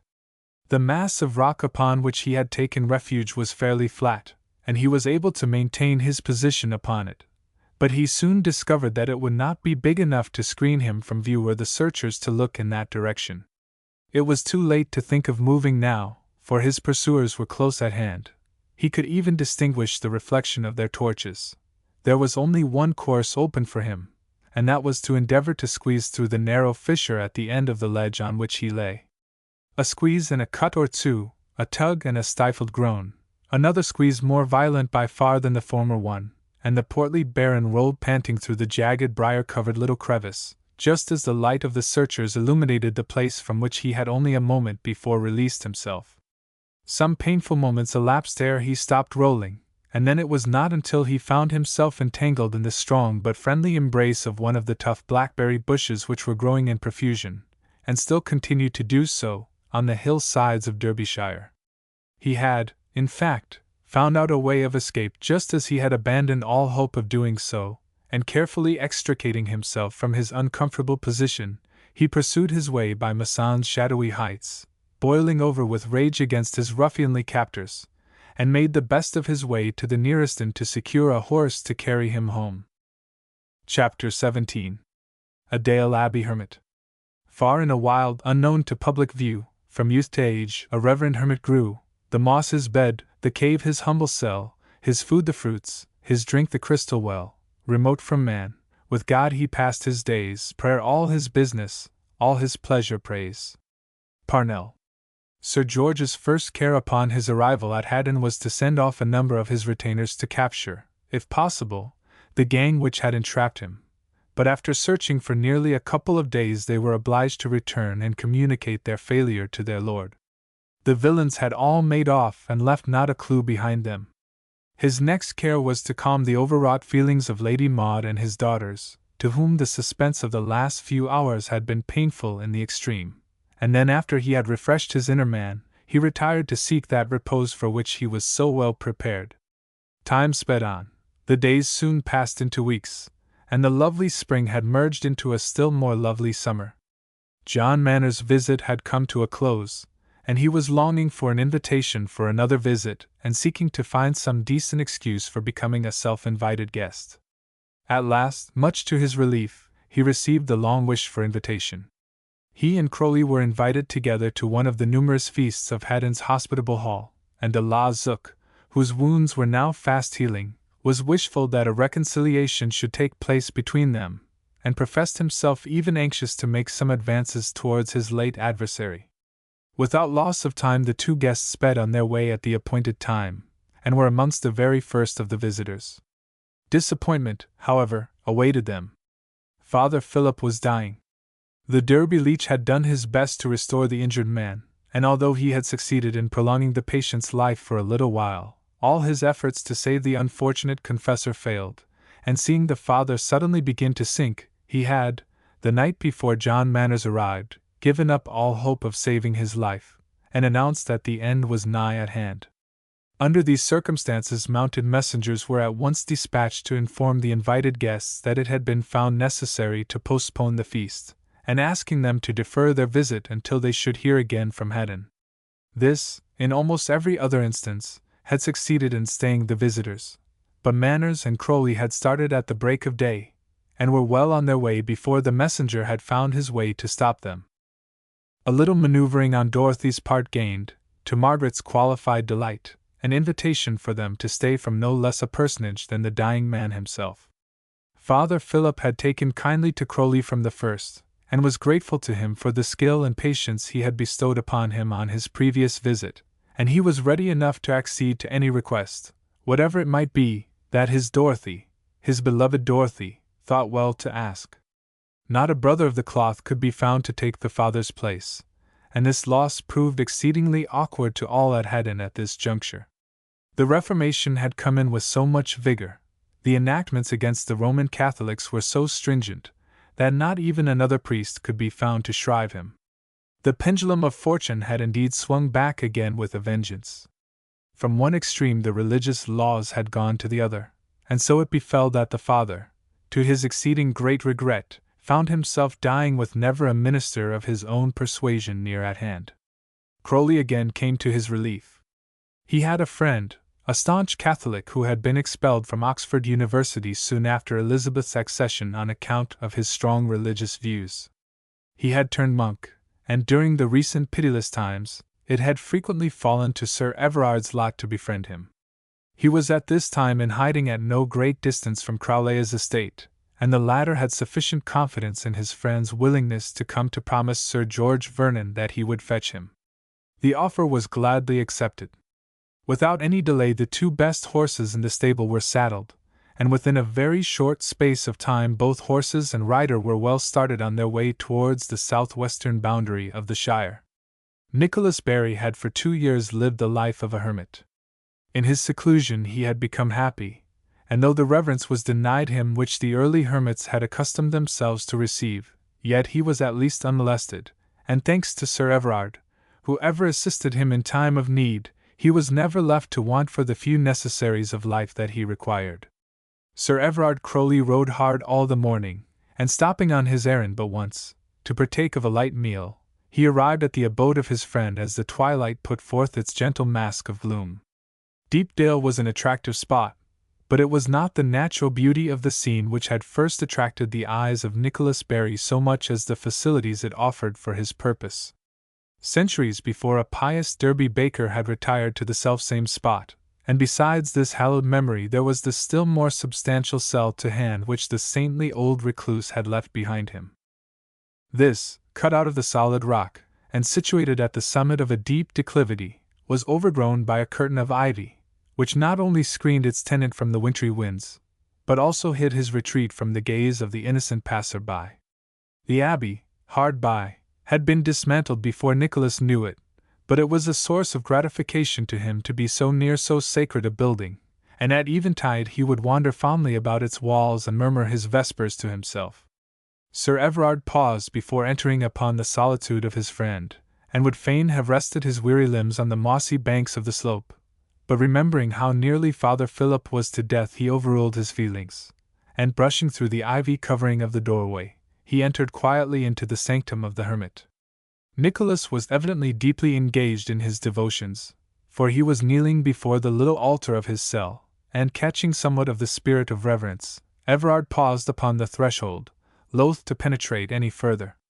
The lamp gave but a fitful flickering light, but the devotee heeded not, and by, as the night stood spellbound, the wick sputtered in the oil, and making a final effort the flame shot up for a moment with a brilliant glare, and then died slowly out, leaving nothing but a fragment of smoldering wick and a sickly odor to attest its presence. Crowley roused himself as it died away, and came to the resolution that it was high time to announce his presence, and failing to distinguish any signs to intimate that his friend's prayers were nearing conclusion, he advanced towards him. He had scarcely moved a step when he started back with horror.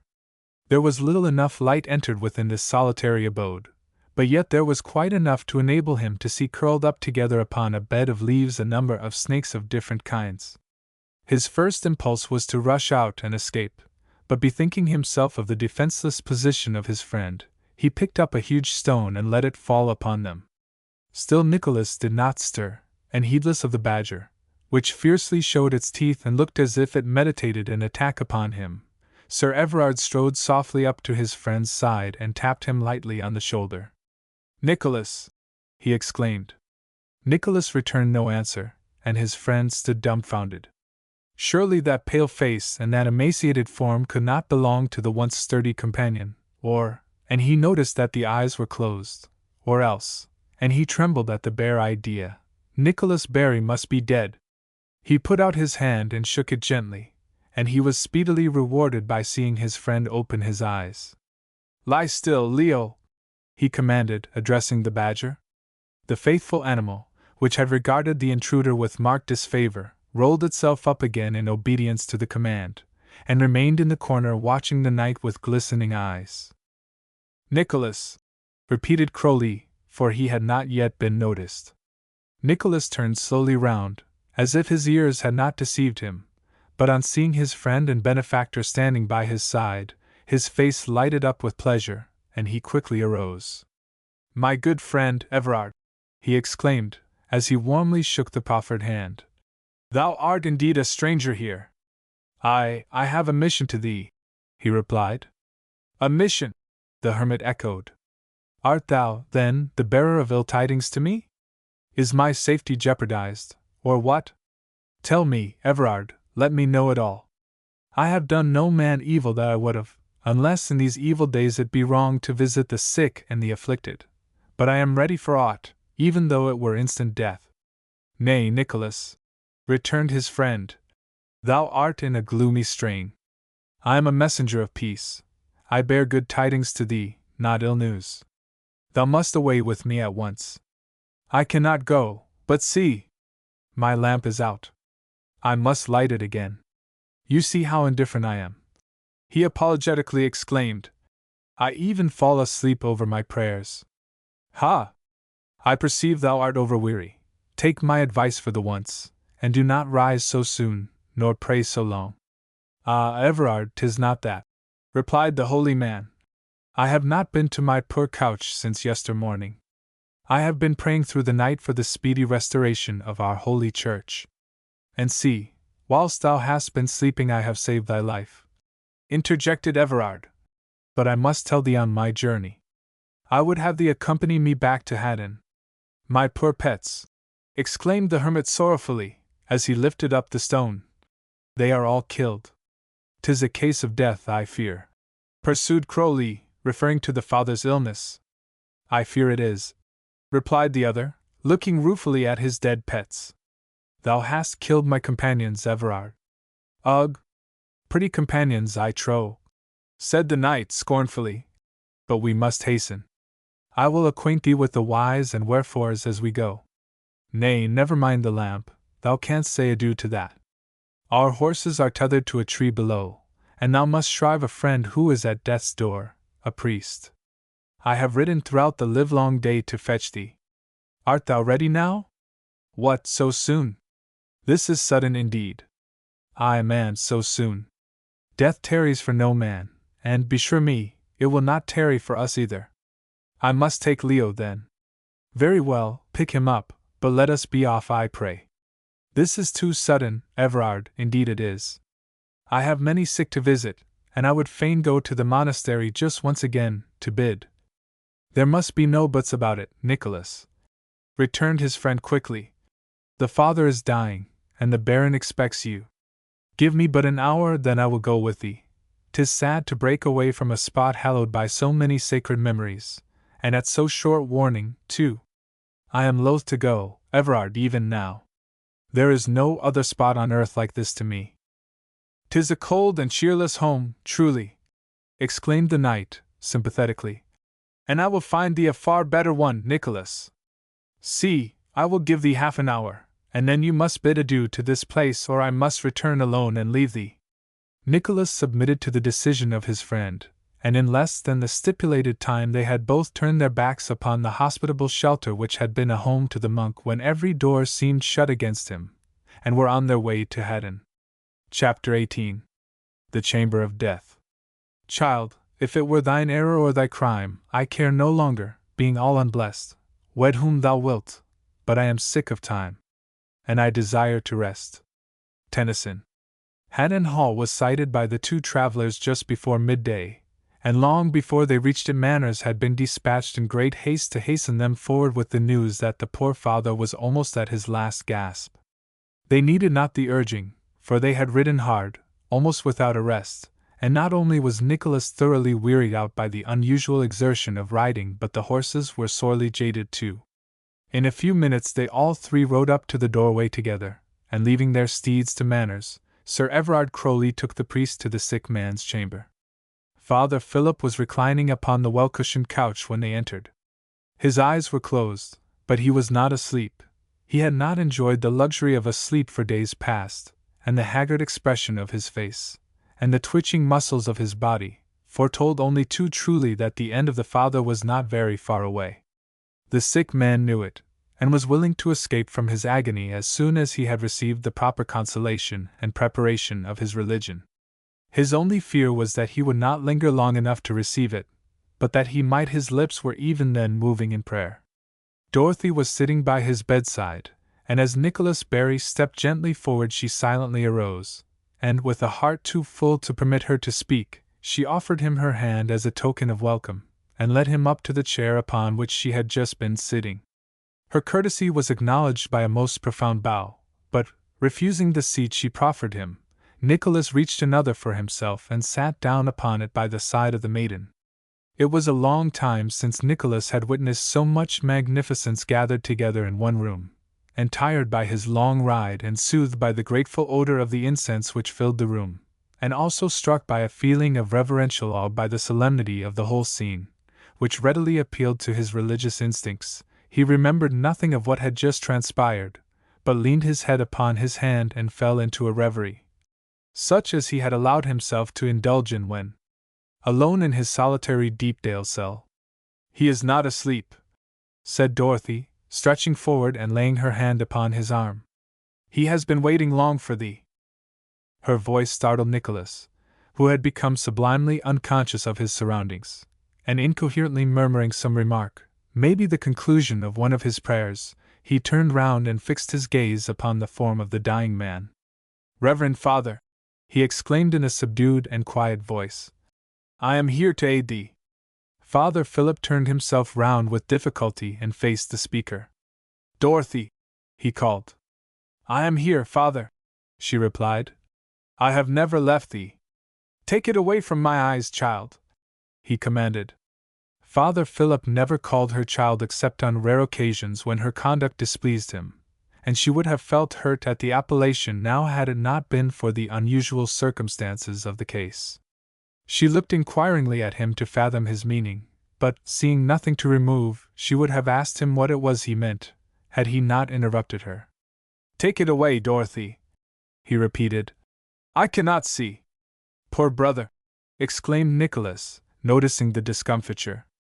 "I fear me thou art blind. There is naught to take away, save the film from off thine eyes." "Brother, did you say?" asked the dying man. "Did you say brother? Are you then the priest? Praise be to God, I shall die easy now." And he buried his face in the pillow and wept for joy. "Let him lie as he is," whispered Nicholas. "He will be far easier so. Poor man, he is indeed at the portals of death." "The leech said so," replied the heartbroken Dorothy, and then for a long time they sat motionless, watching with intense earnestness each movement of the dying man. The good father wept unrestrainedly. His whole frame quivered with emotion as the sobs escaped his breast, until, after a time, the sounds gradually and yet perceptibly grew weaker and fainter, and finally died away altogether. "He is dead!" sobbed Dorothy, after a long pause. "Nay, see," replied her companion. "His bosom heaves, but the end is very near. May my last hour be as calm as this," he added earnestly, as he gazed as the father. "Amen, so be it, Nicholas Berry," said a voice from the region of the doorway. The monk started at the sound of his name, but did not move. The tapers were burning before the altar, and the curtain was drawn, and he failed to distinguish the features of the visitor. Dorothy, even through her ears, noticed that he was startled and discomposed, and she hastened to reassure him. No harm, good father, 'tis but Master John Manners," she said. "You have not forgotten me, surely?" inquired Manners, stepping forward, and throwing the light upon his face. The priest gave a start of surprise as he recognized the visage of the newcomer. "Forgotten a Rutland?"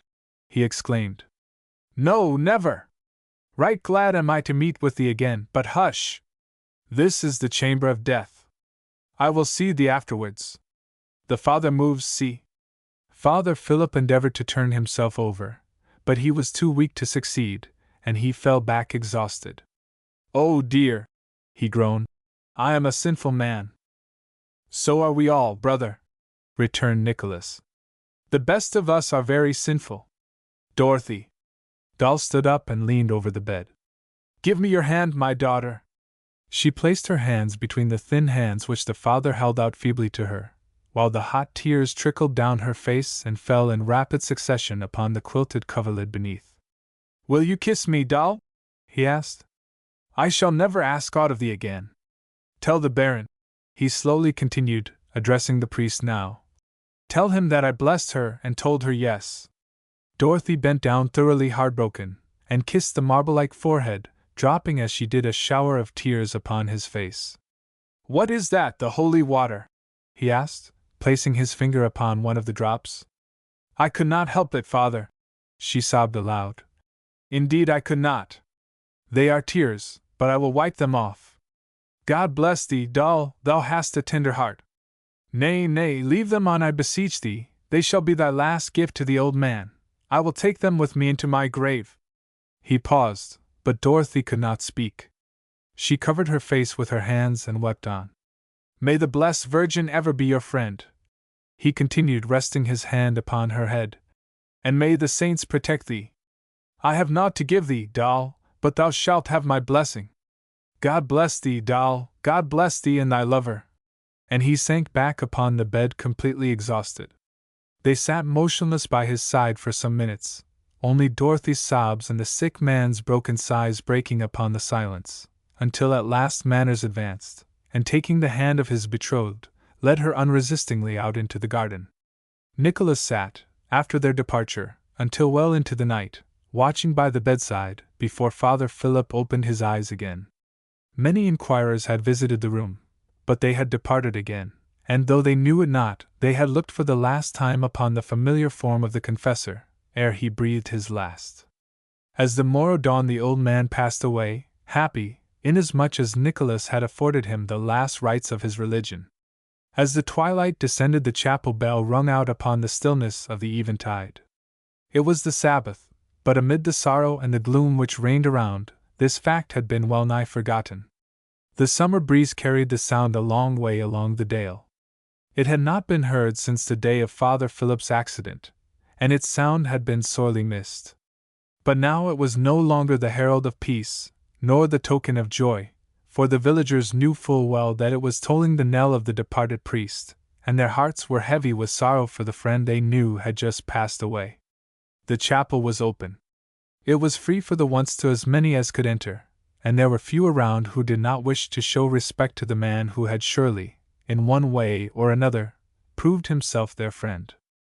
The limited number that the chapel could accommodate took their places long before the vesper bell stopped ringing, and when Sir George came in, bringing in with him the Lady Maud, and followed by his daughters and the two guests, there was a large concourse of disappointed worshippers outside who were bent on remaining as near the sacred edifice as they might get.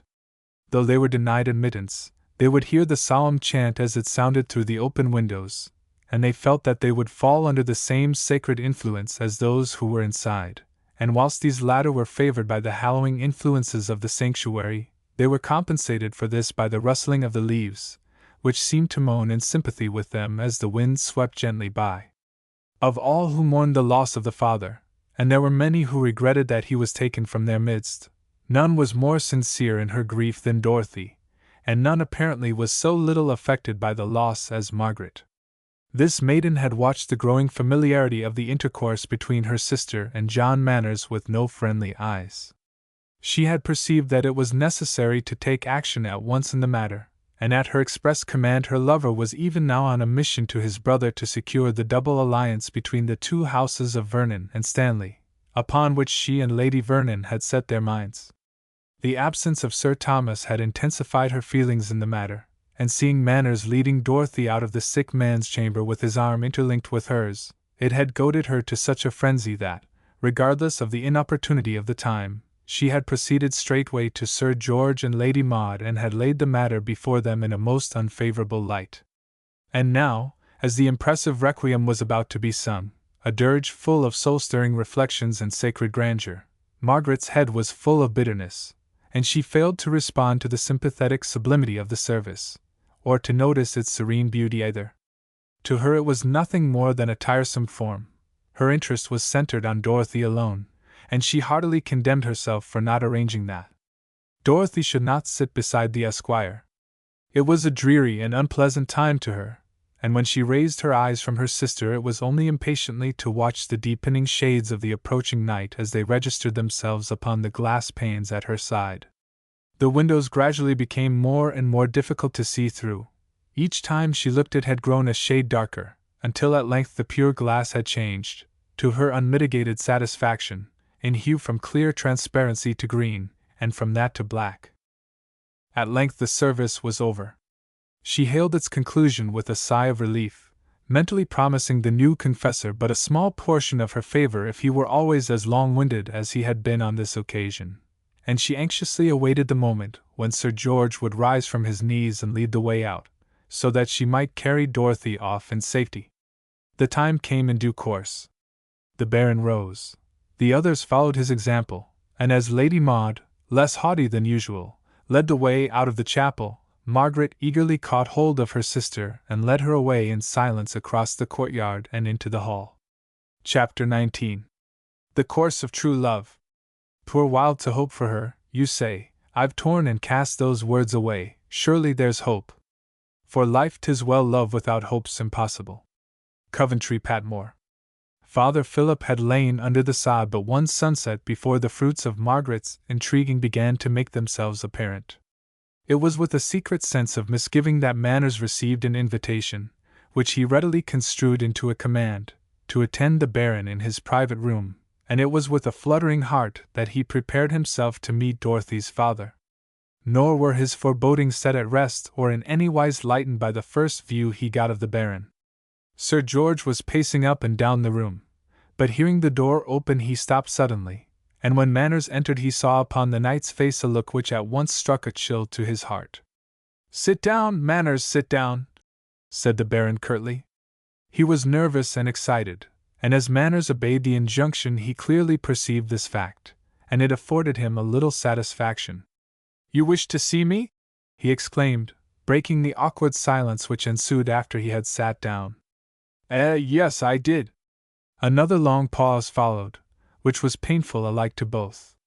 The Baron's agitation increased, and it did not need any great exercise of shrewdness to guess the cause. The lover guessed it intuitively, and deftly altered the topic which was just about to be broached. "Poor Father Philip is gone," he exclaimed in a sympathetic tone. "Yes," slowly assented the Baron. "And you miss him, I perceive," pursued the esquire tremulously. "Very true, but— and I hear Nicholas Barry is about to depart," hazarded Manners, interrupting the Baron. What?" exclaimed Sir George. "Father Nicholas going? He has informed Everard so." "No, he must stay," returned the knight, banishing the wrinkles that had contracted his brow. "Of course he must stay." He was clearly off his guard now, and Manners breathed easier again, for, thanks to the efforts of Dorothy and Crowley, as well as to his own perceptions, he was by no means ignorant of the conspiracy of which he was the victim, and he wished to procrastinate the inevitable interview until a more favorable time presented itself for the purpose. "Where did he come from?" continued the Baron, drifting innocently farther and farther away from the purpose of the interview. "Am I to trust thee with his secret, then?" asked the lover. "Of course, let me know all. I shall protect him, come what will." "Then he is Sir Ronald Barry's brother?" "He is a better man than his brother, then," exclaimed Sir George, when he had overcome his astonishment. "Did Sir Everard fetch him from Nottingham?" "Nay, from Dale Abbey." "Ha!" ejaculated the Baron. "Say you so? The Abbey is dismantled, and methought I knew every Catholic in the shire." "Then, Sir George, you forgot the Hermitage," was the prompt reply. Sir George had just caught sight of his good lady through the open lattice window, and as he saw her wending her way quickly along the path it painfully recalled him to a sense of his position. "I sent for thee," he said suddenly, changing the conversation and knitting his brow, "because I wish to see thee on a matter of much importance." "I am honored by your confidence," promptly returned the esquire, making a gallant effort to escape the subject. "But pray on no account tell either Everard or Nicholas that it was I who gave the information. I was charged to tell no man, by my honor." Unluckily, Lady Vernon passed the door just as he was speaking, and the sound of her footsteps kept the subject too well in the Baron's mind for him to wander from it again. "About Dorothy," he explained, ignoring the last remark. Manners was nonplussed. He attempted no rejoinder, and the Baron paced the room again in great perturbation. At length he stopped. "'Tis an awkward piece of business," he said, "and I had much rather it had not fallen so, but I suppose it must be done." Still Manners vouchsafed no reply, and his silence added to the Baron's discomfiture. For a long time neither of them spoke. The Baron wiped the perspiration from his brow and tried to frame together the words which proved so troublesome to utter, while Manners sat, ill at ease, waiting to hear the worst. "Most young men fall in love," exclaimed the knight at length. He jerked the words out rather than spoke them, but they were at least uttered, and feeling that he had broken the ice, he heaved a sigh of relief. "I did so myself," he innocently rambled on. "More than once," he had almost said, "and once too many." But he paused with the words upon his lips, and the recollection that Lady Maud might not be far away decided him to leave the remark unexpressed. "I have done so, too, once and forever!" exclaimed Manners, mustering up courage enough to break into the subject at a stroke. He felt that it must all come out now, and the sooner it was over the better pleased would he be. Therefore he plunged headlong into it, hoping, perchance, to fire the Baron with a little of the same enthusiasm with which he was himself possessed. "It has been my good fortune," he continued boldly, "to fall deeply in love with your daughter, your Dorothy, and she has not spurned me. No, Doll is a rare girl, a bonny girl, and a good one, too. I love her better than I love myself, and forsooth, young man, we value ourselves at no sorry figure neither. I wonder whoever saw her that did not love her," said the deeply smitten swain sententiously. They were both engaged in conversation now in common sympathy, and the eyes of the old knight sparkled with joy as he thought of his darling and her many charms. "She is the light of my life," he replied. "See, there she goes, with her bewitching grace," and he caught hold of Manners and drew him into the recess of the oriel window and pointed out where Dorothy and her sister were talking together on the green. "Margaret is to wed Sir Thomas Stanley this autumn, I hear," ventured the esquire. "Yes, and Dorothy is to be wedded this winter also," replied the Baron as he heard the partner of his joys pass again outside the door. "This winter!" echoed Manners in blank dismay. "Dorothy to be wedded this winter! To whom, I pray?" "To Sir Edward Stanley." Manners staggered back against the wall as though he had been smitten by some invisible hand. His face blanched, his lips quivered, and he gasped for very breath. This was news indeed, far beyond his worst anticipations, and he was almost crushed by the blow. The Baron watched him with a feeling akin to dismay. He hated his unpleasant task, and half regretted the promise he had made Sir Thomas Stanley. He pitied the unfortunate esquire who stood before him, and sincerely blamed himself for accepting the business, and the dame for thrusting it upon him. Manners soon rallied, much to Sir George's relief, and the two sat down together at the little table. The Baron tried to express his sympathy with him in his great disappointment which had just come upon him, but his words were clumsy, and afforded no relief. "It is not yet quite decided upon, is it?" asked the young man. "We expect Sir Edward now at any time," the knight replied. "But, Sir George, Dorothy has plighted her troth to me." "Ah, we know it. Margaret has told us of it. 'Twas a foolish thing to do. And Father Philip blessed the match," pursued Manners. "But she has been promised to Edward Stanley," was the quiet reply. "And a Vernon's promise is never broken, never." The two remained silent a while. Sir George had made wonderful progress with his mission of late, a fact due to the knowledge that Lady Vernon was standing just outside the door, and before either of them spoke again she entered the room, and making a formal courtesy to the visitor, she advanced to her husband's side. "You have told Master Manners, I suppose?" she inquired in a harsh, unfeeling voice that stabbed the lover's heart by every word. "Yes, my dear," he replied, looking as if he were ashamed of the whole business. "I have told him all. But surely you cannot understand Dorothy's feelings in the—" "Dorothy will do as we desire," interrupted Lady Maud, severely. "Do you really love your daughter, Sir George?" asked Manners, in desperation. "Then I conjure you by all the affection towards her you possess, that in this matter you consult her happiness. I cannot live without her, and she will fade away like a tender flower if you balk her choice." "Do I love her?" repeated Sir George, impatiently. "Aye, that I do. Am I not her father?" "Hush, Sir George," interrupted Lady Vernon. "Master Manners is outrageous. I will talk with him, and you can depart an you wish it." Nothing loath, Sir George turned to go, glad to wash his hands of the whole affair, and feeling thoroughly ashamed that it had ever fallen to his lot to treat a guest in so inhospitable a fashion. "I am sorry, Master Manners," continued the dame, as she watched the retreating figure of her lord, "that Sir George has played his part so ill. It had been kinder on his part had he introduced the subject in another way, but he is ill-fitted for matters of business." Manners had heard the rustle of her gown outside the door some time before Lady Vernon had entered, and he shrewdly suspected that she had been listening to the conversation.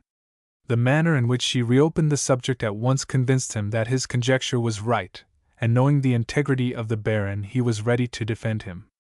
Sir George meant well enough, he said. Come now, Master Manners, that was bravely said, replied the lady. He has a kind heart, but it is apt to be too kind at times, and then I have to go over it all again, you understand? Perfectly, but Lady Vernon. And you will perceive that we are within our rights in disposing of Dorothy as we wish, she continued. Of course, she will consent to it in time. Never, returned Manners stoutly. You are but a youth, therefore you are bold, but mark my words, young man, you will have less faith and more caution as your years come on. Will you accept Dorothy's choice? Asked Manners bluntly, disregarding the last remark. Do you suppose, Master Manners, replied Lady Vernon, that Dorothy will withstand us? We are all agreed in the matter. All except Dorothy, maybe. And she will soon. I tell you never, he replied hotly. Lady Vernon laughed, a light, incredulous sort of laugh, which only tended to estrange them farther still. There are considerations of which you appear to be ignorant, sir, she replied. But I am not willing to wound your feelings. That may be, and yet, perchance, there may be somewhat to be said on the other side, he calmly rejoined. Lady Vernon fixed her eyes upon him, astounded at his presumption, but instead of crushing him under an avalanche of her wrath, she restrained herself, and broke into another superficial burst of laughter. Pooh, she said, you are simply an esquire, and he is a knight. And he a knight, echoed Dorothy's lover, scornfully. As if he were aught the better for that. A knight is a knight, replied the lady stiffly. And he is the son of an earl. And I, by the favor of fortune, am the nephew of an earl, and moreover, Dorothy and I have plighted our troth together. Then you were overbold. I might accept your decision for myself, Lady Vernon, he said. Indeed, I had done so ere now, but Dorothy's happiness is at stake as well as mine. You accept it perforce, then? Nay, I will abide by Dorothy's decision alone. She shall have the ruling of it, and I know what she will say. I must be plain with you, Master Manners, said Lady Maud, with considerable asperity. It can never, no, never be as you desire. We have other designs for Dorothy than that she should marry a soldier of fortune. Her portion, she continued, curling her lips in scorn, is a half of the whole estate of Haddon, which, you must admit, is no small dowry, and what have you to set against that? Your lands would not maintain yourself alone. And having delivered herself thus, she cast a triumphant glance upon the young man who stood before her. I may win renown, he quickly replied. You possibly might, she replied, with another contemptuous curl of her lip. But that is a shadow, a mere myth. Besides, you can put no value on fame, you cannot even live upon it. I have a true and loving heart, and a strong arm. Tut, man, she laughed. So has every beggar. Prithee now, as a matter of business, what have you to offer? Nothing. What? Surely you do not want to barter her away? Cried Manners. Why talk of business? Certainly not, she replied. But it is our duty to make as good an alliance for her as we can. You ought to perceive that this is to her advantage, and if you care for her welfare as much as you would have us believe, you would help us to secure it for her, instead of placing her in a position which can only breed discontent and mischief. And without giving Manners time to reply, she swept proudly out of the room and left him alone with his sorrow. Chapter 20. The Troth Plight. Yet even now it is good to think, while my few poor varlets grumble and drink, in my desolate hall where the fires sink, of Dorothy sitting glorious there, in glory of gold and glory of hair, and glory of glorious face most fair. Likewise tonight I make good cheer, because this battle draweth near, for what have I to love or fear? W. Morris, adapted. John Manners sought out Dorothy as soon as the interview was concluded, and he was fortunate enough to find her alone. Poor Dorothy, she had long expected this meeting, and she had tried to prepare herself to face it. Her love, subjected to such a terrible strain, had come like gold out of the refining fire. It had grown stronger and better, and as she saw her lover emerge from the room she realized for the first time how much she really loved him. The tale was soon told, and as he poured into her ears the unwelcome tidings her tender heart was lacerated by each successive word. "And now, my own sweet Dorothy," he concluded, "you know all. I have told thee all the pitiful story. Would to God it had been a pleasant tale I had to tell thee, but alas! I have told thee but the truth." He looked fondly into her face, and wondered how often he would be permitted to see it more. It was deadly pale, and her lips quivered again as she endeavored to keep them tightly closed. "John," she murmured, "in any matter but this I should obey them, but, she broke down under the mental strain. It was a terrible struggle between conflicting affections, and unable to sustain it, she would have fallen in a faint upon the ground had not the strong arms of her lover supported her. Manners laid her gently down upon the bank and sprinkled some water upon her, for they were on the slopes of the Wye, and in a few moments she mastered her feelings and opened her eyes. "I am dizzy," she apologetically exclaimed, as she saw the form of her beloved bending over her. "I shall be better soon." She fulfilled her prediction quickly, and when he would have led her back into the hall she begged him to wait. "Nay, nay, John," she said. "The Lady Maud will soon devise a plan for separating us, but let us remain together while we may." "But, doll, you are ill," he exclaimed, "and I must take good care of thee." "I should be worse were I severed from thee," she sweetly replied. "And, John, I have somewhat to tell thee." "Speak on then, sweet one." "You will be true to me, John, whatever happens?" she asked. She was timid to approach the subject, and blushed deeply at the sound of her own sweet voice. She had more than half a mind to take the words back lest they should strike a single pang into his heart, but they were spoken, and before she could enter into any explanation, he had bent down and kissed her. "My precious darling!" he passionately exclaimed. "I never could forget thee. Thy name is written on my heart. I shall never cease to love thee. The saints forfend me, doll. I were a miscreant indeed were I to play traitor to thy love." "I shall trust you, John," she replied, bestowing upon him a look of undisguised affection. "I do trust thee. I shall be happy in thy love. Whatever trouble comes I shall be happy, because I shall know your heart is trusty and true." "That it shall be, doll," he cried. "A right trusty heart, though they do make thee wed Edward Stanley." "John!" she exclaimed quickly, flushing scarlet again. "Have I not given my troth to thee? They shall not force me into it. You can trust me. Oh, doll! My love, my darling, it would break my heart to give thee up, but I must do it for the sake of thy happiness." Poor heart, he spoke but the truth, but he spoke it as bravely as he could. "Hush, John!" Dorothy hastily broke in. "You must not say such things. Alas! You little know, my sweet one, to what misery you would consign yourself if you proved staunch to me," he continued. "This fragile form was not made to suffer, but to recline in ease," he added, as he gazed fondly at the graceful form of the maiden. "I have wrecked the cost," she simply replied. "You do not doubt me, do you, John?" she asked, looking up into his troubled face. "Doubt thee, no," he replied. "But I would save thee from a host of sorrows." Dorothy held her head down in silence, and seeing that she did not answer, Manners continued. "I must be frank with you, doll. The husband they have chosen thee may be an earl in time to come, and is a Derby to boot. He is rich, and mayhap he may love thee too, and I. "Stop, John, stop," she commanded. "Would you thus trifle with my love? I have seen in thee a noble heart, a kind heart, a loving heart. I have refused many before thee. I have just refused one lord, and I shall refuse the other. You would not so dispraise yourself but to dissuade me, but you have yet to learn the constancy of a maiden's love. Are you resolved?" he asked, almost choked by the feelings of joy her words had caused. "I am," she firmly replied. "I shall brave the worst, and be happy in your love. What more can I desire?" Manners was too much overcome to speak. He could only weakly articulate a fervent, "God bless you, my love."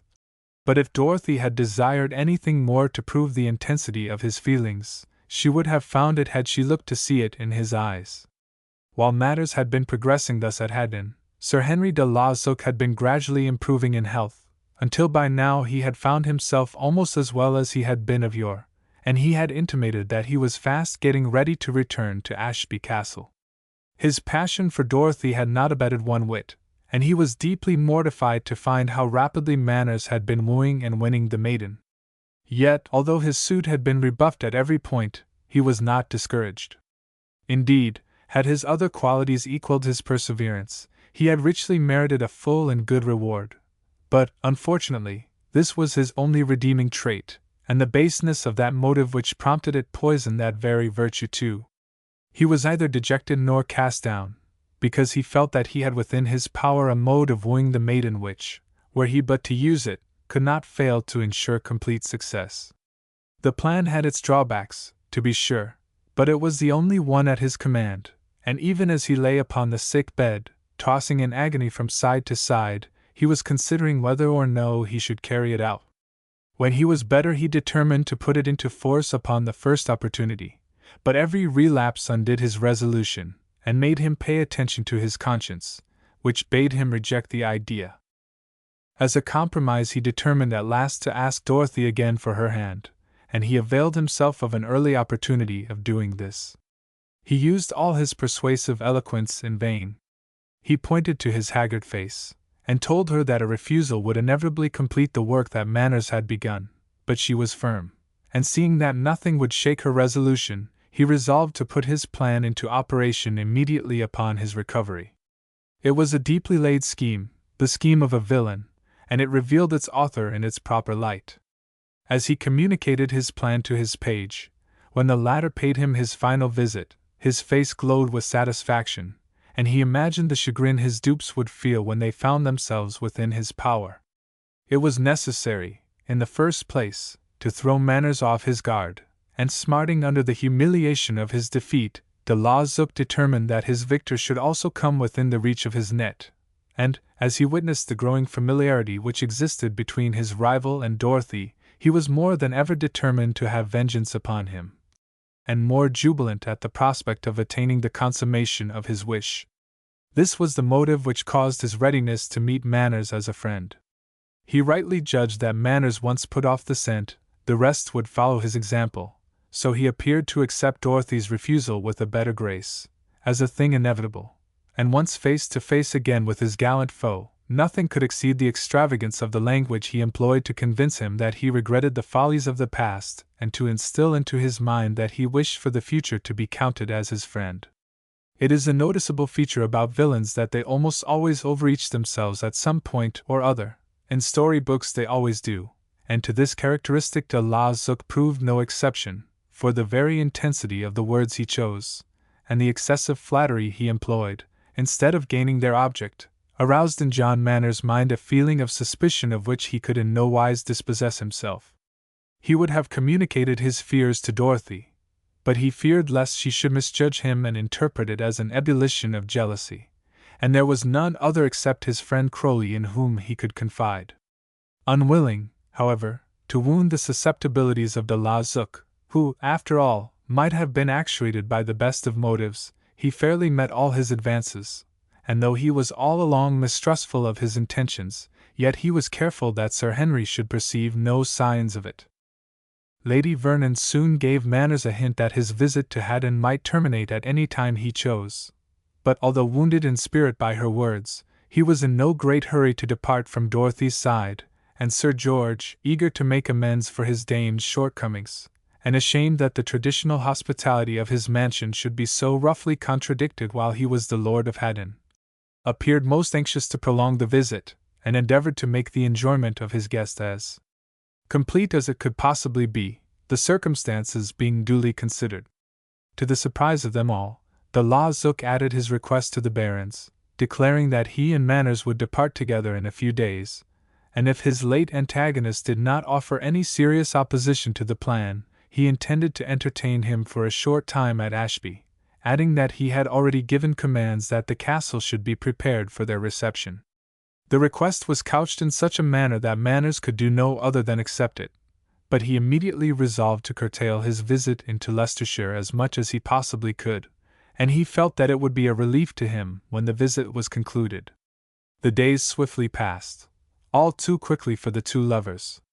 Sir Thomas Stanley had sent a messenger to inform them that his brother had met with an accident, and was too ill to travel then, and he feared he would be obliged to return to Haddon alone. But the letter brought the unwelcome news to Dorothy that Edward Stanley would come and claim her as his bride before the year had passed. Chapter 21. The Plot in Progress. His eyebrow dark, an eye of fire showed spirit proud, and prompt to ire, yet lines of thought upon his cheek did deep design in counsel speak. Scott. It was with mingled feelings of sorrow, suspicion, and gladness that John Manners received news from Sir Henry de la Zouch, who had gone over to his castle some days before, that he was coming back upon the morrow to escort his guests to Ashby. Sir Thomas Stanley had returned to Haddon, and though he was well satisfied, upon the whole, with the result of his mission, yet he clearly perceived the real state of affairs, and was far too astute not to make strenuous efforts to alter their course. He had interposed himself as much as possible between Dorothy and her forbidden lover, and had succeeded in some degree in keeping them apart. He might, however, have spared himself the trouble, for, although he prevented their meeting on some occasions, yet love was conqueror in the end, and with Lettuce as a trusty helpmeet, the two lovers found ways and means by which to see each other of which he never dreamed. Sir Thomas was too much of a gentleman to affront Manners, as he had been secretly urged to do, but he made no secret of his opinion that it would be a relief to him when the time came for the visitors to depart. True to his word, Sir Henry arrived at Haddon on the following day, bringing with him an invitation for Sir Thomas Stanley and Crowley to accompany him on his return. Sir Thomas refused it, as indeed he was expected to do, but Sir Everard Crowley, glad to be able to bear his friend company, promptly accepted the offer, and Manners began to look upon the prospect of his stay at Ashby with a little more hopefulness. Sir George Vernon was too hospitable a host to let even de la Zouch depart again upon the selfsame day upon which he had arrived. He would not tolerate the idea for a single moment. There must be a carousal and a dance at night in honor of the departing guests, and then they would be at liberty to depart upon the first grey streaks of dawn if they were so minded. De la Zouch, well aware that the King of the Peak was the soul of hospitality itself, had calculated upon the offer, and at once accepted it, while the Baron, not content with what he had already done, when the morrow came, drew the designing Stanley with himself into his private room, and under the pretext of taking counsel with him, kept him by his side, leaving the way open for Manners to have a farewell afternoon with Dorothy. De la Zouch proposed a ride, and as there appeared to be little prospect of enjoying undisturbed peace at Haddon, the two lovers fell in with the suggestion, and very soon after the midday meal they met, booted and spurred, at the gate of the hall. "Aye, aye, there!" hailed a voice, as Manners was helping Dorothy off the riding-stone into the saddle. "Whither away so gaily?" "Aye, Everard," replied his friend, as he turned round and saw who it was that called. "Hurry up, we are off for a ride." "Shall I come, too?" he inquired, as he hastened up and stood beside them. "Do," returned Dorothy. "Make haste, though, for time is precious with us now." "I will not keep you waiting, fair Mistress Dorothy," he gallantly responded. "I will follow thee anon. Which way am I to come, Bakewell, Cromford, or which?" "Oh, Cromford," replied Sir Henry quickly. "See how restive my horse is, he will bolt off if I try to hold him in much longer. Are we ready? Let us go then, time is short, remember." And giving the rein to his steed he started off at a good pace, whilst the others followed quickly in his wake. It was a beautiful day, and the scenery around was so majestically grand that even its familiarity did not detract from its beauty in the eyes of the little party, as it rode laughingly by. The early leaves were just beginning to drop from off the parent stems.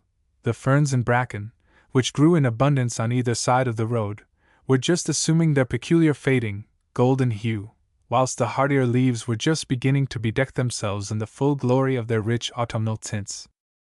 "This is beautiful!" exclaimed Dorothy, enthusiastically, as she gazed enraptured at the rich variety of form and color which met them at every turn. "Look at those cliffs! It is lovely, it is grand. They had just passed the little hamlet of Matlock Bath, and were approaching Cromford. There were no stone walls then to hide from view even the smallest portion of the gorgeous picture. From the road to the Derwent there sloped a narrow strip of marshy meadow, which covered itself with a superabundance of luxurious tall grasses and tough bracken. Beyond the stream there rose, standing straight up by the water's edge, a wall of jagged and scarred rock, overgrown with trees and climbing foliage, which was faithfully mirrored in the placid water below. The scene could hardly fail to appeal to their sense of beauty. Manners avowed that he thought it the fairest spot on earth, and de la Zook, not to be outdone in gallantry, added that the presence of so fair a maiden as Dorothy Vernon in the midst of so much natural beauty made a picture a better than which he never desired to see. And, after all, fair Dorothy, he concluded, I wot that it is but the reflection of thine own sweet form and peerless grace. Dorothy frowned. She did not care for compliments from Sir Henry de la Zook. She always feared them, for they generally had a sting somewhere, and she had noticed that, as a rule, they were followed by something more or less unpleasant. Sir Everard has not come yet, she exclaimed, turning round in her saddle. Perhaps he is not coming after all? He is sure to follow us, replied Manners. Maybe he has been delayed, and yet we have come slowly. Hark! I hear the ring of hoofs upon the road even now. They halted to await their companion, but they soon discovered, as the sound of the galloping grew rapidly more and more distinct, that the horseman was advancing towards them from the opposite direction. He is hindered, surely, exclaimed de la Zook, who heartily wished he was stating the truth. And it will soon be time for us to turn our faces again towards the hall. Not just yet, Sir Henry, Dorothy quickly replied. But you may, and you will. Not yet, eh? Then let us have a race along this lane, suggested de la Zook, evading the hint and pointing to a long lane almost completely overarched with the massive branches of the overhanging trees which grew on either side. Dorothy looked at Manners appealingly. What say you, doll? He inquired. You shall determine. Nay, you decide. To that clump of trees, interposed de la Zook. Well, if Dorothy does not object. Not I, in truth, she interrupted. Away we go, then, replied Manners. There and back at once? He asked. No, only there, replied Sir Henry, ill concealing a malicious grin. It will be a long, long time before you come back this way, I trow, he added under his breath. But we are not yet placed, said Dorothy's lover, as de la Zook was about to start away. We too must fall in the rear, Sir Henry. Nay, I am equally as well mounted as you, returned the maiden. We will run upon our merits, or I shall withdraw. In a few minutes they were careening along the course in gallant style, as nearly as possible all three abreast. But as they neared the trees which formed the winning mark, Sir Henry fell behind and left the other two to finish the exciting race alone. Curse them, a murrain on them, he muttered, as he pulled his horse to a standstill. Where can the fellows be? His objurgation might have been heard, for no sooner were the words out of his mouth than he saw, rising up from the brushwood, the men of whom he had just spoken in such uncomplimentary terms.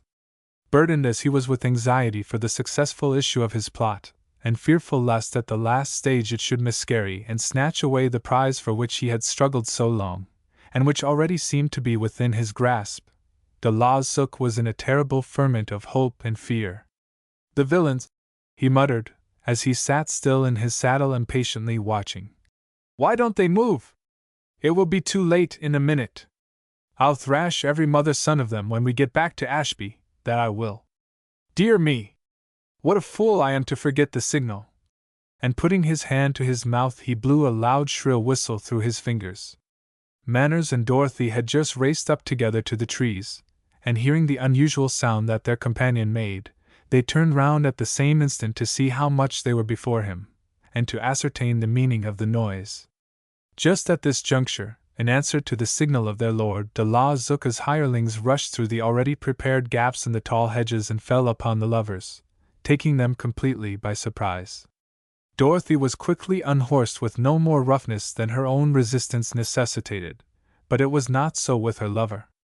Though Manners had nothing to defend himself with, except the stock of his riding whip, yet he gave so good an account of himself, and wielded his paltry weapon to so much purpose that he quickly freed himself, and rushed to aid poor Doll. This purpose, however, he failed to accomplish. The odds were 10 to 1, but even then it was for some time an open question whether the 1 would not prevail over the 10. All his skill was brought into play. He laid about him right and left until his weapon broke, and then, undismayed, he lunged out with the remnant, and succeeded in wresting a bludgeon from one of his injured opponents, and plunged into the fray with renewed vigor. In spite of his efforts, however, he was unable to rescue Dorothy. Having once got her into their possession, the men were determined to keep her, and she was borne away from the contest ineffectually struggling with her captors, who, having retired to a safe distance, awaited with their quarry until Manners himself was captured too. De Lauzsook sat aghast at this exhibition of his rival's prowess. Whatever the cost might be, it was imperative that Manners should not escape to tell the tale at Haddon, and he alternately groaned and cursed each time he witnessed his followers quail and fall beneath the terrific blows of their antagonist. He had come, he thought, prepared for any contingency, but it appeared as though his force was by no means strong enough to achieve the desired end. Manners himself, suspicious of de Lauzsook, as he all along had been, perceived at the outset the trap into which he had been led, and now, finding it useless to attempt Dorothy's rescue any longer, and feeling the first approach of weariness come warningly over him, set spurs to his horse and galloped back again towards Sir Henry de Lauzsook, intent on wreaking a full vengeance upon him, and at the same time determined to make an effort to escape in order to discover aid by which to rescue his betrothed. "Villain!" he hissed. "Thou shalt pay dearly for this." De Lauzsook did not wait to meet the overpowering fury of his foe. He no longer marveled at the result of the tournament. He had seen enough of Manners' prowess already to have much faith left in his own powers of defense. To him distance lent enchantment to the view, so turning his horse sharply round he galloped away, bidding Manners do his worst. It would have fared ill with the Knight of Ashby had his foe but once reached within arm's length of him, but fortune, after wavering about as if uncertain which way to make up its mind, declared itself at last upon the side of villainy, and Manners was stretched low upon the ground by a stone hurled at him by one of his assailants. With his fall, Dorothy's last chance of escape was taken from her. De Lauzsook heard the groan of his injured foe, and turning his face round to ascertain its meaning, he was just in time to see his rival drop from his saddle upon the road, where he was quickly surrounded amid a considerable show of bravery by the minions of de Lauzsook, to whom he had just given such a terrible exhibition of his skill. "You cowardly knaves!" cried that worthy. "Secure him ere he escapes again." Not a man stirred, for Manners had inspired them with so wholesome a dread of the power of his arm that, although he was sorely wounded, no one was willing to venture within his reach. "Secure him, I say," imperiously repeated Sir Henry, who, from his safe position on horseback, could well afford to ridicule their fears and give his commands with confidence. Manners with difficulty managed to raise himself upon his elbow, and he looked so fierce and desperate that the solitary man who had advanced towards him retreated with dismay. "By St. George, seize him, sirrah!" exclaimed the knight, springing off his saddle in high dudgeon. "You are all cowards together." "Seize him, do you say?" returned the man insolently. "Seize him, do you say? Seize him yourself, then, for I vow I have had more than enough of it already. He fights like a dragon, see here." And the man bared his arm and showed a number of bruises upon it. "Now then, master," he continued, "seize him yourself, say I, for I will have no more to do with the affair." And to this his companions sullenly murmured assent. "A woman would have less fear than thee," returned the knight contemptuously, as he glanced at the arm held out before him. "Why, I have fought for hours after being grievously wounded in the fray." It had been more to Sir Henry's mind to have struck the man down to the ground for his insolence, and this he felt strongly impelled to do, but seeing the threatening aspect of the man's companions he restrained his fury, promising himself that his punishment should lose nothing by the fact of it being reserved to another, and a safer time. It was with difficulty that he had contented himself with returning so mild an answer, but the man's retort drove him at once beyond the bounds of prudence and patience, and made him utterly reckless. "Mayhap you have," returned the man incredulously. "But I'll warrant me it was no fault of thine. You showed us some of your skill just now." "I will prove it!" shouted the knight, furiously, and suiting the action to the word, he seized hold of the nearest weapon, a stout ash stick, and advancing towards the dazed and bleeding esquire, he dealt him a blow on the head which stretched him insensible upon the turf. "Coward!" cried the man, springing forward from among his companions. "You are the coward! I will be no party to such a cold-blooded murder as this." And his bosom swelled with indignation as he turned round to his companions and pointed to where Manners lay. "Who says I am a coward? Who dares to speak such insolence?" demanded the Zook, trembling all over with rage. "I do, and I repeat it," replied the other, bending over the prostrate form of his late antagonist. For a moment Sir Henry stood in speechless amazement at such unlooked-for presumption, and then suddenly raising his weapon, he brought it down upon his offending servant, and stretched him beside the object of his sympathy. "Who says I am a coward now?" he fiercely asked, turning upon the abashed companions of the latest victim of his temper. Whatever the others thought, they wisely held their peace, and terrified and cowed by the lesson their lord had taught them, they silently raised the two inanimate bodies, and, according to their instructions, proceeded to rejoin Dorothy and her guard ere they began their journey back to the castle at Ashby. Chapter 22. On a false scent. I can counterfeit the deep tragedian. Speak, and look back, and pry on every side, tremble, and start at wagging of a straw. Pretending deep suspicion, ghastly looks are at my service like enforced smiles, and both are ready in their offices, at any time to grace my stratagems. Shakespeare. Dorothy Vernon had impatiently awaited the conclusion of the contest, and the prodigious amount of faith she had in her lover's capabilities, coupled with what she had already witnessed of the fight, led her to hope that he would yet return victorious to deliver her. She had ceased to struggle ere the victors returned, partly because of the hope with which she had deluded herself, and partly because her attempts had only wearied her without bringing her any nearer to success.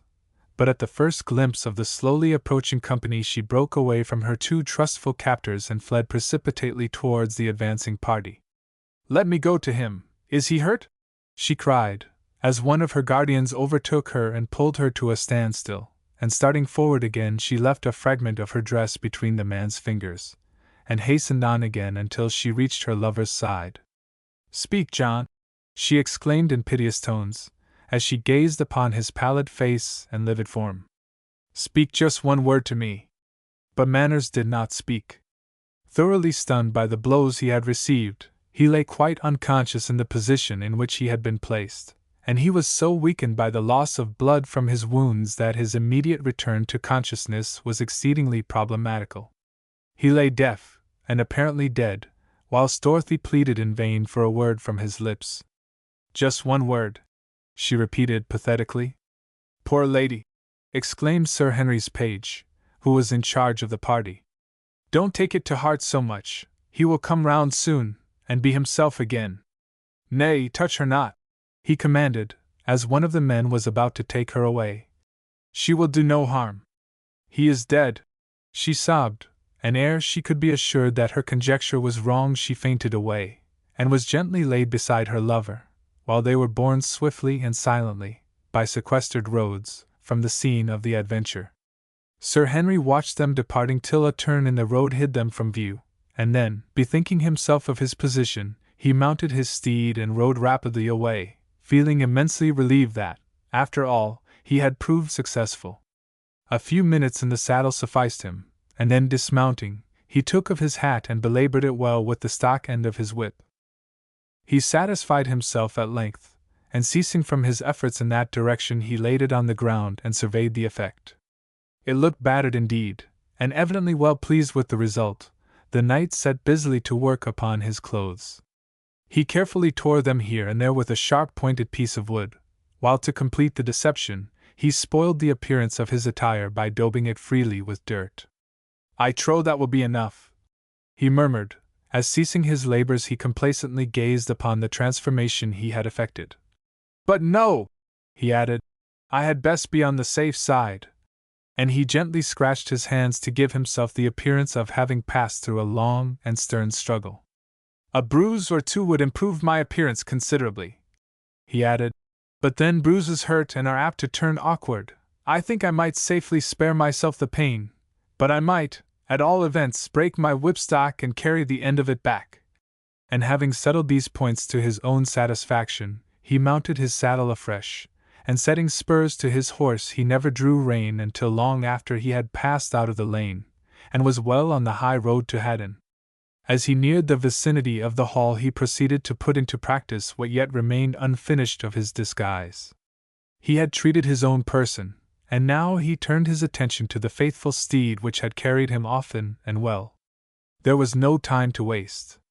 He had lost much precious time already. He would have found little time in which to be sentimental had he been so inclined, but such an idea never entered into his head, and pulling his jackknife out of his pocket, he opened the blade and stabbed the horse in the shoulder. As previously related, de la Zook had thought of ornamenting himself with a few slight bruises, but he had decided to forego whatever advantages might accrue to him from such a course of conduct. But now the matter was decided for him in a manner which he had never considered. It had never flashed upon the heated brain of the malignant knight that wounding a horse was a very delicate operation to perform, and in his reckless hurry he had never taken into account that such conduct would be attended with any danger, or he would have proceeded to accomplish his design in a more cautious fashion. And it was not until the horse kicked out after the first blow that Sir Henry de la Zook became suddenly aware of the danger of his position. He had not the power to stay the second thrust, and before he could retreat out of danger he was sent sprawling into the hedge bottom. Fortunately, the effects of the blow were considerably diminished, inasmuch as its greatest force was already spent ere de la Zook was struck. Had it not been for this circumstance he would have come off ill indeed, but even as it was he was sorely injured, and lay insensible in the place where he had fallen until he opened his eyes at dusk and found himself being lifted up. "Where am I?" he gasped, as he mechanically rubbed his eyes and gazed around. "I am hurt." "Lie still a while," returned Crowley, for he it was who stood over him. "You will be yourself again directly." And raising his horn to his lips he blew a loud, clear note upon the still evening air. "What does that portend?" asked the conscience-stricken and mistrustful knight. He feared that he was about to be carried off to answer for his misdeeds. "There will be help soon," said Crowley. "Lie still, for you are hurt. You will be better by and by. Drink this." And he filled his horn with water and offered it to him. De la Zook took the water and drank it off. It appeared to do him good, for he rapidly rallied, and the reassuring words of Crowley had a magical effect in clearing his brow and helping on his recovery. "Am I much hurt?" he inquired with a look of intense agony upon his brow. "Bruised and stunned, I think, that is all. Ha, here they come!" And, as he suddenly stopped speaking, the sound of the replying horns could be distinctly heard, and within a few minutes, from different quarters, over walls and fences, the horsemen came riding in by ones and twos until at last there numbered a full dozen. "Oh!" groaned de la Zook loudly.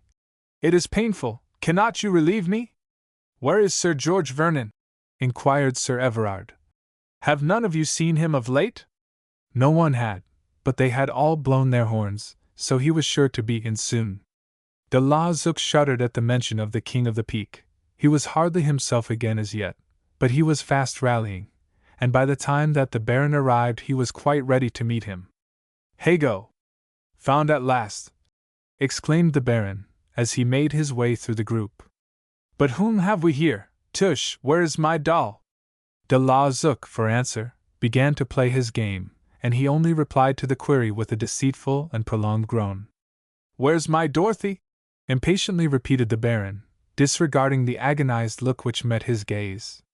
"There, miles on," gasped Sir Henry, jerking his thumb over his shoulder, and pointing along the road by which he had just traveled, and then, as if the effort had been too much for him, he fell back panting upon the turf. Sir George Vernon waited for no more, but hastily bestriding his saddle, he galloped away, bidding the others disperse again upon their search. Only Sir Thomas Stanley and one solitary retainer remained, and these from very different reasons, the former because he suspected foul play, and wished for the immediate future to have de la Zook under his own eye, and the latter, much against his will, was constrained to tarry behind to help the unfortunate nobleman back to Haddon. 20 nobles for the man who finds my Dorothy! Shouted the Baron as he rode off. And twice 20 if there has been any knavery and the rogues are caught. And as the Knight of Ashby heard the sound of the galloping grow fainter, he was fain to own himself so far only partially successful, and as he was lifted up to be carried away, he shut his eyes and ruminated on the probable present condition of his captives, and wondered where they were. Dorothy soon awoke from the swoon into which she had fallen on seeing the prostrate condition of her lover, and being graciously permitted by the page to have a considerable amount of liberty, she soon busied herself in trying to restore manners to consciousness. Eustace, the page in question, had judged her aright.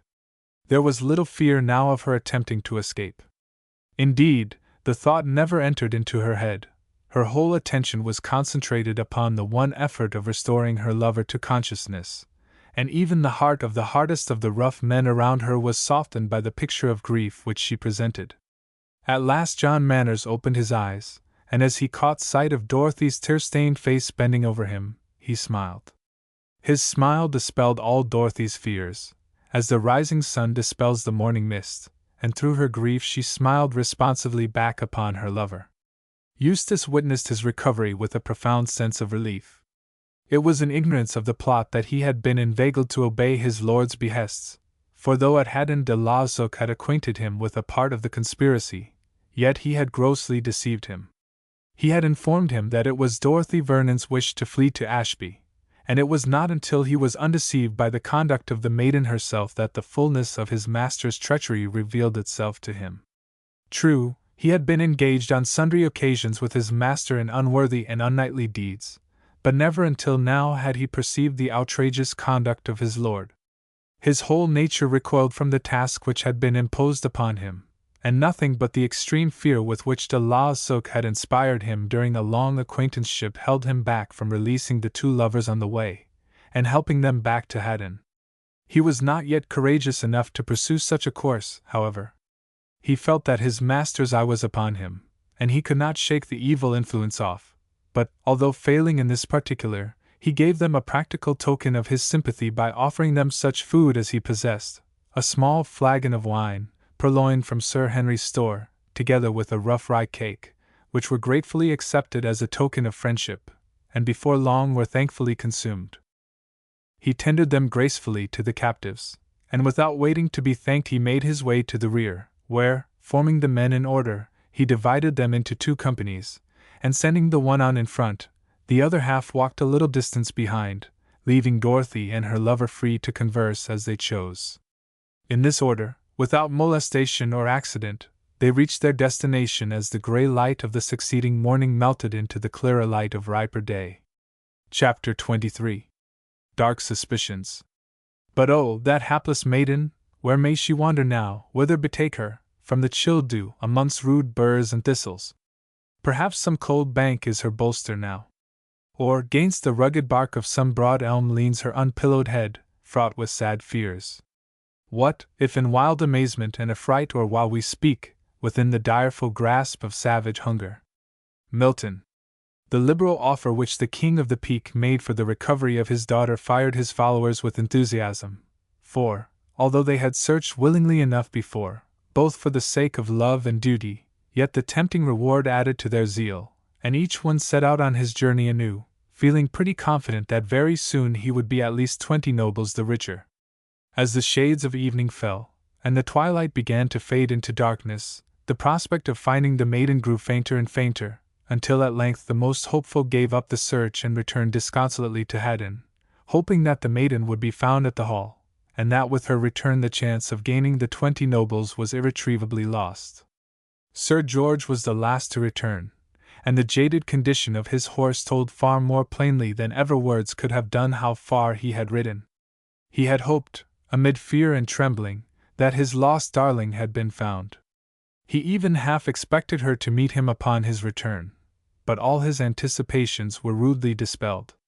Not a trace of her had been found, and crushed by the ill news, he retired to the solitude of his dressing-room, with his riding accoutrements unremoved, and gazed for a time meditatively into the empty fireplace, in an agony of fear as to the fate which had befallen her. So far, there was no clue to guide him. He could not even imagine or suspect any adequate reason for her absence. He could only ruminate sorrowfully on the fact that she was gone, and lament his inability to find her. He was pondering in this fashion when a gentle knock at the door aroused him from his reverie. "Enter," he gruffly and impatiently responded. The door opened and Lettice entered. Her face was suffused with tears. "Well, Lettice," he inquired in a somewhat gentler voice. "What is it, eh? Is there any news of my mistress?" she tremblingly asked. "None," he replied. "Would God there were!" The maid curtsied and withdrew, but ere she had closed the door, the Baron called her back. "Lettice!" he cried. She was in the room again in an instant. "Is Sir Thomas Stanley here?" he asked. "He is with Mistress Margaret, keeping watch in Sir Henry's room," she replied. "Bid him attend me here, then," he commanded. Lettice closed the door again, and with a feeling of keen disappointment went off to discharge her mission. Sir Thomas received the summons ungraciously, but feeling constrained to obey it, he bade the maid keep his betrothed company, and telling her not to let her eyes depart from de la Zuc, he hastened to see Sir George. When the good folk of Haddon awoke next morning, they were summoned to the hall by the sound of the bell. The news of Dorothy's mysterious disappearance had quickly spread, and feeling sure that some announcement concerning her was about to be made, they quickly flocked into the courtyard curious to learn the latest tidings. They were not disappointed. Sir George repeated his offer of the previous day, increasing it upon the impulse of the moment to 50 nobles, and he at once dispatched a number of his household to renew the search. Meanwhile de la Zuc, to revenge himself upon the Baron for his behavior to him on the preceding afternoon, continued in a well-feigned semi-unconscious state, and throughout the day he declared himself too faint and dazed and altogether unfit to explain Dorothy's absence. Although besieged with inquiries from early morning, he remained obstinately deaf to all entreaties, nor was it until the evening that he professed himself able to understand their inquiries or returned intelligent answers to their questions. "I was almost killed by that treacherous esquire," he whined, as he began his explanation. "Never mind that, tell us about Dorothy," interrupted the Baron. "I am coming to that," he replied. "No sooner were we started than I began to suspect mischief. I could see that Manners did not want me." "Very like," interrupted Sir Thomas dryly.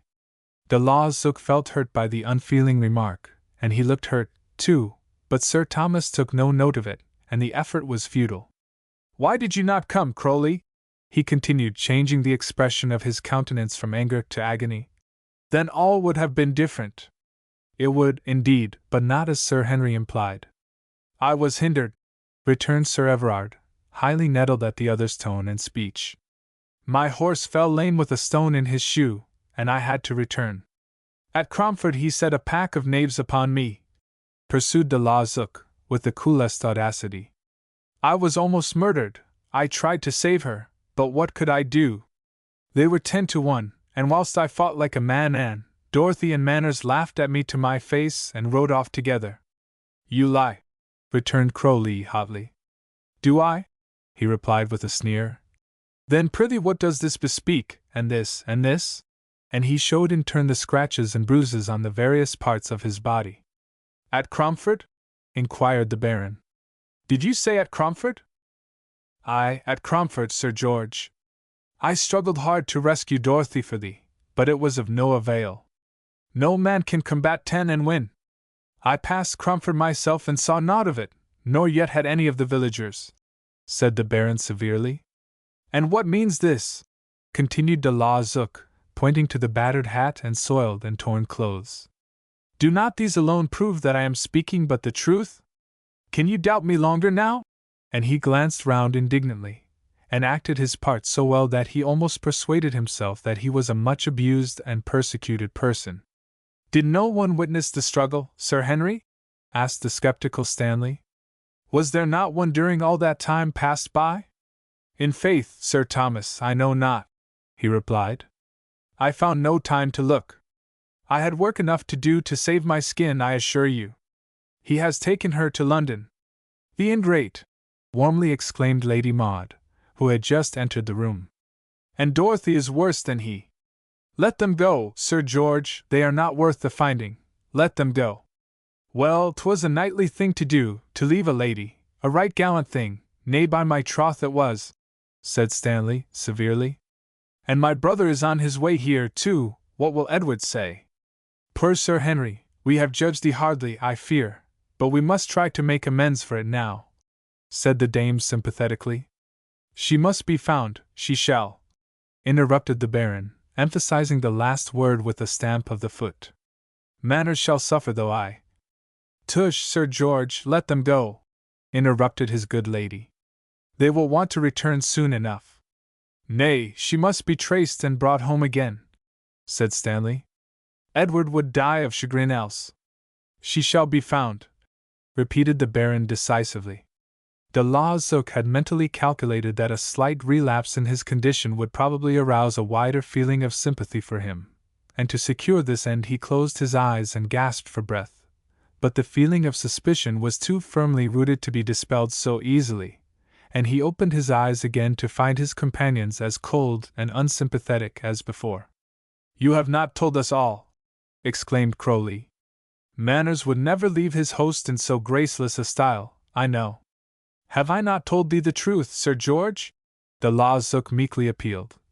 And do not these rents and scars bear me out? 'Tis a pretty reward for a noble fight is this. And he finished with a sigh of profound discontent. I believe thee, returned the Baron slowly, to whom the evidence of the torn garments and de Lauzouc's wounds appeared irresistible. And was not my poor horse lamed by the miscreants, who would have killed it outright had I not interposed myself? Continued Sir Henry. Are all these things to count as naught, and is not the absence of the lovers itself sufficient proof? What more do you require? What have you to disprove these things? Why should you doubt me? And he looked round in triumph, feeling sure that his reply was perfectly unanswerable. He speaks the truth, Sir Thomas, said the old knight. We owe a debt of gratitude to thee, Sir Henry. I found this knife where de Lauzouc was lying, said Stanley bluntly. I thought it was his, and so I brought it for him. De Lauzouc gazed with horror upon the telltale weapon, but in an instant he decided how to parry the thrust. 'Tis mine, he cried, hastily snatching it away. The villains wrested it from my grasp. And part of the blade was buried in the horse's flank, pursued Sir Thomas. I discovered it there when the horse dashed into the yard covered with blood and foam. The wretches! Interjected de Lauzouc. And yet, Sir Henry, methought the struggle took place at Cromford, and that would be nigh 3 miles from where I found the knife. Sir Henry turned livid with anger, and was at a loss how to reply, when Lady Vernon fortunately came to the rescue. You struggled worthily, Sir Knight, said she, and I would that the cause had been more worthy of thy mettle. We cannot doubt thee more. I cannot contradict thee, went on Margaret's lover. But you will show us the exact scene of the fray, Sir Henry, of course? Assuredly I will, tomorrow, if I am well enough, he added carefully. Sir George Vernon noted the answer with displeasure. He was not very strong in his belief of Sir Henry's innocence as yet, though the evidence in de Lauzouc's favor would have been decisive enough for him had not Stanley shaken it so. Has thy Dorothy forsaken thee, then, Sir George? Asked Crowley pertinently. Why no, Sir Everard, yes, that is, I cannot say, he hopelessly replied. It must be so, and yet, no. I cannot believe it either. De Lauzouc ground his teeth in ill-suppressed rage. Matters had taken a decidedly unfavorable turn. He was being sorely worsted, and he wished himself far away. The suspicions of Sir Thomas Stanley were pressing uncomfortably near him, and he found himself in a quandary how to evade them. I am doubted, Sir George, I see, he said angrily. Lady Vernon is the only one who does me justice. I will go. Your deed shall be blazoned to the world.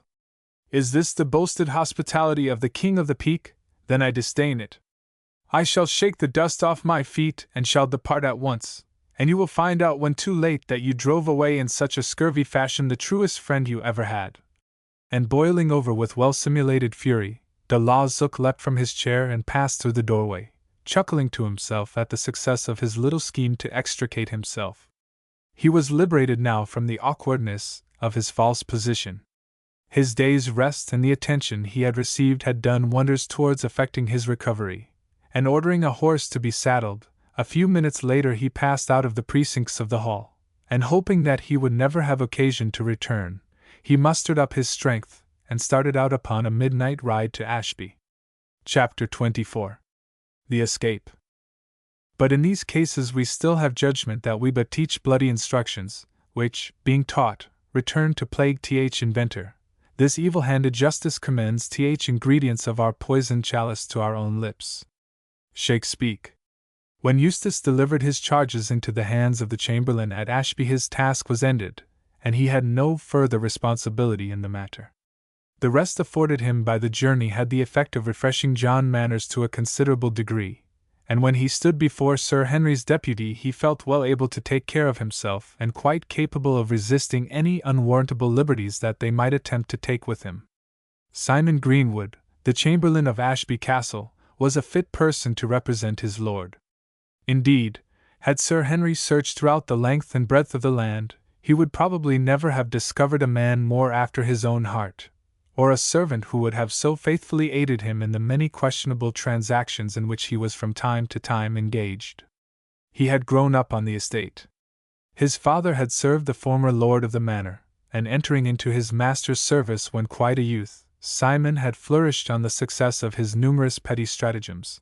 He had supplanted those who had been above him, and now, as the right hand of his lord, he was ever eager to distinguish himself in Sir Henry's eyes. He glanced at the two prisoners with an air of haughty contempt which would have done credit to de la Zook himself. "So you are John Manners, eh?" he drawled out at length. Manners looked at him disdainfully, but returned no answer. "And you be Miss Dorothy, I suspect?" he went on with a most unprepossessing leer. "You will remember my lord's instructions, Simon," interrupted the page. "Yes, yes, of course. Be off, I know. I am not going to hurt her," replied the chamberlain. "Well, Mistress Dorothy, I have got to take particular care of you," he continued ironically. "And of Master Manners too, I hope," she fearlessly replied, not noticing the hidden meaning of his remark. "Remember that he is a gentleman." "Yes, oh yes," returned the man, with a hideous grin. "We have got to take particular care of him as well. He will sleep downstairs for a while." And he laughed with a coarse guffaw, again and again repeated, at his own joke. "Enough of this, sirrah," broke in Manners sternly. "We are not here to amuse you. There will be a host of our friends here soon to deliver us, so thou hadst best beware of what thou doest." Simon scowled darkly, but Manners's threat had its effect, and he restrained his temper. "I care not," he replied, "so long as Sir Henry be here. I shall but obey my instructions, nor more nor less." "And what are they?" "You shall find that out for yourself in good time. And remember that though I am within your power, I am the nephew of an earl, and have friends at court who will avenge me on your lord," Manners pursued. "Then I shall put you in a safe place." The man was longing to assert his authority, but the bearing of the prisoner thoroughly cowed him, and he felt helplessly bound to be more civil to him than he wished. "And what about this lady?" asked Manners. "Sir Henry's instructions apply equally to her as to you," he replied. "If she is treated ill you shall answer for it," said Manners fiercely. "So I bid you look to it that you treat her well." "Teach me not," Simon hastily broke in. "I know what is expected of me, and, mark me, I shall do it. Captives ought not to be too conceited, mark that too, an it please you." "Enough, sirrah, cease thy prating. I am no fool." "Take him away, take him to the old dungeon," cried Simon, whose wrath was fast gaining mastery over him. "And mind you double lock the door." "The dungeon!" shrieked Dorothy. "No, not the dungeon." Manners looked round, but there was no chance of escape, nor would he have cared to have left Dorothy in such a position, even had the way been clear. "Sir Henry said he was to be kept in the North Tower," ventured Eustace. "Did he indeed?" sneeringly retorted the chamberlain. You had better be off, or I will have you whipped. And smarting under the rejoinder, Eustace, who considered prudence the better part of valor, took the hint so broadly given and retired. An hour later, as Manners sat brooding in his deep and lonely dungeon, he was startled by hearing the key turn slowly in the lock, and a moment later Eustace slipped into the cell and the door was closed and locked again. "Oh, Master Manners!" he cried, as he dropped on his knees. "This is a shameful thing. What can I do? I would help thee if I might. I am disgusted with my lord. I loathe him, and I shall flee from him." "'Tis no fault of thine, thou art young," kindly responded Manners. "But canst thou tell me aught of Mistress Dorothy Vernon?" "She is safe in the topmost room of the tower," he replied. "Is she in danger yet?" "Nay, she is safe, and will be treated well. Simon Greenwood's dame says my lord left strange commands about her comfort, and she has already rated Simon soundly for his rudeness to the maiden." "Hist!" whispered a voice through the keyhole. "Simon is coming." Eustace threw up his hands in blank despair. "Oh, Master Manners!" he ejaculated. "I am lost. Simon would kill me if he finds me here." "Creep under there," replied the prisoner quickly. "It is dark, and I will befriend thee." The page obeyed, and he was not a moment too soon, before he could comfortably ensconce himself in the damp and fusty hole under the stone bench. The door opened and the chamberlain entered. He was flushed with wine, and not at all the same cool, calculated man who had stood before the captive an hour before. "Well, my hearty!" he exclaimed, as he seated himself upon the stone bench just over the gasping page. "Things are rather bad, eh?" "Begone!" said Manners curtly. "Nay, now, that's hardly polite," he replied. "We will tame you down with the chains. 'Tis many a year since I saw them used, and it would be quite a treat to see them on somebody once again." And he kicked the rusty manacles which lay upon the ground. "You dare not, and you know it," retorted Manners fiercely, and drunk as the man was, he cowered back beneath the glance. "Ah, well, you are safe enough as you are, I reckon," he returned, "and I am taking care of Doll for you," he added with a sickening grin. Dorothy's lover started forward as the name of the maiden was pronounced. "Scoundrel!" he cried. "Weak as I am, I would thrash thee well for such presumption, were I sure you would not visit your displeasure upon her." "Do as you list," was the coarse reply. "But I swear Doll is a pretty lass." "Come here, you lout!"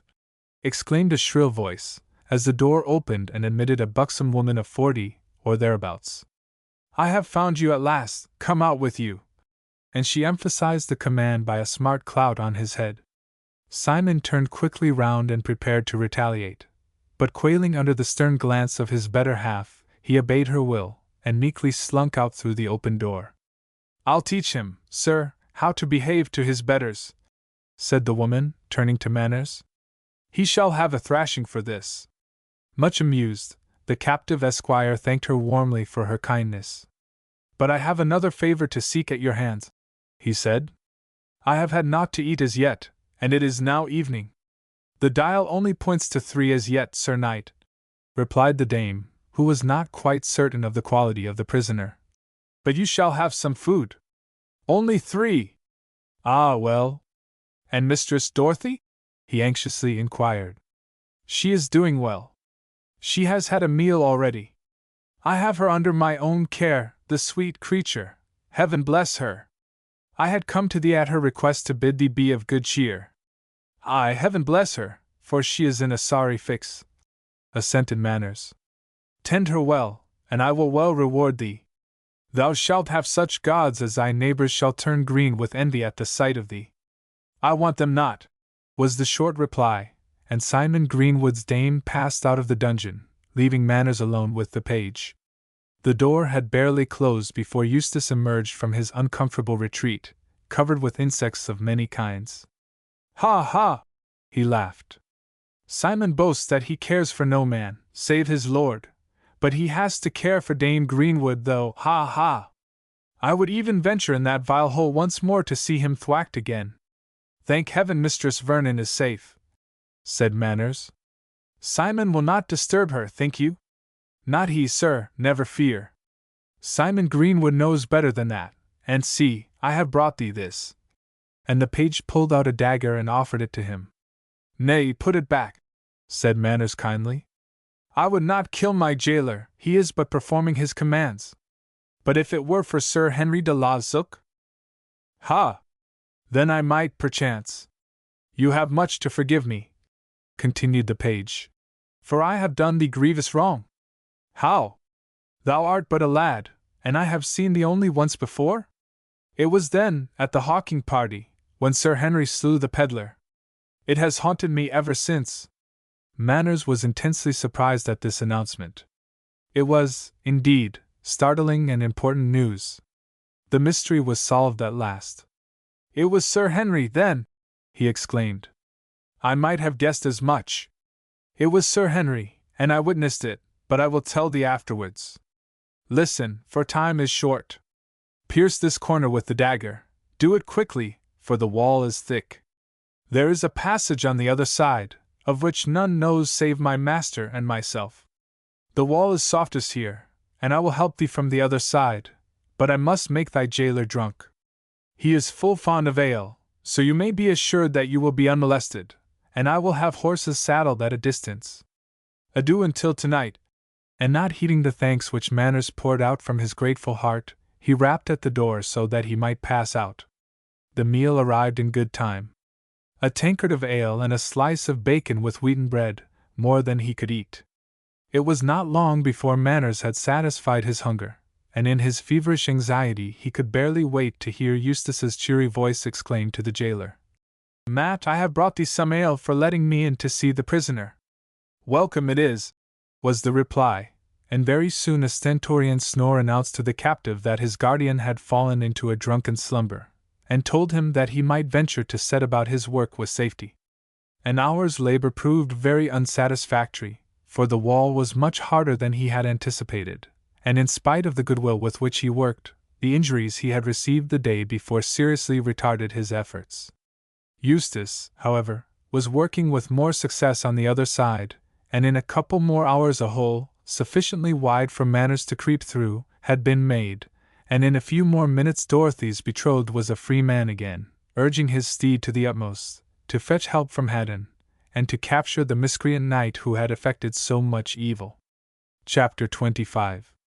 The last of de la Zouch. Face to face with the past he stands, with guilty soul and blood-stained hands, and his deeds rise up against him. Too weak to win, he cannot fly, he begs for life and fears to die, but justice overtakes him.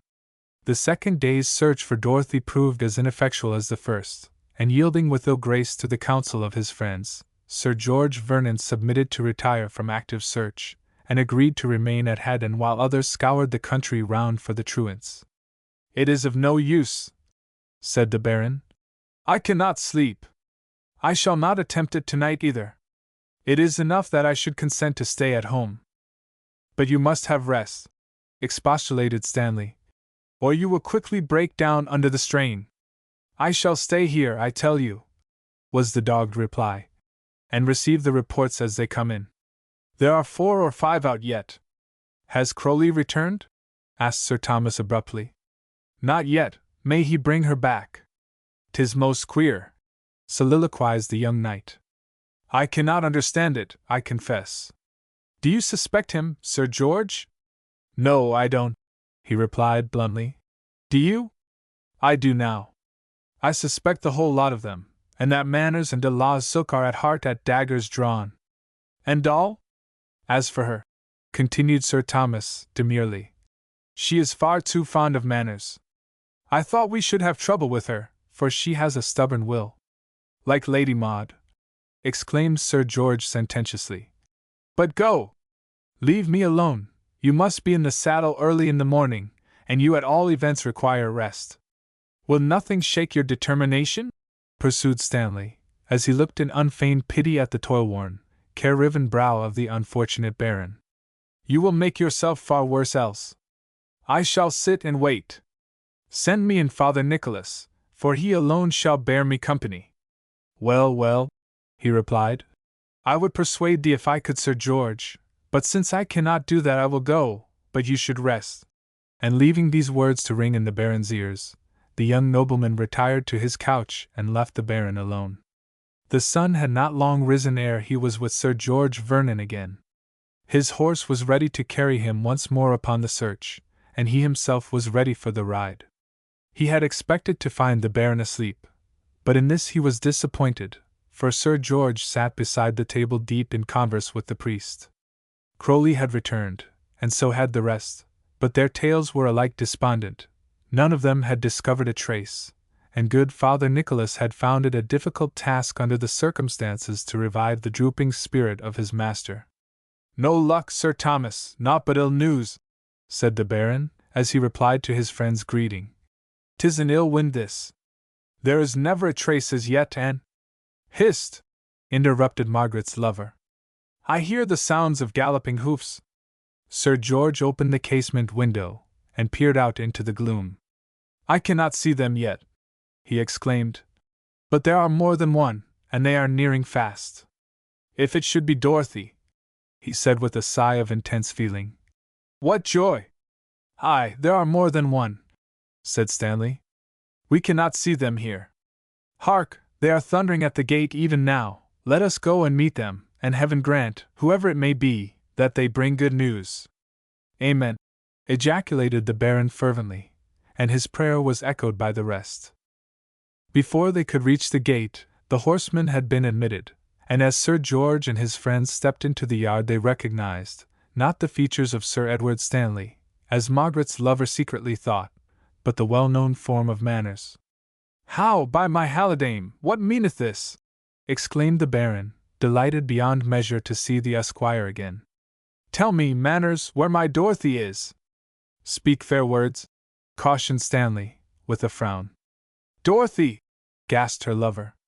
"Hasten, I beseech thee. She is at Ashby." "Where is de la Zook the villain?" "On his way home," answered Sir Thomas. Manners groaned aloud. "Heaven forfend us, then!" he cried. "He is a monster of iniquity. We must hasten back, and you would rescue Dorothy." "There is some conspiracy in this," exclaimed Stanley. "Here is de la Zook's page lurking behind these horses. Come hither, sirrah, for I recognize thee well. 'Twere a bold thing of thee to venture on so rash an errand here."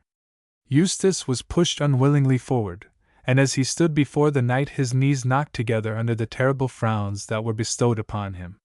"Nay, it is right," expostulated Manners. "Leave him alone, Sir Thomas, he will be of service to us yet." "But where is Dorothy?" asked the impatient Baron. "What has become of her? Why does she not return with thee?" "De la Zook waylaid us," answered the esquire, "and we fell into his trap. I have ridden hard from Ashby since the sun last set. I escaped his dungeon by the aid of this, his page, to save poor Dorothy. I am faint from my bruises and hard riding. Cannot you believe me?" "Sir Henry," replied the Baron, with a sneer. "Sir Henry told us a similar story, but then it was you who had waylaid him."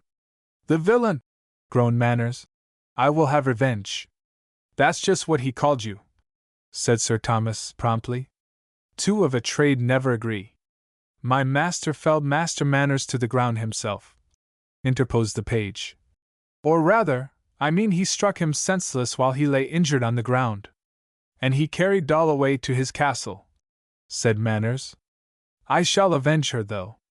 I can understand your suspicions now, and forgive you, for de la Zook has played you false as well as me, and has returned to his castle now to reap the reward of his villainy.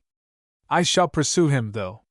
He sought my life, defamed my name, imprisoned me, and now he has gone when I get here. Eustace," he added, turning to the page, "let us return. I will gather friends of my own with which to rescue her, and I shall be strong till I have met and paid my enemy.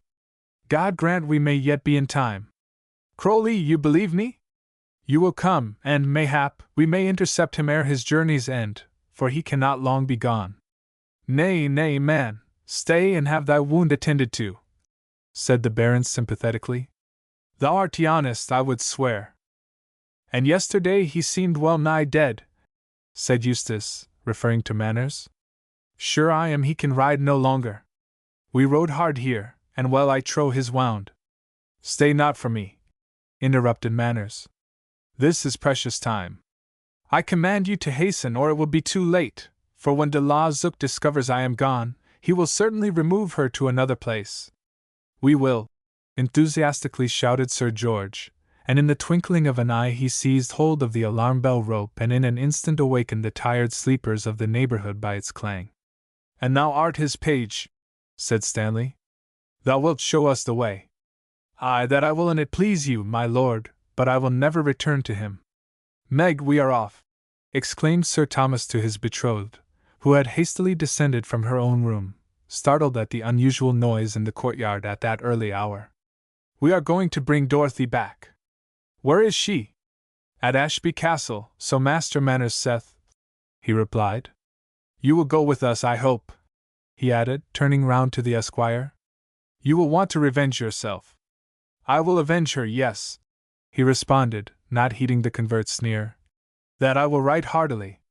Meanwhile lanterns had been glimmering in the lower portion of the yard, men had been frantically shouting to each other, and their voices had mingled with the trampling of horses' feet, and now, everything being ready, the fact was announced, and in a few minutes the cavalcade started out upon its expedition, determined not only to rescue the maiden, but also to administer a sharp and well-merited rebuke upon the faithless knight who had decoyed her away.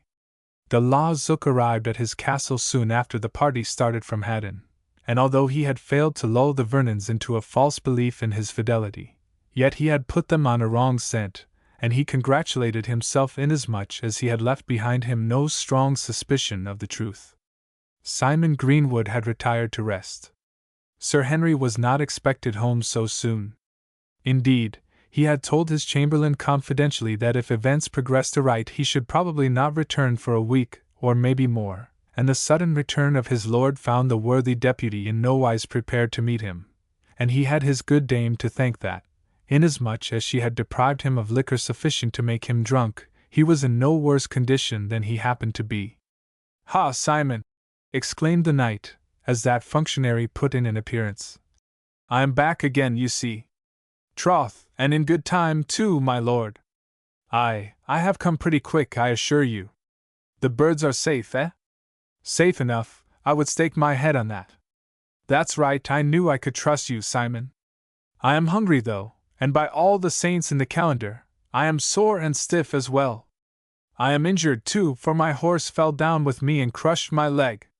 You look it, my lord, and worse, exclaimed Dame Greenwood. You look badly hurt. Ah, my own fault, my own fault.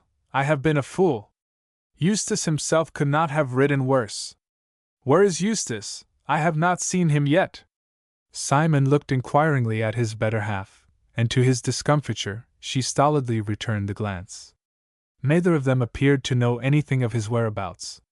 In the scuffle and worry of the time he had been forgotten, and they had to make the best defense they could. Methinks he is paying a visit to some fair damsel of the town, Sir Henry, with his dulcimer, suggested the dame. I saw him with the music some while before the gates were closed. He was prating this and that to me, my lord, added Simon, who found his tongue at length, until I threatened to whip him. He sneaked away quick enough then, ha ha! Ha ha! Laughed the knight, as he divested himself, with Simon's aid, of his riding coat. He would order thee about, eh? But by my faith, man, I am hungry, I swear. I am quite ready to sup when I have seen my prisoners. Dame Greenwood took the hint and went out to procure the meal. Sir Henry is in wonderful good humor tonight, she murmured, and 'tis a good thing, too, for Simon that he is. What a fool he would be without me! And comforting herself with this reflection, she hastened to obey her lord's behests. Dorothy is in the tower? Asked Sir Henry as he ravenously fell upon his meal. How is she now? Proud, I suppose, eh? Humph! Well enough, though a trifle obstinate. Well, we will go and see her. And Manners, what of him? Ha!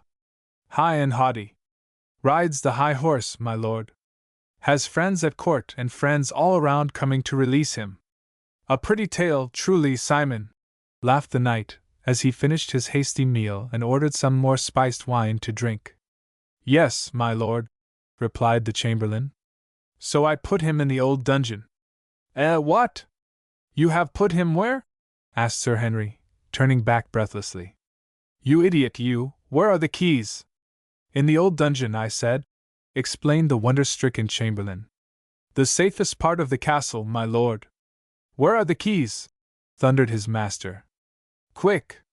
Simon handed them over, and struck with intense amazement at the sudden and complete change in his master's manner, he awaited the course of events. Follow me, said the knight sharply, as he opened the door and started across the yard. Did I not command thee to put him in the tower? He cried. Simon returned no answer. He was stupefied. His head swam, and he half persuaded himself as he followed his master across the yard that he was the victim of some dread nightmare. See here! Exclaimed Sir Henry as he kicked the drunken jailer aside and sharply awoke him. And here!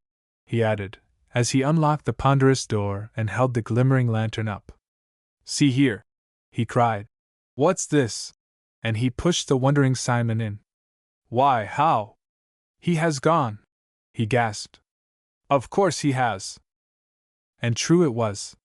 The worst fears of de la Zook were realized. Manners, as we already know, had found out the secret of the dungeon, and his flight was only just discovered. Sir Henry de la Zook was prompt in action, and immediately upon satisfying himself of Dorothy's safety, he set out, accompanied by a number of his retainers, to find her lover, feeling pretty well convinced that he would be discovered lurking somewhere in the neighboring woods. It was in vain they searched. Under the eye of their ubiquitous lord, the tired followers beat every copse and glade, and it was not until the afternoon was well advanced that the Knight of Ashby relinquished the search and thought of turning back. Hark! Said Simon to his master, as the latter gave the order to return. I hear the tread of horse. We will advance, then, was the reply, and the unwilling company once more turned their backs upon their homes, and marched further into the forest.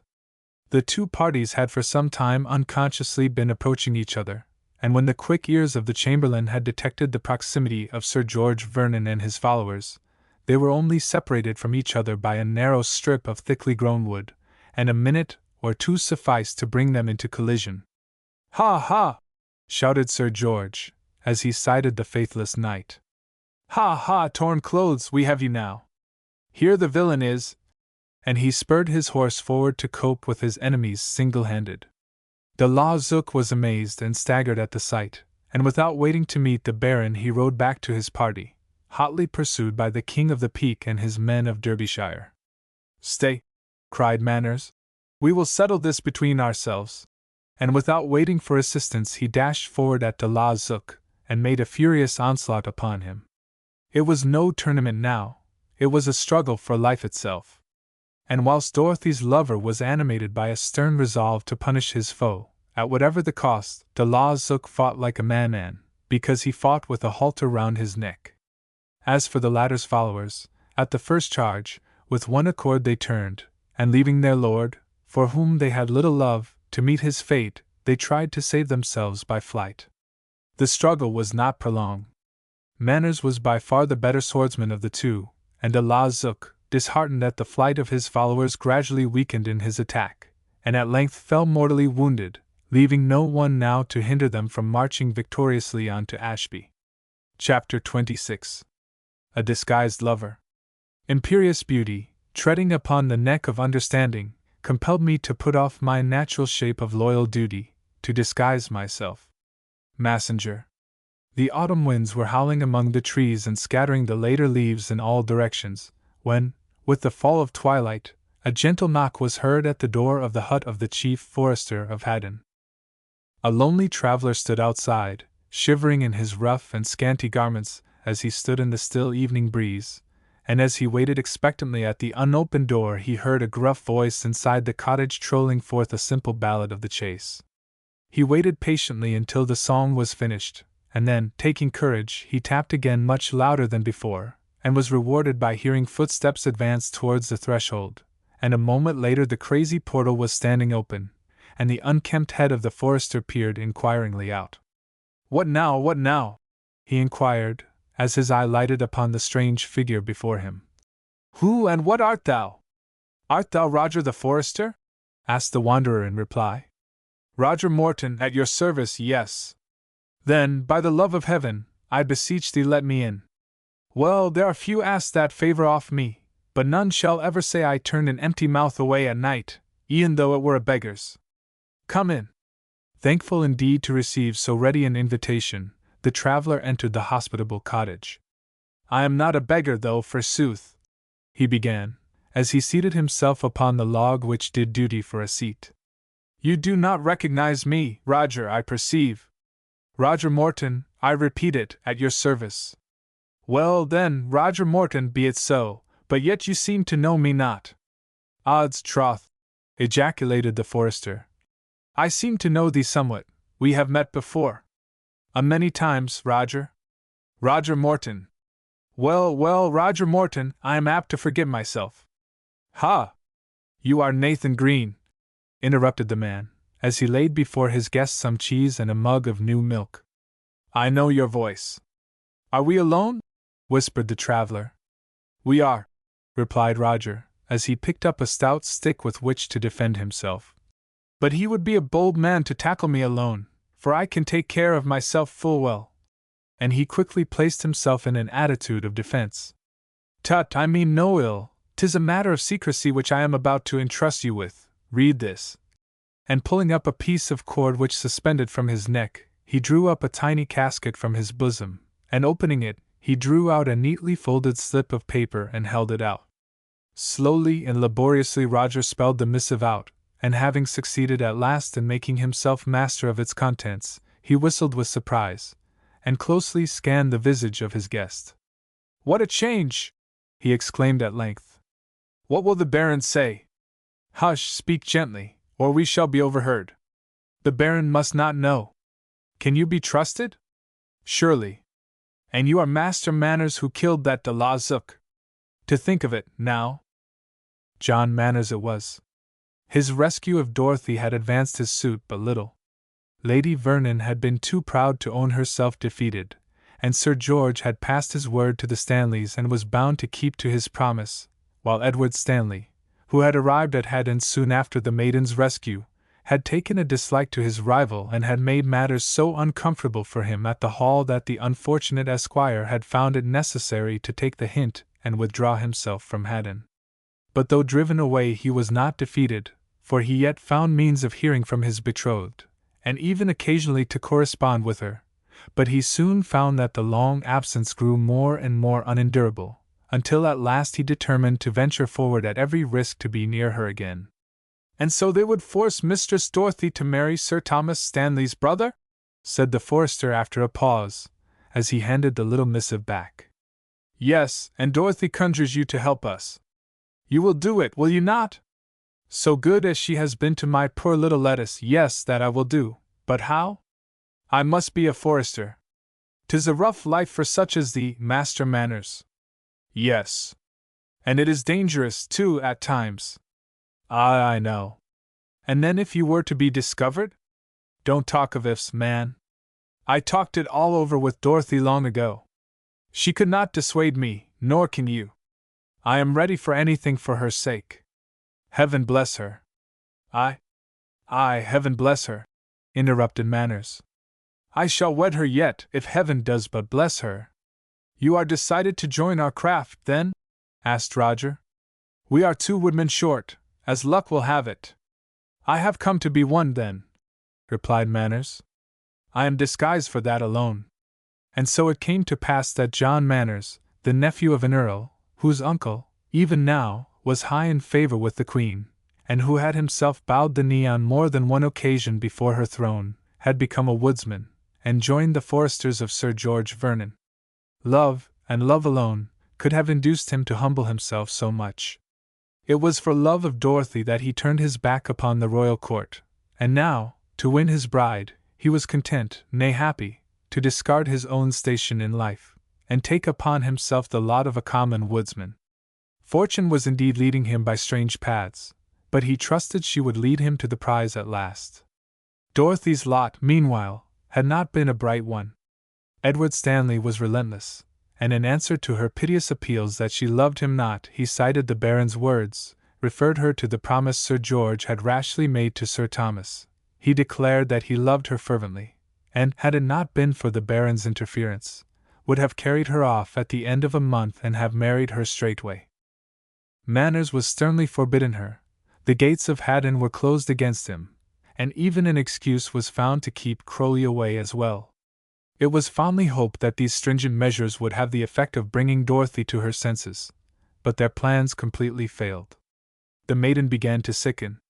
The color fled from her rosy cheeks, and she began to grow rapidly worse. Lady Vernon ascribed it to mere obstinacy, and grew impatient with her, and made her worse than she would otherwise have been by finding fault with everything she did, and by setting her long tasks of tenter stitching to perform, making her unhappy lot more miserable still. The only friend she had to whom she could unbosom her secrets was her maid Lettice, and during this time the hearts of the two girls were knitted closely together, the one by a craving for sympathy, and the other drawn to love by the dual bond of love and pity.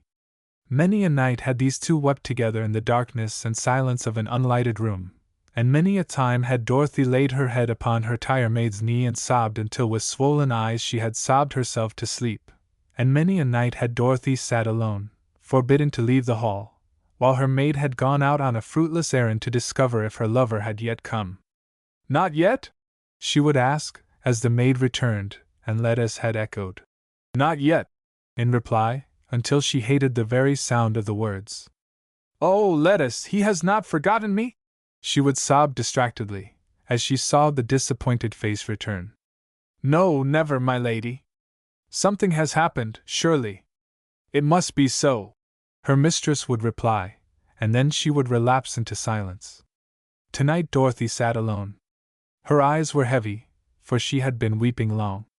Her sky seemed overcast. There was not a rift discoverable anywhere, and she was almost broken-hearted. Nearly 2 months had passed, and no sign of her lover had she seen to brighten her. Edward had told her that her lover had renounced her, and in spite of herself she almost began to believe the story. Lettice had gone out on her mission once more, but she questioned whether she would ever go again, and she prepared herself, as the time for the maid's return drew nigh, to receive the usual answer. "No, my lady, not yet." Later than usual Dorothy heard her well-known footstep lightly tripping along the passage. The very lateness of her return inspired her with a ray of hope, and opening the door, she went out to meet her. "Has he come, Lettice, has he come?" she eagerly exclaimed, varying for once her usual despondent query. And, as she asked, her heart fluttered wildly within her, and the hot blood mounted to her cheeks. "I have news of him for thee," returned the maid gaily. Dorothy was too overcome to speak. The long-expected news had come at last. She fell upon the tire-maid's neck and wept tears of joy, while Lettice drew her unresistingly along, and led her to her little room again. "There," she said, as she closed the doors so that none might hear. "Master Manners sends his duty to thee, my lady." "His duty, indeed!" she exclaimed, with drooping eyes. "Why not his love, forsooth?" "'Twas love, he said," returned the maid. "He is a forester." "A forester!" echoed Dorothy in amazement. "My John a forester! Not a common woodman, Lettice, surely?" "Aye, but he is. He has done it for thy sake. It was the only way. And they told me he had forsaken me. Was ever man so noble as he? He has sent thee this," said Lettice, as she handed a letter to her mistress. "'Tis but roughly done, but he said you would forgive it, and he sealed it with a score of kisses before he gave it me." Dorothy hastily took up the note and read it. Evidently it pleased her well, for as she perused its contents her countenance flushed with pleasure. "Lettice," she exclaimed, "only you and I, besides your father, know that Hubert is the same as Master Manners. We must keep it secret as the grave itself.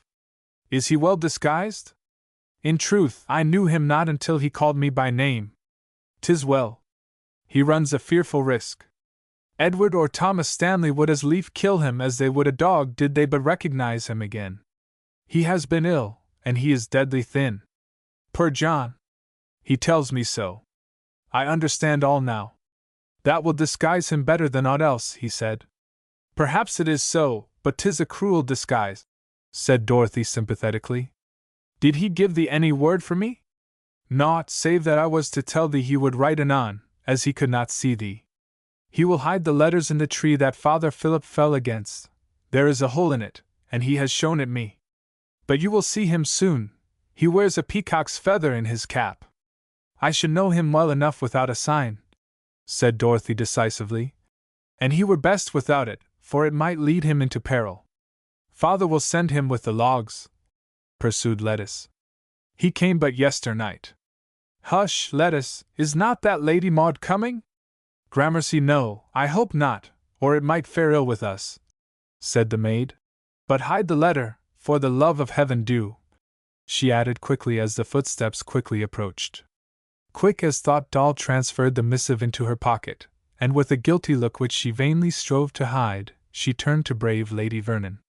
Lady Vernon it was, but she passed hurriedly along the corridor, and having escaped thus luckily so far, they waited not to tempt fortune again, but bidding each other an affectionate good night, Lettice withdrew, and left Dorothy alone with her newly gotten joy. Chapter 27. A Narrow Escape. The moon in pearly light may steep the still blue air. The rose hath ceased to droop and weep, for lo, her joy is there. He sings to her, and o'er the trees she hears his sweet notes swim. The world may weary, she but hears her love, and hears but him.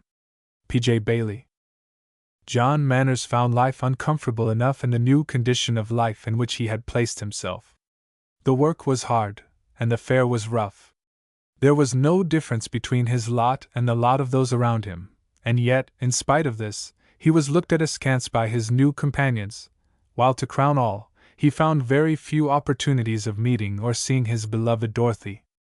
Often had he made arrangements to meet her at different trysting places, but just as often had he waited patiently, only to be disappointed by the non-arrival of his lady love. In this sorry plight he had been obliged to content himself with sending messages to her through Lettice, whom he constantly met at her father's hut, or, failing her, as a last resource he fell back upon communicating with his lover through the unsatisfactory medium of the tree, where, not unfrequently, as he placed a fresh note in he found the previous one untouched. At last, however, after many fruitless attempts which would assuredly have effectually daunted less ardent lovers, they found themselves once more together in the woods. What bliss, what rapture, what delight, filled the heart of each as they gazed fondly at the other. Dorothy felt bright and lightsome as of yore, as she felt the touch of her lover's hands again. The weeks of misery through which she had just passed seemed but as a dream to her as she once more heard his cheery voice, and the haggard, careworn look, which had settled upon her fair face of late, was instantly dispelled as her betrothed imprinted a warm kiss upon her blushing cheeks. As for Manners, he was completely transported with delight, and for some moments he bathed his hungry eyes in the sunshine of her beauty. To see her again had been his dearest wish, and now she stood before him, and he felt that all the sacrifices he had been called upon to make for the sake of his love were more than compensated for as he heard her gently call him by the old familiar name. "John," she said. "Well, dearest one, we are met once more. You can trust me now?" "Aye, indeed I can," he replied, with glistening eyes. "Forgive me, doll, I know you will." "I do, I did long ago. I knew you could not doubt me long. How good of you to come, and to risk so much for my sake," she added, raising her lustrous eyes up to his. "Nay, doll, it were for my sake, too. I could not be far from thee long, the saints forfend I should. But tell me, Dorothy, how go our fortunes now? I fear not well." "Alas, no! Lady Maud is stricter than ever," she replied. "Were I a lazy serving maid, mine were a happier lot. And Sir Edward, what of him? He woos me with threats. Was ever a maiden won thus, John? He vows I shall be his bride, and oh!" "What, dearest?" "Margaret is to be wedded soon, and Sir Edward swears there shall be 2 weddings at the same time. He says I shall like him well enough in time to come. Margaret wishes it, Lady Maud wishes it, Sir Thomas wishes it, and Edward Stanley says it shall be. He knows it not," sturdily replied Manners, as he clasped her to his breast. Our love is strong enough to conquer all that, doll. I hope it will. I think it will in the end, she replied. But the way is very dark for us at present. But naught shall stay us now. Our love is too true not to win. It shall, he returned decisively. Be of good heart, my precious one, we shall soon have passed all this and be happy together. Heaven grant it, replied Dorothy fervently. But it is a terrible time now. With you exposed to danger every hour outside, and every hand against me in the house, save Lettuce, 'tis terrible, terrible! And the maiden burst into tears. Poor doll, said Manners, as he tenderly supported her. Your lot is hard, but there will be a change ere long. The wind does not always blow from one quarter, you know, it will alter soon. I fear me not, replied the maiden disconsolately. Oh, surely, when they see what an unconquerable will thou hast. Sir George loves thee too well to lightly disregard thy happiness. He loves you dearly. He will surely repent ere the time comes, for he hath a tender heart for thee. Dorothy laid her hand upon his arm and beckoned him to be still, pointing at the same time to a thick mass of the thick foliage with which they were surrounded. Hist! She whispered. Methought I heard the sound of footsteps. Listen! She paused, and together they bent their heads and listened, but nothing was to be heard save the rustling of the leaves. 'Twas thy fancy, exclaimed Manners. Thou art frightened. I thought I saw the form of a man pass by those trees, she replied. It must be fancy, though, and yet methought I saw him stop and then pass on again. Sir George will stand by thee, pursued Manners. He loves thee better than himself. I know it, I know he loves me much, John, but he has promised me to the Stanleys, and when I told him of our troth plight he laughed, and said he was doing it all for the best. He forbade me to mention your name evermore, or even think of you again, as if you were not ever in my mind.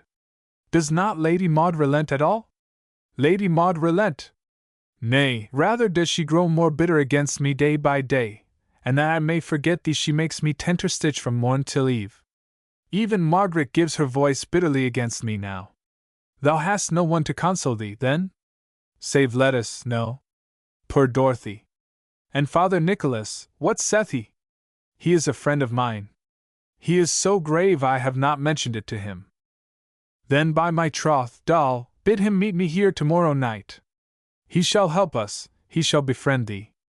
Tell him all, he can be well trusted, I wot, unless he has strangely changed since he hath taken the cowl. Bid him come here alone and without fail.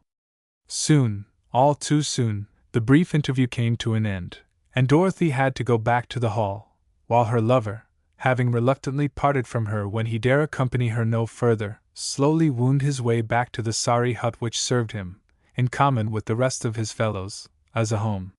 He had no heart to join in the boisterous fun with which his companions were making themselves merry as he entered, and passing them unnoticed by, he took a seat in the furthest corner of the room and watched the faggots as they blazed and burned away upon the hearth in front of him. Dorothy returned with a sad heart, too. The moment of bliss which had so transported her with delight had passed away again, and she found herself in pretty well the same downcast frame of mind in which she had been before, for she knew not when she would see her lover again, and she dare not let herself ponder on the terrible risks her noble lover ran. Well, Dorothy, said Lady Maud, as she burst into the maiden's room ere Doll had found time to divest herself of hood and wimple. Thou art serving us a pretty trick. Thou wouldst meet thy whilom lover all unbeknown to us, eh? Pick up thy things and follow me. It would have been worse than useless to have refused. An argument, Dorothy knew of old, at such a time would have been equally futile. So, while her blood almost froze with terror in her veins, she meekly obeyed her stepmother and followed her through the long ballroom into the banqueting room below in a perfect agony of terror lest her lover had been taken and was about to be confronted with her. The stone-flagged chamber, in which the festive table, which has creaked under many a load of beef and venison, still stands in grandeur all unique, was in full glory then. The musicians' gallery was richly bedecked with gilt, and was adorned with antlers, the trophies of many a chase, in place of the dingy, whitewashed spotted pictures which hang upon its walls today, and look as if they were sadly in need of a washing. Gay hunting scenes, and a canvas on which were delineated the forms of the Virgin and her babe, met the eye and pleased it. A savory odor of newly baked cakes floated along the passage from the kitchen's right into the room, and a piece of tapestry, one of Dorothy's first attempts, depended over the doorway of the carved wooden screen to keep out draughts, and at the same time give a warm and pleasing effect to the interior. It was into this room, in which sat the Baron and Sir Thomas Stanley, looking terribly grave and severe, that Lady Vernon led poor Dorothy. "Come hither, Dorothy," said the Baron, as she entered. The Dorothy sounded ominous, and she advanced in great trepidation. "You have been out without our knowledge," he exclaimed. "Out, of course she has," interrupted Lady Vernon. "See, she cannot deny it, she has the tokens of guilt upon her now." And she derisively pointed at the telltale garments she had made her carry in. "Hush, Maud," said the Baron. "You will frighten her. Dorothy, you have been with Manners," he added, turning severely towards her. Dorothy hung down her head, but vouchsafed no reply. She was in an agony of fear for the safety of her lover, but amid all her terrors she was resolved that no words should fall from her lips which might bring trouble upon him. "Aye, and with Master Manners again," repeated the dame. "What have you to say, Dorothy?" asked Sir George quickly. "Nothing," she replied. "Then you have been with him?" "Nay, I said not so." "Of course she has," exclaimed Lady Vernon. "Who can doubt it? We heard Manners speaking, I could swear to it now," said Sir Thomas Stanley. "I fear it is even so, Dorothy," said the Baron, not unkindly. "There is a guilty look upon thy face. Now tell us where he is, and we will forgive thee thy share." Dorothy returned no answer. She was determined that no words of hers should injure him. "He saved my life," she replied, as the question was repeated. "Tut, tell us where to find him, else thou wilt have enough to thank that stubborn will of thine for," interrupted the Baroness, impatiently. There was a sound of footsteps just outside, and they all paused to listen. "'Tis Edward bringing Manners back," said Sir Thomas quietly. "Here they come." The tapestry was quickly pushed aside, and the ruddy face of Sir Edward Stanley insinuated itself between the fringes and the screen, but it was not the face of a contented man, for it wore a disappointed look. "Bring him in," commanded the Baron. "Nay, I have not caught him yet," he ruefully replied. "Come and help us, he has hidden himself amid the woodsmen's huts." "You go," said the Baron, addressing Sir Thomas. "I will stay with Dorothy." And without waiting to be bidden a second time, Sir Thomas Stanley left his untasted supper on the table and joined in the search for Dorothy's forbidden lover. Meanwhile, the subject of all this commotion sat innocently gazing at the burning embers, watching the logs as they blazed up and then gradually disappeared into powder to be blown away by the first slight breath of wind. Surely, he reflected, 'tis so with the Baron's will. He is in the height of his determined fury now. But soon, and as the door opened, another puff of wind blew away the airy ashes of a once stout log. Aye, surely, his opposition will vanish like as that. "Never a soul came in here, your lordship, for a long time back," said Roger, deferentially doffing his cap. "Your lordship must be mistaken."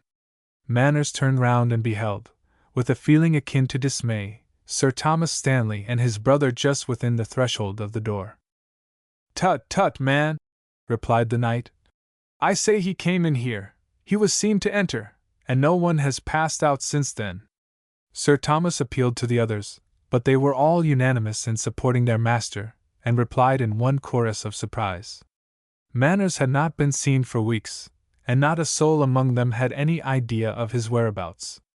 "I suppose no one entered then?" sneered the knight. "No," replied Roger complacently. "Not for a long time back." "Did he not come in here?" appealed Sir Thomas to those outside. "Aye," came the answer. "He did." "Then where is he?" demanded the knight fiercely. "Nay, I swear by the Holy Virgin I saw him not," replied the sturdy forester, in perfect truth, for he had not noticed his arrival. "Hugh came in last," said Lettice's lover, Will. "Hast thou seen aught of this Manners of late, Hugh?" Manners' first impulse was to grapple with his pursuers, but he controlled himself, and trusting to the perfection of his disguise to screen him, without a moment's hesitation he boldly answered in the negative. "Not I," he said emphatically. "I left my axe just outside, and it looks so like rain that I went to fetch it in, but I saw nobody, no, not a soul. Methinks it will rain hard, too, before the morning." "Tut!" interrupted Sir Edward. "Did you hear anybody?"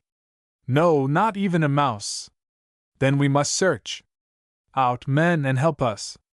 The man that catches him shall be rewarded well.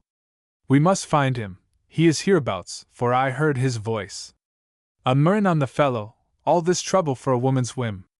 He glanced suspiciously round the cot, but finding no suspicious tokens he led them out, and set them to work to discover him. Few of them, however, were zealous, for Manners had made himself popular among them during his visits to the Hall. Dorothy they adored, and they were not at all anxious to bring sorrow upon her to oblige the imperious Stanleys.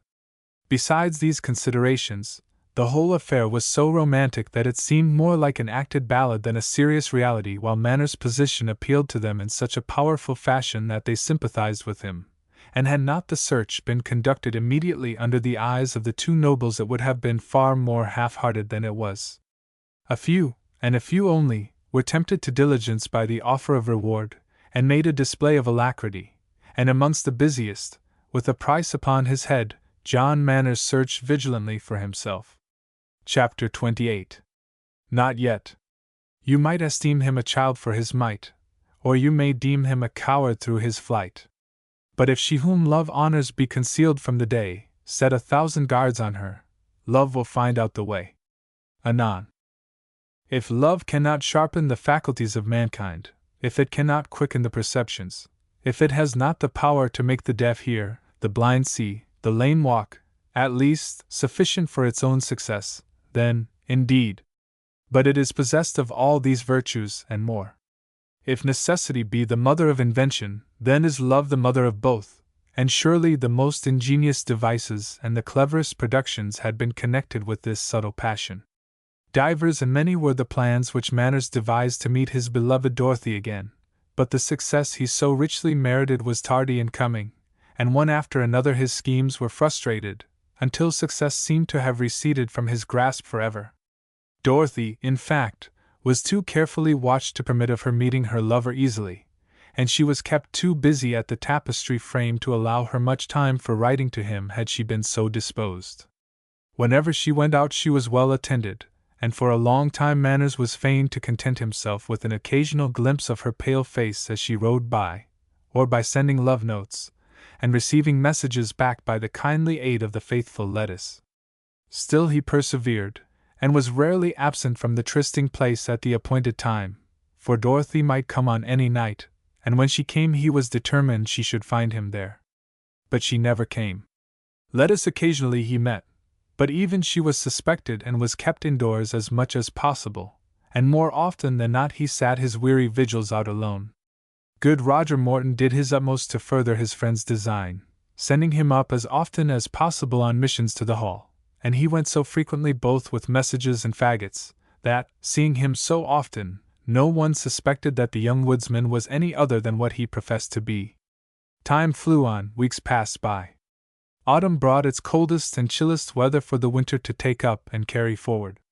The steers were fattening in the stalls, or salting in the troughs, for the Christmas festivities. The capacious larders of Haddon were replenished to the full, ready to withstand the attack of the cooks.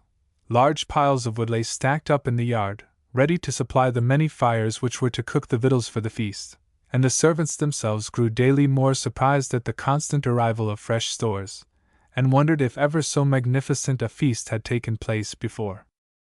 With Dorothy the time passed slowly and painfully along. Her position had not improved one whit, and she was wearied of the life of restraint and imprisonment to which she was subjected. Her fingers were sore and ached again with the continual tenter stitching she had to perform, and her whole nature revolted at the system of espionage which Lady Vernon and Sir Edward Stanley had set upon her. The daily visits of that unfeeling and determined nobleman with whom they would force her into marriage, Edward Stanley, always left her with a sadder heart than she had had before. With Manners the time flew by quickly. He sorely wanted to see Dorothy again, and as the days rapidly passed he recked not of the disappointments of the past, but only thought of the few days which intervened between them and Christmas. Surely the rumor must be wrong. There would never be 2 weddings at the Hall this Christmas tide. He, at least, would not believe it. "Nicholas," he said, as he met that worthy at last, "thou wilt only marry one? The Baron bids me marry the other as well. I would it were not so, for the maiden cares not for him. I like not this brother, he is worse than Margaret's betrothed. You must help us, then. I must do my duty, but if in doing that I can aid thee thou hast but to speak the word. But you shall help us, Nicholas." "Why, how?" "I will tell thee. I am a priest, remember. I cannot do anything unworthy even for a friend like thee, though thou wert my benefactor." He paused, as if unwilling to wound his friend by his words, and seeing the look of dismay upon the other's face, he stopped. "Nicholas," said Manners, "thou shalt do naught but stand. I must see Dorothy. I shall," he added determinedly. "Some way or other I shall see her, even though blood be shed I shall do it." And in the intensity of his feelings he involuntarily put his hand down to his side to feel for the dagger which was not there. "I fear thou art too venturesome," expostulated his friend quietly. "I am desperate," he replied. "And you, Nicholas, by simply standing still might help me as much as I require, and might, perchance, prevent bloodshed too?" "Hush, friend John, talk not thus foolishly. And the blood will be upon your head," continued the distracted lover. "With or without your aid I shall see Doll, and that soon. You know my word is not lightly broken. Did I not succor thee and save thy life when all conspired against thee? Aye, in truth, and I call upon you now, Nicholas, to discharge that debt," pursued Manners hotly. "You must. I am resolved. I am well nigh desperate, and Father Philip sanctioned the troth, Nicholas, and blessed us ere he died." "Is that so?" "Assuredly it is. Thou shalt help us, nor shalt thou be dishonored in the deed. And you will lead me into no evil. I will consent, but I fear to trust thee, thou wert ever rash and headstrong." 2 days later, ere the Sabbath Mass began, there stole into the little chapel of Haddon the figure of a man, which ever since the break of day might have been observed crouched down at the bottom of the mighty brewing vat. Had anyone cared to look under the cloth which covered it, they would assuredly have discovered him there. The door of the sanctuary had just been thrown open, somewhat later than usual, for the servants had evidently overslept themselves, and were now to be heard throwing the shutters open, and bustling about in the kitchens, trying to make up for the time they had lost. The man, by his garb, might have been taken for a laborer. His black hair hung in matted patches upon his shoulders, his clothes were torn and patched, and the coarse leather jerkin he wore, which was almost ready to be replaced by a new one, gave unmistakable tokens that the wearer was a man of toil. In spite of all these signs, the face of the man was handsome, and not without traces of hauteur. His hands were red and rough, but not hard and horny as those of other craftsmen were, and his whole bearing would have impressed a critical observer that this man at least was worthier of a better lot. Yes, it was John Manners. He was bearding the lion in his den.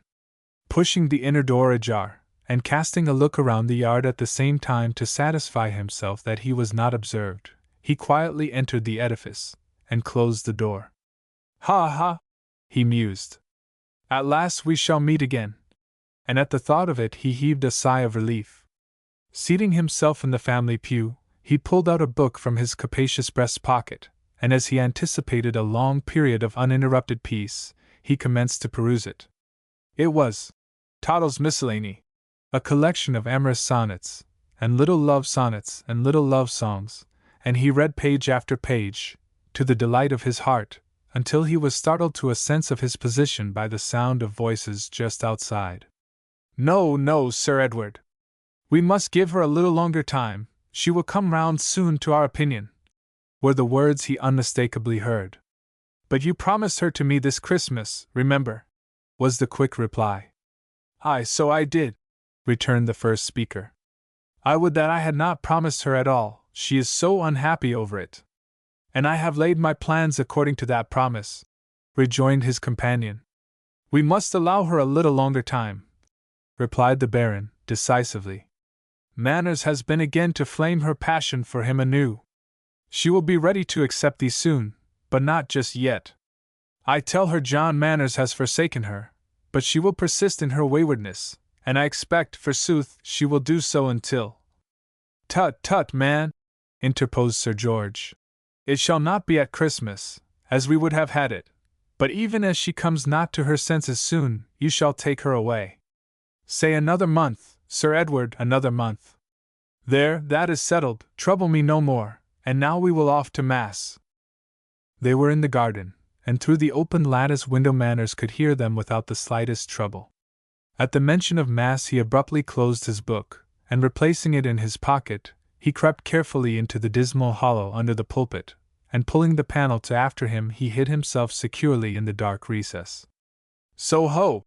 He murmured, as he fixed himself in his retreat. The Baron is good. Another month and then, oh! And then? He stopped and relapsed into thought.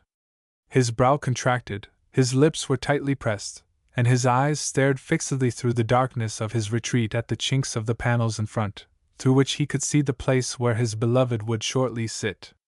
Aye, he muttered, as he fiercely clapped his hand upon his thigh. It cannot be the worse for her, nor yet much worse for me. She must do it. I will broach it to her now. Here they come. The pulpit was none too strong, and as Nicholas ascended the stair and shut the door, it distinctly shook and tottered to and fro over the esquire.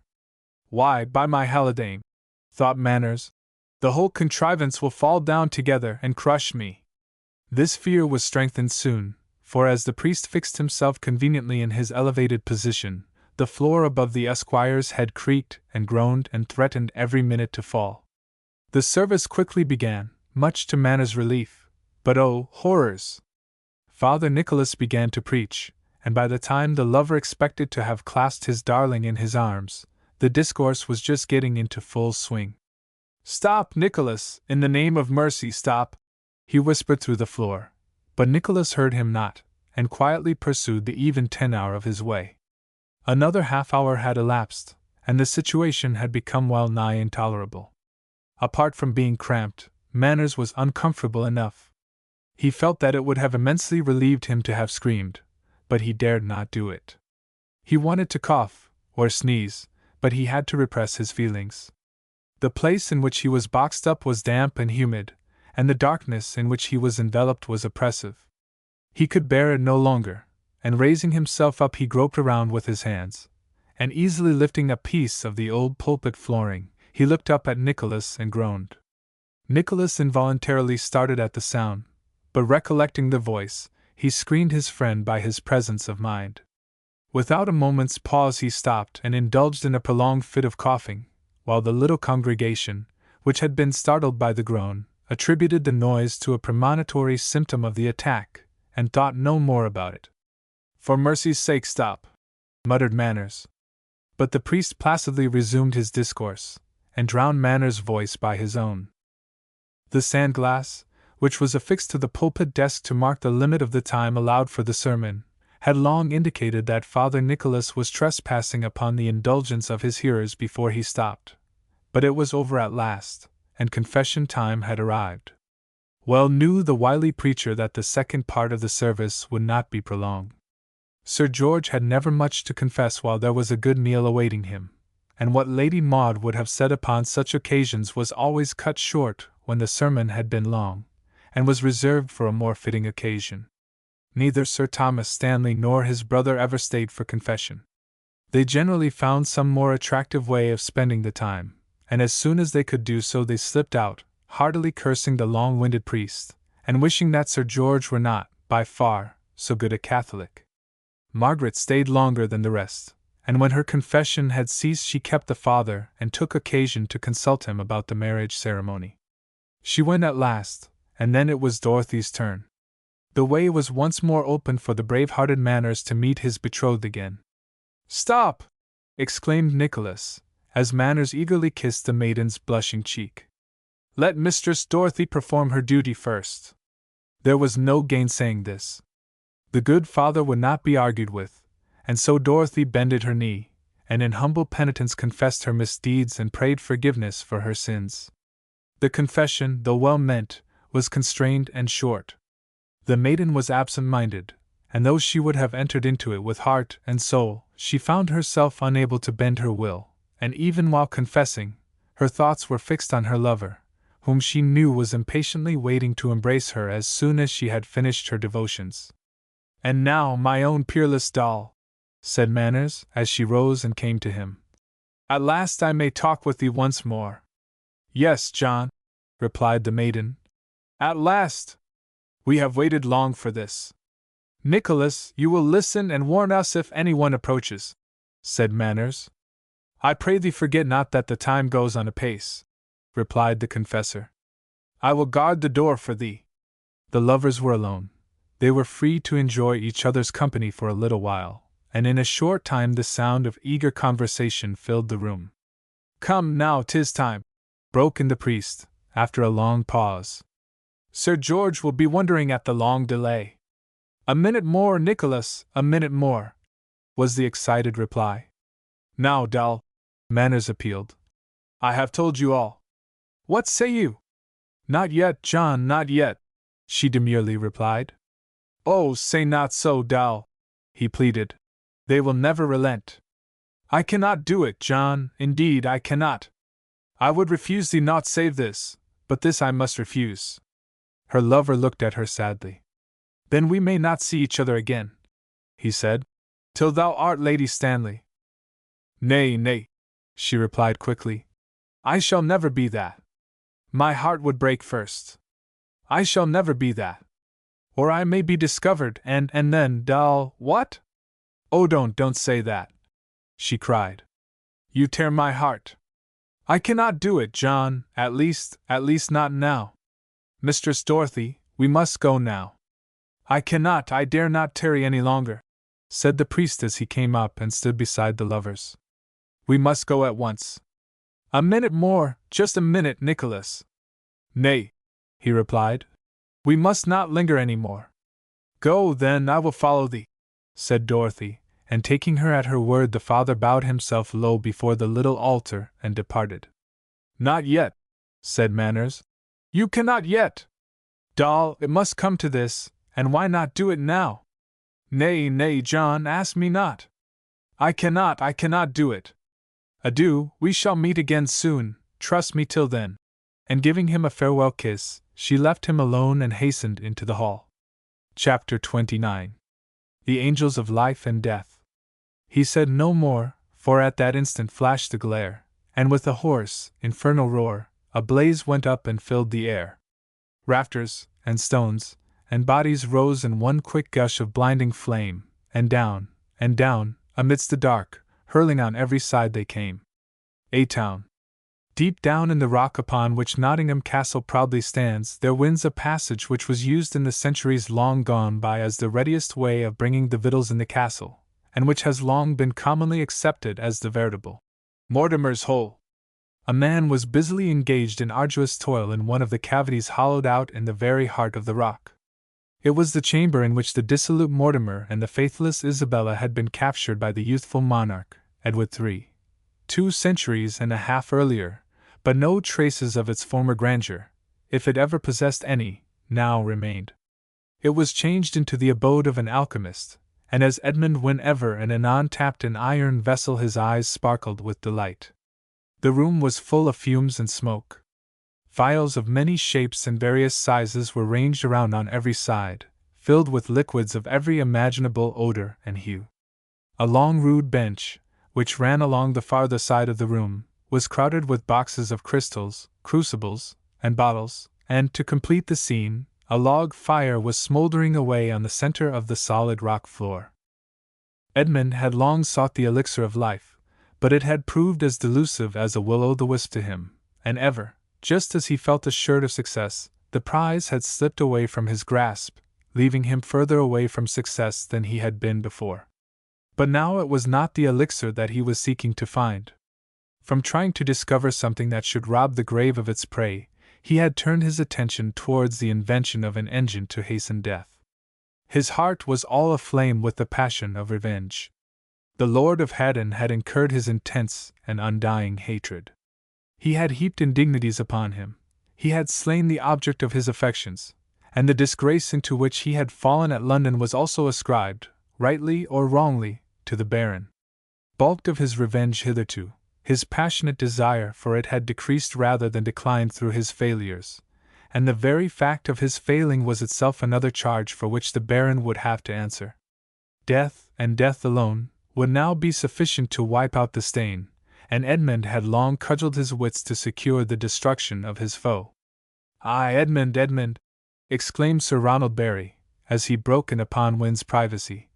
"At thy whimsical labours again, I see." "Nay, not whimsical, Ronald," was the gentle reply. "My elixir is nearly right, only one ingredient more is wanted, and then—" "And then what?" laughed the knight.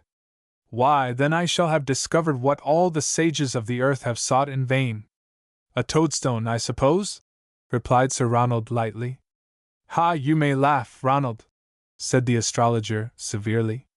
"Fools ever did mock the wise, like the rich despise the poor. You are but a soldier, and I am a man of science, the great alchemist. My name shall live, yea, mark me, Ronald, it will be known and revered in time to come, aye, even when this castle has crumbled into dust, and when the name of Roger Bacon has been long forgotten." "Well, Edmund," responded the knight gaily, "let us hope so. Only one more substance, eh?" "Only one," the enthusiast replied, while the look of triumph flashed already from his eyes. "And then we shall what, Edmund, what shall we do?" "Live for ages. Forever, in fact, I suppose? My elixir will conquer disease, and man shall live until his feeble frame has worn away," he responded grandly. "Lucky man," soliloquized Sir Ronald facetiously. "But the dames, Edmund, you said naught of them. Cannot you discover aught for them? Surely they may share the blessing also." "No more is wanted, my elixir will serve for both," majestically responded Edmund, as he placed the cauldron over the fire. He was too intensely in earnest himself to note that his companion was skeptically making fun of him. "And will soldiers live for ages, too?" continued Sir Ronald. "Those who are killed my elixir is impotent to bring back again to life. The dead are beyond all aid." "And the wounded?" persisted the knight. "I can but stave off disease, Ronald. But what a glorious achievement have I accomplished then! Methinks I see the glory now, and when I am in my grave, pilgrims shall come and worship at my shrine as they have done these centuries at the altar of St. Thomas the Martyr at Canterbury. What glory! What glory!" And in the exuberance of his delight, Edmund Wynne gleefully rubbed his hands together. "I am forgetting my errand, though," exclaimed the deputy governor. "I have a visitor for thee." Edmund quailed. He was not in the habit of receiving visitors, for he had few friends and many enemies, therefore the announcement gave him very little pleasure. "For me?" he said, in a tone of unmistakable surprise, and equally unmistakable displeasure. "Aye, for thee," Sir Ronald replied. "Shall I bring him to you?" "Bring him down here?" screamed Edmund, aghast at the very idea. "No, never." "You will come up to him, then?" "It makes no matter." "I am too busy," he evasively replied. "Tell me, Ronald, who it is." "'Tis a friend." "Humph! He has heard of my elixir and wants— Ah, well, I shall have friends enough now, I'll warrant me." "He is an enemy of Sir George Vernon, then," added the knight. "Hey! Bring him down, then," said the alchemist. "I will meet him outside the room." "Well, Master John Manners will be down by and by. Lady Barry meanwhile is entertaining him, for he was hungry." Edmund started. "Manners, John Manners!" he exclaimed. "Nay, then, bring him not hither." "Does he know that I am here?" "I have told him." "You have!" ejaculated Edmund, in a frenzy of terror. "I met him at Haddon, he is a friend of the Baron's." "He was," replied his friend. "But things have changed, and now he is like to invoke thy aid. He will help us to have our revenge, maybe, for I have been persuading him. He is very bitter now against the Vernons, and will make thee a good accomplice." "Revenge," murmured Edmund. "Ha! Revenge is sweet. The Baron shall be punished, my machine. Never mind the machine now, broke in Sir Ronald, who was by no means anxious to listen to the well-worn rigmarole again. You can show that to him, and tell him all about it. I shall bring him down, for he knows not the way. Well, I will yield to thee, do as you list, he replied, and the man of science turned his back abruptly upon his friend, and vigorously stirred the seething liquid which was beginning to boil over upon the fire. In a few minutes Manners appeared, but Sir Ronald Barry had brought him purposely with so little noise that the alchemist was not aware of his presence, and for a long time they stood in the doorway, and watched his movements. He was talking to himself, as he often did. It was a habit into which he had unconsciously fallen. He had persuaded himself to think that the great posterity for which he labored so hard could hear him, and in his isolation the reflection was a great consolation to him. Ha ha! He muttered. Thou hast had thy little day, Sir George Vernon, King of the Peak, indeed, thy reign is o'er. And Margaret, proud Margaret, and the haughty Lady Maud, aha! You shall all tremble at my name. Hist, move thee not, whispered Sir Ronald. He is about to test his engine again. It blows off sparks of fire as if it were the smithy's forge, but without the noise. I have seen him perform with it often. Hark! Edmund had brought out his engine from a deep recess in the wall, and a rough, unsightly piece of mechanism it was. It was intended to be square, but constant testings and trials had caused it to assume more the appearance of an octagon, and as the sides had thus bulged out, the bands which had held the instrument together became loosened and untrustworthy. Edmund surveyed it affectionately. It was the offspring of his genius, and he blindly disregarded all its little imperfections amid the great love he bore towards it. Aha! He murmured. Thou art done, thou art ready now. Thou art an angel of death, and thou, turning to his elixir, thou art an angel of life. Mix them up, Nathan, mix them up, gaily exclaimed Manners as he stepped into the room. We will give the Vernons a dose. Edmund was startled, and he hastily retreated to his engine to protect it. Avaunt! He cried. Touch it not. Nay, I want not to injure it, returned the other, whose smile contrasted with the alchemist's scowl. Shake hands, man, I will do thee no harm. Beware! Cried Edmund, distrustfully, as he covered over the angel. Beware! Edmund, thou speakest over rashly, interposed Sir Ronald. Master Manners would honor thee, and thou treatest him so lightly. Together you may accomplish your designs and work whatever you will. The past is buried with its forefathers and forgotten, quickly exclaimed Manners. Come, I greet thee on equal terms. I would be thy friend. Edmund shook the proffered hand as though it were a bar of red-hot iron he had been commanded to hold, or a phial of his precious elixir he was carrying, and he felt by no means flattered at the reference to their equality, just as if he, too, had discovered such mighty secrets. I shall not want for friends soon, forsooth, the great have ever many, he replied. Manners laughed. Thou hast few enough as yet, I'll warrant, besides thy good friend, Sir Ronald, he exclaimed. I trow you cannot well afford to turn the first comers away, Nathan. I can do all with my elixir, was the proud response. Sir Ronald Barry tells me thou hast prepared this engine for Sir George, said Manners, abruptly changing the topic of the conversation. Is that so? Aha, for Sir George Vernon, yes. Canst thou direct it against the Stanleys, too? I would have them punished if we could. Thou art a friend of his, said Edmund suspiciously, referring to the Baron. Albeit I seek revenge, justice, anything, he said bitterly. I have been spurned away from his door like as I had been a dog. Edmund looked at him incredulously. He was not convinced yet. If you mean no treachery, he said cautiously, call me by my name, for I am Edmund Wynne. I like not to bethink me of the past until— and he approvingly looked at his instrument of death. Until what? Ha, I will show thee, replied Edmund. Stand not too near. Manners had not much faith in the destructive properties of the instrument, but the command was given in such an earnest and authoritative fashion that to have refused compliance would only have caused offense. Probably, too, Edmund would not try the experiment if he expressed his skepticism, and he was curious to see it, so he retreated to the doorway to watch his movements. This, Edmund went on, is to be put in the Baron's room. Yes, but how?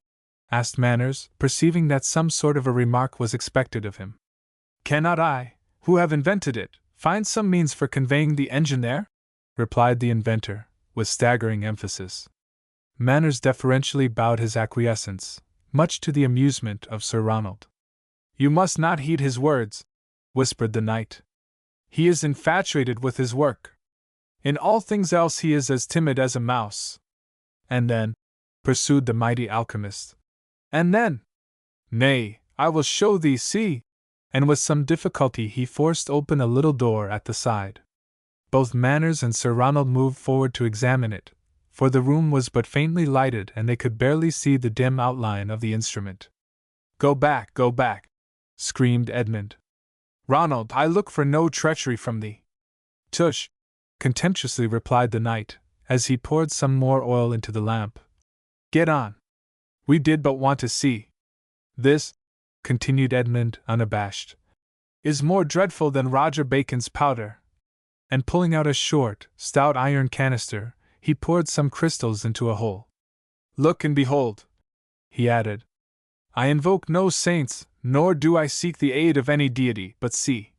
And rolling some of the crystals tightly up in some parchment, he dropped it into the midst of the fire. For a few moments nothing was seen or heard of it, and the onlookers were smiling to each other when the wonderful crystals began to splutter and fizz, till the packet suddenly exploded with a loud report, rattling the bottles and jars together, while the rumbling report rolled up the long subterranean passage. Ha! Exclaimed Edmund, triumphantly. You shudder at the sight. That is nothing, I can do infinitely more than that. I will do it with more crystals now. Nay, we are convinced of thy prowess. When the fumes have cleared away, show us this engine, replied Manners. It is full of wheels, show us their purpose. That shook this chamber, Edmund replied. But this could well nigh shatter it. Great man, we acknowledge thy mighty genius, responded Sir Ronald. Reveal the limit of thy powers. I will, said Edmund enthusiastically. I will. All his reserve was worn off now, and he expatiated at length upon the wonderful powers of his mighty engine. No such power had been known before, nothing would stand against it. It was indeed a miracle of force. But prithee, asked Manners, heartily sick of the ceaseless explanations, and anxious to see the practical outcome of it all. How worketh it? Show us, let it move this piece of rock.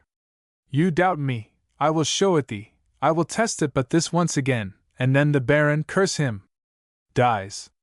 Edmund busied himself for some time in compounding some evil-smelling ingredients in a huge mortar, and, as he stirred the pestle round and round, the contents hissed and crackled, and emitted sparks of fire.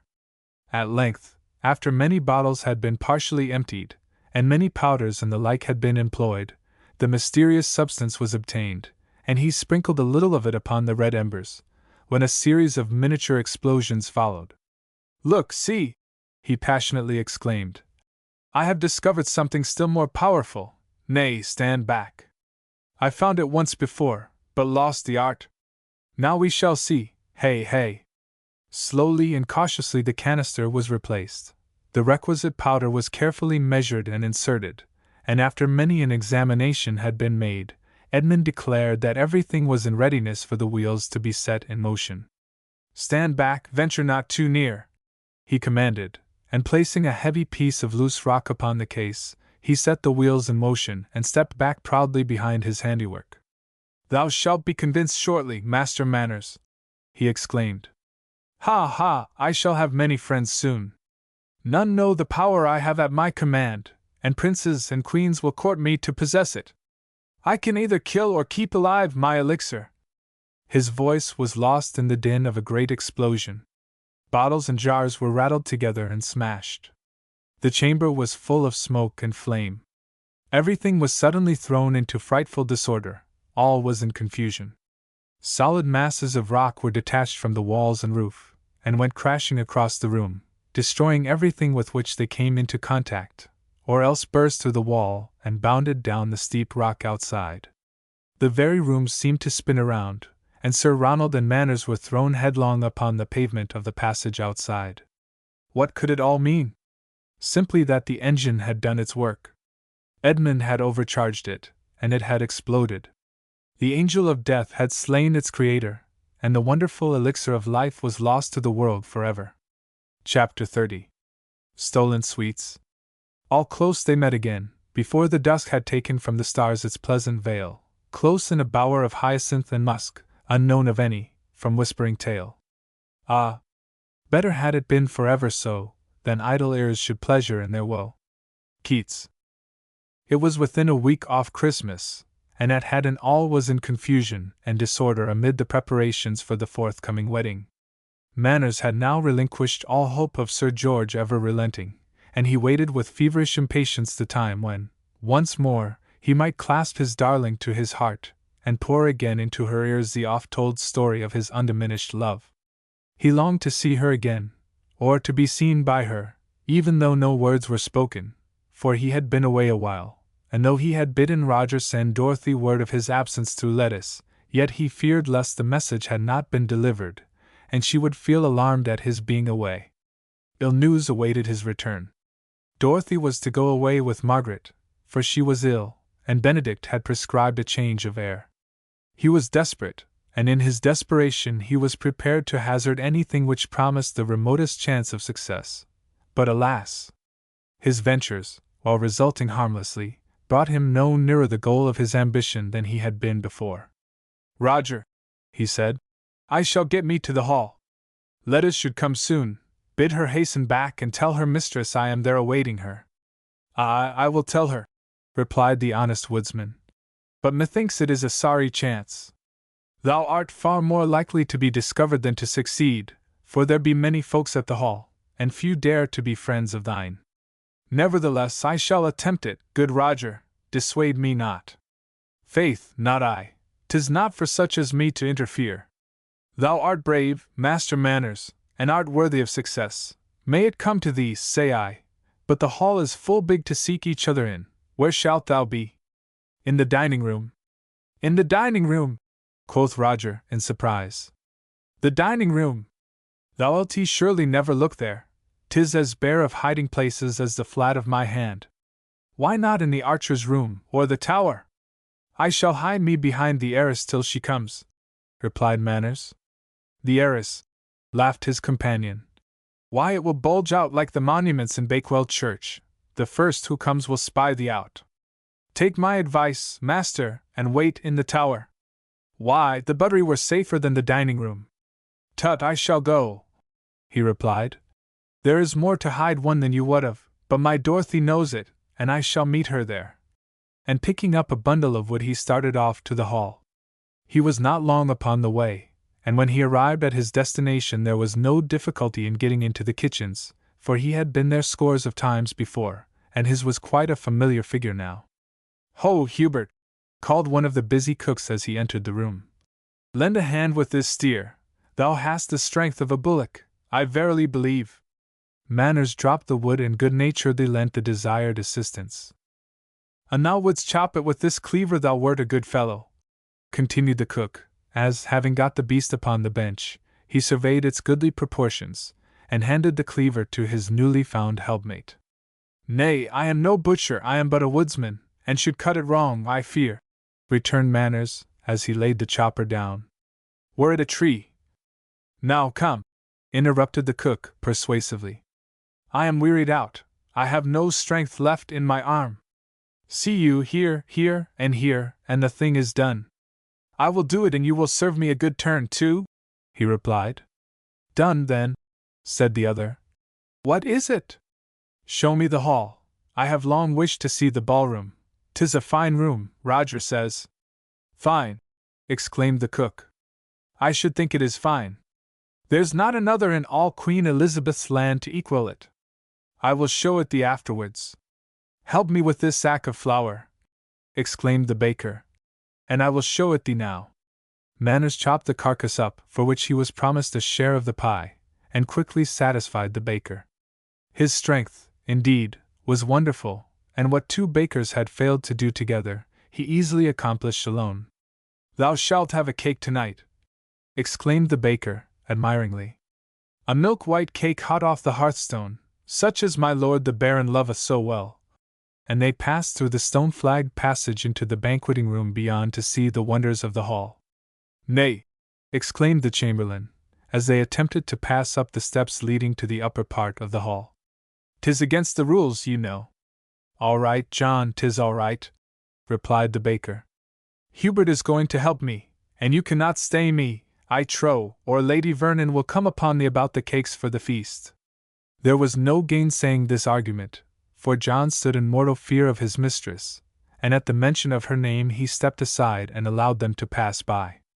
"John likes to be flattered," laughed the baker, as the door closed upon them. "But I use a different weapon. I speak of Lady Vernon, and he always yields." "I saw he was there," replied Manners, "else I had needed no assistance to pass through. He despises us, I verily believe, and likes to show his power. So this is the ballroom, 'tis a magnificent room, surely," he exclaimed in well-feigned innocence. "The ballroom!" laughed the other, contemptuously. "No, this is but the dining room. Come, I will show thee the ballroom." "I would linger here a while," responded Manners, with charming simplicity. "This tapestry takes my fancy so, and the ceiling, with such quaint devices. Nay, there can be naught to better this, I swear." "Then you must stay alone, for I am busy," replied his companion.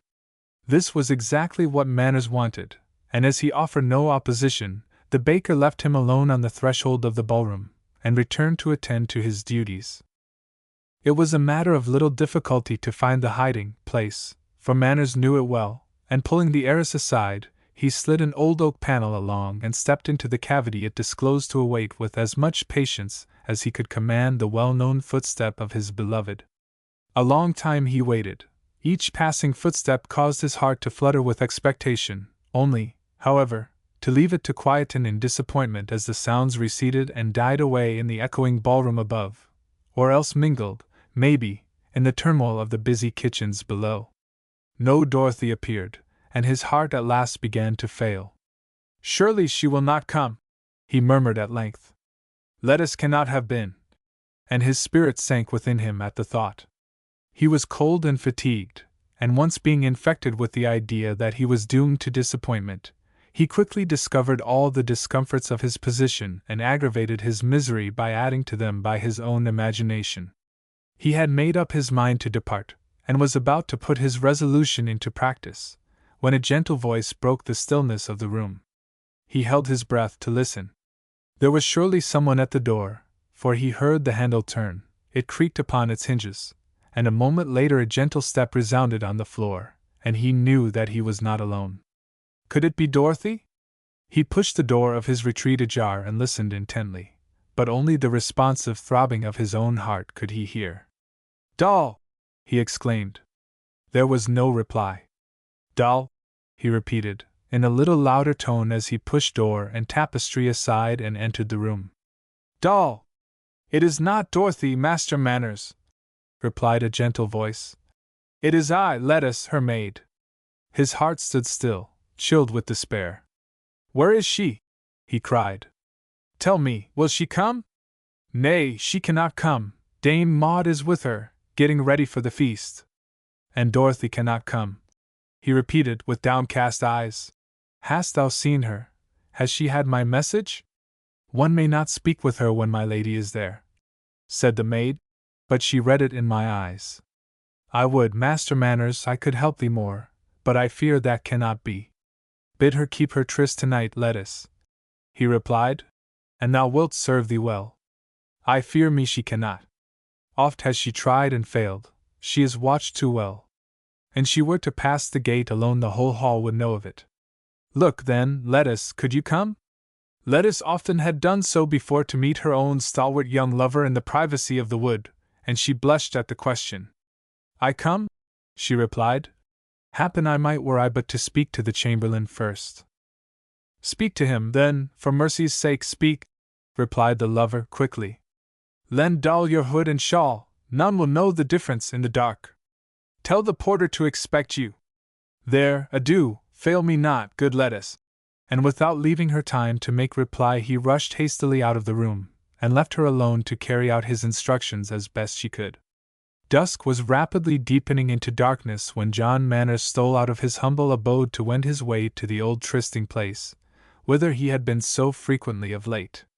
His progress was watched by a pair of eager, jealous eyes, as their owner silently but surely dogged his every footstep, and when the tree was reached at last, Manners lay wearily down at its foot, fully resolved not to depart from thence until he had brought matters to a crisis. At the same moment the figure of a young man glided stealthily into the cover of a bush within a few yards of where the other lay. Manners was not aware of the fact. He had neither seen nor heard his pursuer, and in happy ignorance of the circumstance he awaited Dorothy's appearance. The night was chilly, for the snow had just departed from off the ground, and the fast-gathering leaden clouds threatened to quickly cover it over again. But, buoyed up with hope and excitement, Manners heeded it not.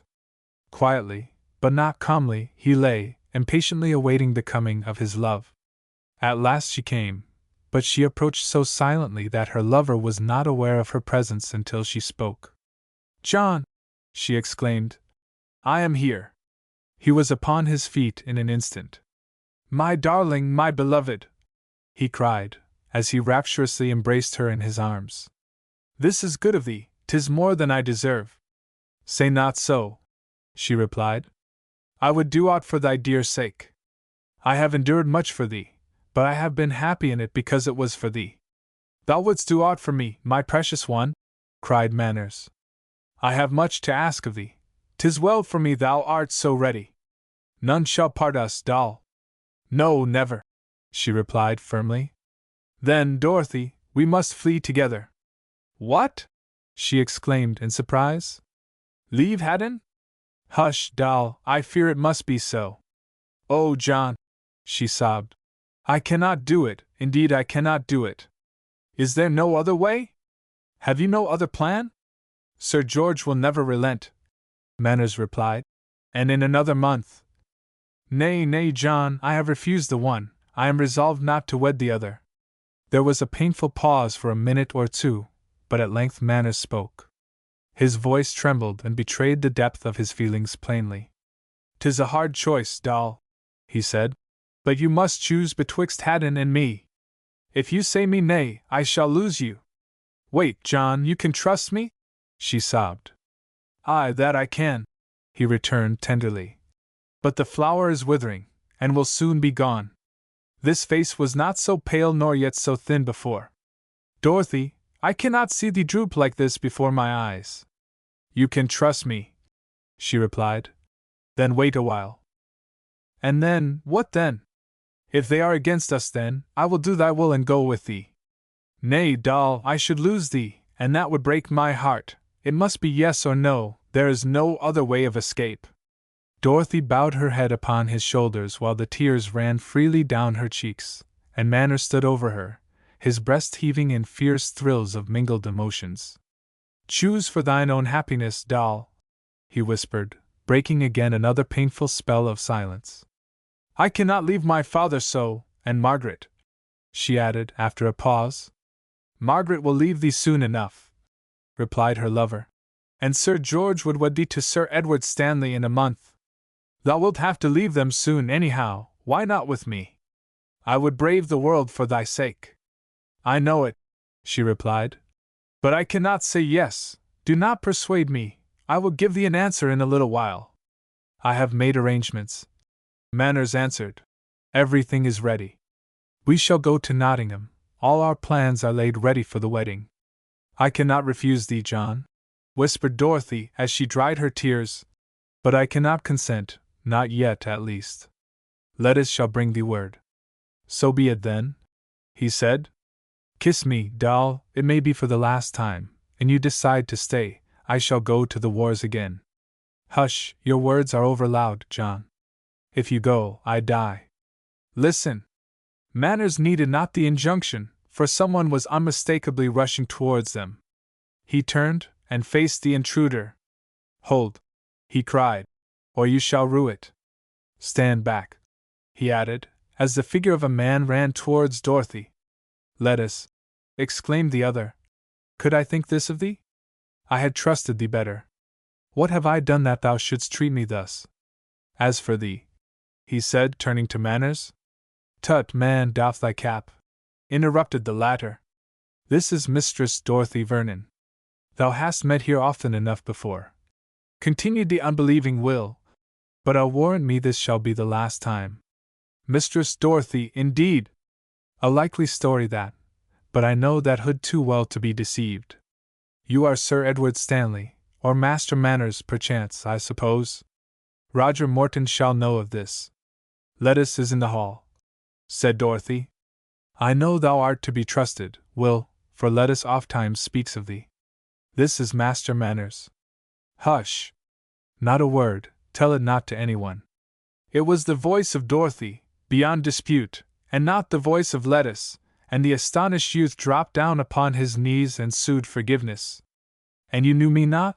Asked Manners, as he clapped his companion familiarly upon the back. I deceived thee, then? Have not the others found out my disguise? Methinks they have looked at me askance of late. The young woodsman rubbed his eyes to convince himself that it was a reality, and that it was not a vivid dream. Nay, he replied at length. They said thou wert seeking to rob me of my lettuce, for we knew thee not. I am a craftsman still, returned Manners. Mind you tell them not. There, I shall rejoin thee soon. Lettuce's lover took the hint and departed, not at all loath to get out of the way, and feeling mightily relieved that things happened to be as they were, and were not any worse. Doll, said her lover, as the retreating sound died away in the distance, we have another friend in him. Do thou tell this to Lettuce, happen it will enliven her. I will not press thee for thy answer now, we shall love each other to the end, I know. Remember this, Doll, thy happiness as well as mine is at stake. Sir George cannot take back his words even though he repent them. He cannot relent, for he has promised thee, and he is the very soul of honor, but, and we please ourselves, he cannot help it, and all will come right.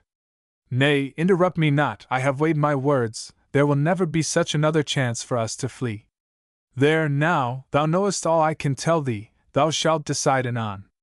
Dorothy was silent, but if looks had speech, she had pleaded eloquently. Her resolution swayed to and fro in the terrible struggle of her affection. Her soul was riven. She was too happy in the company of her lover to say him nay, and yet, at the same time, the bond of love which drew her to her father was far too strong to be suddenly snapped. I must go, she said at last. But whether it be I or whether it be nay, in life and in death I am thine alone. Kiss me, John, and let me go. Manners was deeply agitated. He took her face in both his hands, and stooping down, he kissed her again and again. It may be the last time, he said, but trust me, doll, I am only thine. I shall keep my love troth true. Keep a stout heart, my sweet one, and by my faith we shall be happy yet. They had approached the hall as near as was safe, and now the moment for parting had arrived. Dorothy tried to speak, but her heart was too full, and words failed to come at her command. She listened to her lover's last injunction to keep up a brave heart, and wringing his hands in agonized silence, she gathered her cloak around her, and hastened into the hall. Chapter 31. The Token. And whilst the feast progressed apace, the music swelled in joyous strain, but midst the group was one fair face that scarcely hid the look of pain. And ever and anon she looked away, and when the others went she turned to stay. Early next morning, as Manners was engaged in collecting faggots for the hungry fires at the hall, he was startled to hear himself addressed by his proper name. He turned round aghast, but was reassured when he saw that it was none other than Lettuce's lover who stood by his side. Hush, Will, he said. Call me Hubert still. It were dangerous for my name to be overheard. But thou hast news for me, I can read it in thy face. Aye, replied the youth. Mistress Dorothy sent Lettuce with a message for thee, but old Roger knew not where thou wouldst be found. Where is it? Cried the lover, impatiently. Let me see it, 'tis the answer, I'll warrant me. Nay, I have it not. Lettuce awaits thee at the hut, She would not even let me bring it to thee, for her mistress, she says, charged her to tell it to none but thee. At the hut, repeated Manners as he started to return. Is she there now? She is awaiting thee. But, Master Manners, let me crave a favor first. Quick, then, was the hasty reply. Tell me what it is, for I cannot wait. Lettice has been rating me well, returned the downcast lover, as he started to return with Manners. She is angered against me that I followed thee last night. She will not look at me now, and if I open my mouth about it she swears she will speak to me no more. A word from thee, good sir, would set the matter right again, else I fear me I have lost her favor, and there be many round about who would gladly take my place. Oh, laughed Manners, I will see to that, and happen you may do me some good service in return? Aye, master, that I will, he replied, mightily relieved. Manners said no more. His mind was too much occupied, his thoughts were bubbling within him in furious turmoil. Leaving his companion behind, he rushed hastily on, and never stayed his course until he had reached his destination. The letter, Lettice, the letter, he cried, as he entered the hut. Nay, I have no letter, Master Manners, replied the maid. My lady bid me tell it thee instead. What is it? Is it yes or no? He cried. Neither yet. My mistress went all through the weary night, and thought of naught else but thee and the answer she should give. Poor doll! Ejaculated her lover, tenderly. 'Tis time all this was ended, Lettice. She is fading away, yes, fading away, and what will come of it all, if she says me nay, I tremble to think. She will not say thee nay, though, Master Manners, replied Lettice. I shall lose my mistress soon. She has told me all. Told thee all? He echoed. She will not say me nay, and yet she consents not. You speak in riddles. Come, explain it all. She knoweth not her mind as yet, explained the maiden, but I can plainly see which way it will all end. Even as she poured her story out to me I could see it, I could read it in her sobs and sighs. She had not wept so long had she not loved thee so well, and her love for thee is stronger than her other loves, else she had obeyed my lord the Baron by now. It needs no astrologer to tell all this. Heaven grant it may be so, replied Manners fervently. But what did my Dorothy bid thee say? Thy words have made a sore commotion in my heart, fair Lettice. Lettice hung down her head and blushed at the unexpected compliment. Thou art to come to the feast tonight, she replied, and my lady will give the answer there. I shall be there, Lettice, he promptly returned. Tell her I shall not fail her. But how shall I see her? Has she thought of that? We have arranged it all, good sir. Thou hast but to do her bidding, and all will go well. She did not say that Dorothy had been too distracted in mind to make any arrangements whatever, but, as a matter of fact, this duty had devolved entirely upon the maid, for her mistress had done little more than nod assent through her tears to all the propositions of her companion. It was the ready wit of Lettice which had proposed everything at just the time when Dorothy was quite unable to suggest anything for herself. The wedding ceremony will take place in 4 more days, Lettice continued, and the feasting begins tonight. Manners was aware of the fact, and he bowed his head in silent acquiescence. And thou art to come to the hall, pursued the maid. Thou art skilful on the lute, my mistress says. I can play the lute, he answered. But what of that? Will she pipe me an answer back? Nay, Master Manners, listen. Thou art to be a musician for the once, and must join the minstrels in the gallery. In the banqueting room. Then I must seek a fresh disguise, he said. Hey, Lettice, I would it were night already. The day will drag wearily enough for me, I trow, but I shall look for my reward tonight. Thou art sure of what thou hast told me, Lettice, for were she to refuse me after all, it were hard indeed. Trust me, I am not like to be deceived, she wears her heart upon her sleeve. Unless she changes, I have told thee aright, but my lady never changes in her love. Ah me, I shall lose my mistress soon, and I am sad to think of it. Nay, Lettice, interposed Manners, thou shalt marry honest Will, and he shall be my chamberlain. Thou shalt be near Dorothy yet. The maid's countenance flushed with joy at the prospect of such bliss. That were happiness, indeed, she cried. Master Manners, I love her, I cannot help it, who could? I love her dearly, to part from her. I, interrupted Manners. Who could help it indeed? Tell her I shall see her, I shall be there. And if it be yes, my mistress will drop her fan upon the floor, went on Lettuce. But if the answer is no, she will tie a black ribbon on it. Thou must watch well, but it will surely fall. Amen, said Manners. Then I should be the happiest man on all the earth. But happen my lady will not be there, the maid went on. The lover groaned at the thought, and interrupted the maiden by so doing. Well then, she continued, either will I give thee a letter, or, if that cannot be, thou must go to Bakewell Church tomorrow eve, and thou shalt find the letter squeezed behind the font. But there, I must away, the day will pass all too quickly for me, for I have much to do. Stay, he exclaimed, and plucking a sprig of holly from the bush which grew beside the door, he placed it in the maiden's hand. Give her this, he said, and tell her it came from me.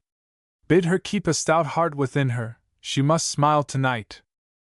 Lettuce took the little bunch of green and red, and making a reverential curtsy to her lady's lover, she hastened away towards the hall, and, as Manners watched her retreating figure, he saw the form of a man step out from among the bushes and join her company. It was her lover, who had waited with an anxious heart to discover the effect of the promised mediation. True to his promise, Manners presented himself at the appointed time at the door of the orchestra, though not without inward misgivings as to the character of the reception in store for him. He need, however, have had no apprehension on that score, for everything had been conveniently arranged.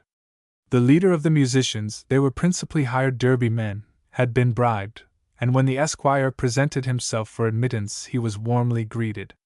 Well, Ralph! Exclaimed that worthy as he almost wrung Manners' hands off in the heartiness of his embrace. Thou hast come to thy old friend again, eh? We must cement the friendship this time with a tankard of Haddon brewed ale, and if thou hast not greatly altered since I knew thee last, thou'lt not be averse to that. Of course not, replied Manners readily. And these are all fresh men? I cannot see one of the old faces among them all. They are good fellows, though, returned their leader proudly. And they play right well. Ha! Here comes a messenger.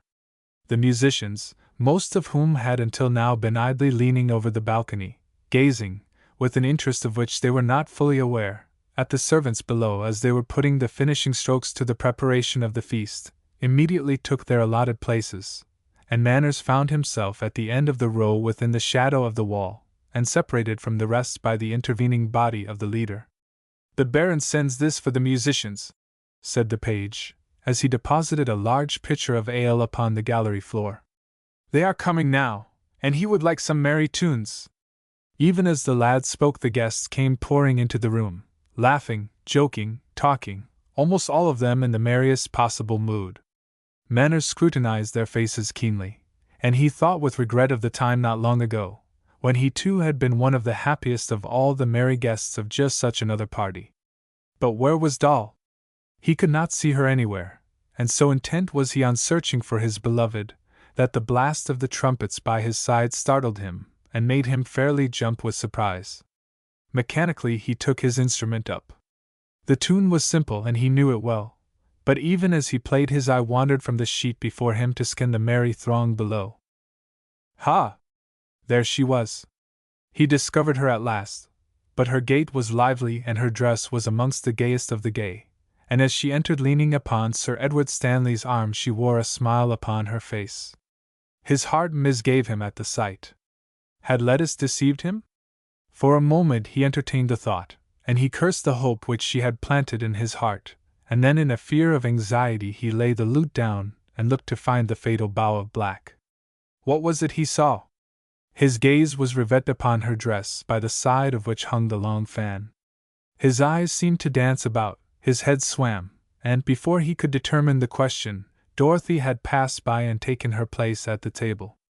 Father Nicholas asked a blessing which was even longer and more wearisome than his predecessor had indulged in, and the occupants of the gallery took advantage of the long interval to quaff the greater portion of the refreshing beverage which Sir George, with characteristic generosity, had sent up to them. The prayer had a conclusion, though, and when the good father reached it, the fact was signalized by an unanimous, if not very sincere, Amen from the guests, while the band struck up another lively tune. Throughout the meal, the musicians had little rest.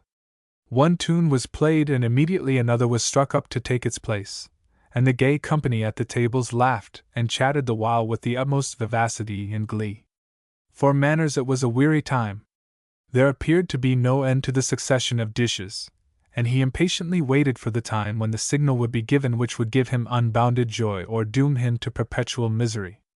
To him, at least, the time dragged wearily along, the tunes were lifeless, the courses were inordinately long, and it was a positive relief to him when Nicholas rose up again and pronounced a benediction, equally as long and dreary as the opening grace.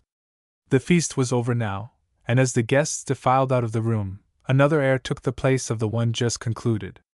As for Manners, all his efforts were concentrated on watching Dorothy's every movement. He ceased to play, for he had not the heart to continue, and without making any pretense to be playing his instrument, he laid his lute down and watched with eager eyes.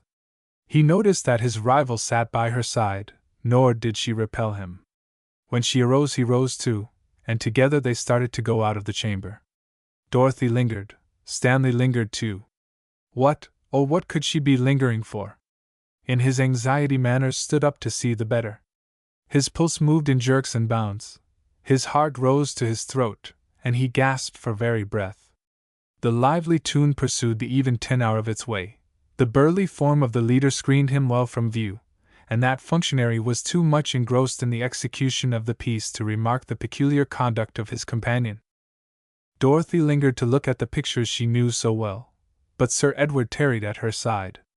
It was evident he was not at all disposed to leave her, and Dorothy herself at last gave up all hopes of his doing so. Sir Edward said something to her, but the noise drowned the sound of his voice, and Manners could not hear what it was he had said, but the next moment she permitted Stanley to lead her towards the door. The poor minstrel's heart sank at the sight. Was this, then, the fulfillment of Lettice's promise? Had he so misjudged the character of his beloved? He dismissed the thought, for he could not believe it even then. No, it was not so. Dorothy paused and turned back. Manners involuntarily stood up and followed her with his eyes.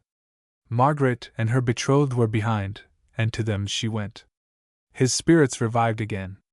She laughingly raised her fan and pointed to the carving on the wall.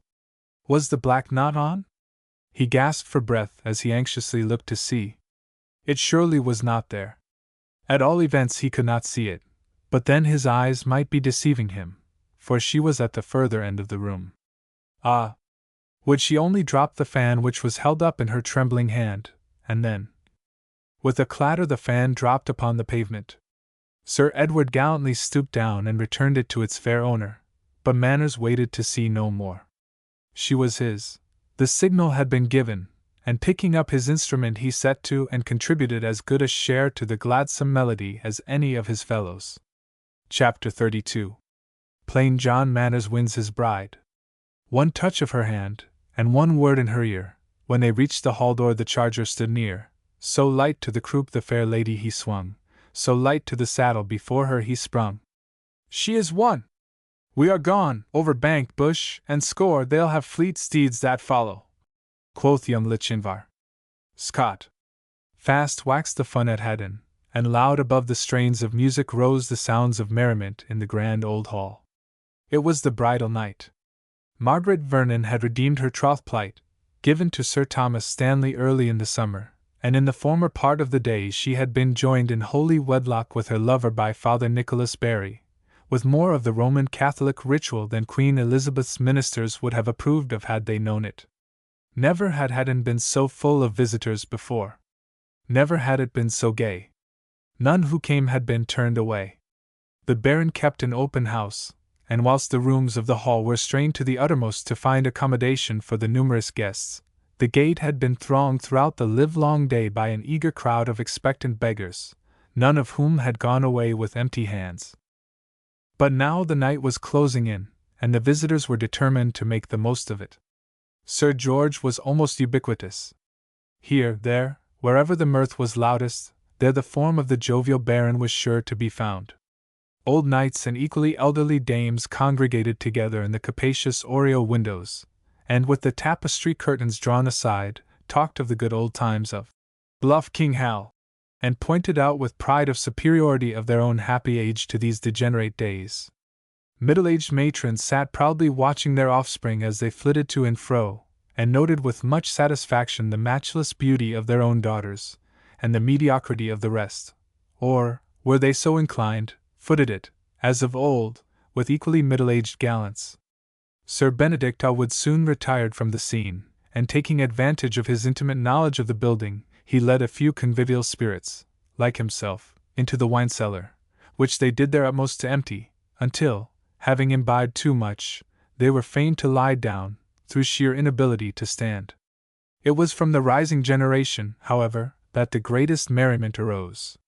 These, paired off and ever-changing couples, whirled from one end of the room to the other, and then, without a pause, returned again, heedless alike of the gratulations of their elder friends as they passed them by, and of the indifferent gaze of those who were not their friends who looked at them with jealous eyes. Dorothy, with a heavy load at her heart, wore a bright and even smiling face. She received the flattering service of her admirers as of old, and danced impartially with all who asked for the privilege. Even Sir Edward Stanley, although she cordially disliked him, came in for a goodly share of her favors. He had noted a change in her conduct of late, and that change was for the better. He imagined that she was readier to accept his advances, and when he had communicated his thoughts to his brother, they were confirmed in almost every respect. Sir Thomas had remarked exactly the same change, and they readily ascribed it to a yielding of the maiden's spirit. Little did they suspect that this alteration in her bearing was due to any other cause than that Manners was being forgotten, and in his happiness at the change, Sir Edward was content to let her enjoy herself as she listed, feeling sure that ere the end of another month there would be another bridal party, in which Dorothy Vernon and himself would be the principal actors. When the merriment was at its highest, and the boisterousness was at its climax, Dorothy remembered that the time was fast approaching when she would have to depart. Her lover, he who had risked so much for her sake, would be waiting in the cold meadow with the horses waiting for her. And she sank down to rest, well knowing the terrible strain she would soon be called upon to endure. "Fair Mistress Dorothy is tired, I perceive," quoth the young knight, as he approached her, longing for her company in another dance. "Aye," she answered. "I have danced too much, Sir Knight, and my shoe pinches too," she added with perfect truth. "Then by my troth," responded the gallant youth, "I swear you have a full small shoe." "Come, Dorothy," said Margaret as she came up to her sister's side. "Here is a gentle knight who would dance with thee." And she gravely introduced the veteran Cavalier de Lacy. "You will forgive me a while, will you not, Sir John?" said Dorothy, "for I am wearied and the room is over hot." And smiling back at the gracious reply of the old knight, who accepted her excuse, she retired to the corner of the room, while the disappointed de Lacy proceeded to join company with Sir Benedict Outwood, and found solace in quaffing the Baron's wine. Dorothy's heart was beating fast. The critical moment had come. She was close beside the door which led into the antechamber, and a slight noise in that apartment recalled to her memory the fact that her faithful maid Lettice was waiting for her there. She lingered, and her resolution wavered. It was hard to go and leave behind the scenes of merry childhood and all the pleasant recollections connected with the home, and as she sat there undecided, many pleasant recollections rushed back into her memory and pleaded powerfully with her tender heart. But the greatest pang of all was the parting from the Baron. She loved him sincerely, and she knew that he loved her dearly in return. This it was which now held her back, but the movements of her maid in the adjoining room continually reminded her that her lover would be waiting for her with an anxious heart. The struggle which raged in her breast was bitter, but short and decisive. The love she bore to Manners outweighed all other considerations, and casting a last fond look at the scene from which she was about to tear herself, she chose a moment when a peal of laughter at the further end of the room attracted the attention of the company, and slipping behind the tapestry curtain, she pushed the door gently open and stole quietly through. It was a desperate thing to do, and required all the nerve that Dorothy had at her command. How the door creaked as she closed it after her! It must, surely, call attention to the fact that she had passed through. But no one came, and she flung herself into the arms of her maid, trembling like an aspen leaf with fear. "Oh, Lettice," she sobbed. "Tell the Baron I love him still, and Margaret too. Poor Meg, 'tis hard to be severed thus." "Hush, my lady," replied the maid. "This is no time for weeping. Master Manners hath been here awaiting thee. I bade him go, for that were neither safe for him nor thee. You shall join us soon, Lettice. But, oh! Give my duty to the Baron. I should care naught were it not for him, and Meg, but Margaret is happy now. And so shalt thou be soon. But haste! Moments are precious now. Thy gown and everything has gone, and the brave Master Manners waits for thee alone. There, go. Hark! Someone is coming!" And throwing a shawl over the graceful shoulders of her mistress, Lettice affectionately embraced her, and watching her hasten down the steps she waited until Dorothy was out of sight before shutting and barring the doors behind her. As Dorothy passed the ballroom, she could hear distinctly the sounds of merriment within, but she heeded them not. The lights shone through the open oriel windows right upon her path, but she crept under the shadow of the wall and passed hastily on. It was a trying time, but she safely passed through it, and quickly found herself at the little latched gate below the bowling green. It stood open, and through it she hastened, casting neither a look to the right nor to the left, nor yet behind her, but only anxious that her escape should be unknown. Down the slope she ran, nor did she stop until she found herself clasped in the fond embrace of her lover, upon the footbridge. "My darling," murmured Manners, "thou art come at last. God bless thee, my love." And he kissed the tear-stained face over and over again. "I am ready, John," she murmured. "But quick, hasten! Our start will be short, for they will mark my absence soon." Bestowing another shower of kisses upon her, Manners led her across the narrow bridge. How gaily the water danced and sparkled and made melody amongst the stones! How the wind sighed sweetly and whispered among the trees, and how the strains of music and the sounds of revelry sounded through the open windows of the hall!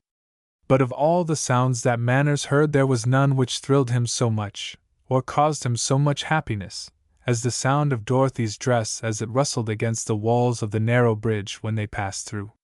Once on the other side there was no delay. The horses were in waiting, and seizing the bridle of one, Manners helped Dorothy to mount into the saddle, and then lightly springing into another, he set spurs to his steed and away they started. The most sequestered roads were chosen, for they wished to see as few people as possible, and to be seen by none. But Manners did not trust to this alone. He felt the preciousness of his charge, and had brought horses and men with him, whom he sent off in couples by different roads, to lead their pursuers on a false scent if pursuit were made. All through the night they rode. Scenes which charmed them before they now passed by unnoticed, and their grandeur was ignored. Masson's Heights, up which they had often wandered together, instilled no pleasant thoughts within their breasts now. Their one object, which engrossed all their attention, was to hasten forward to gain a haven of safety. As the grey light of the morning broke upon them, and the rising sun began to make its appearance, they crossed the border, and passed out of the county of Derby into the neighbouring shire of Leicester.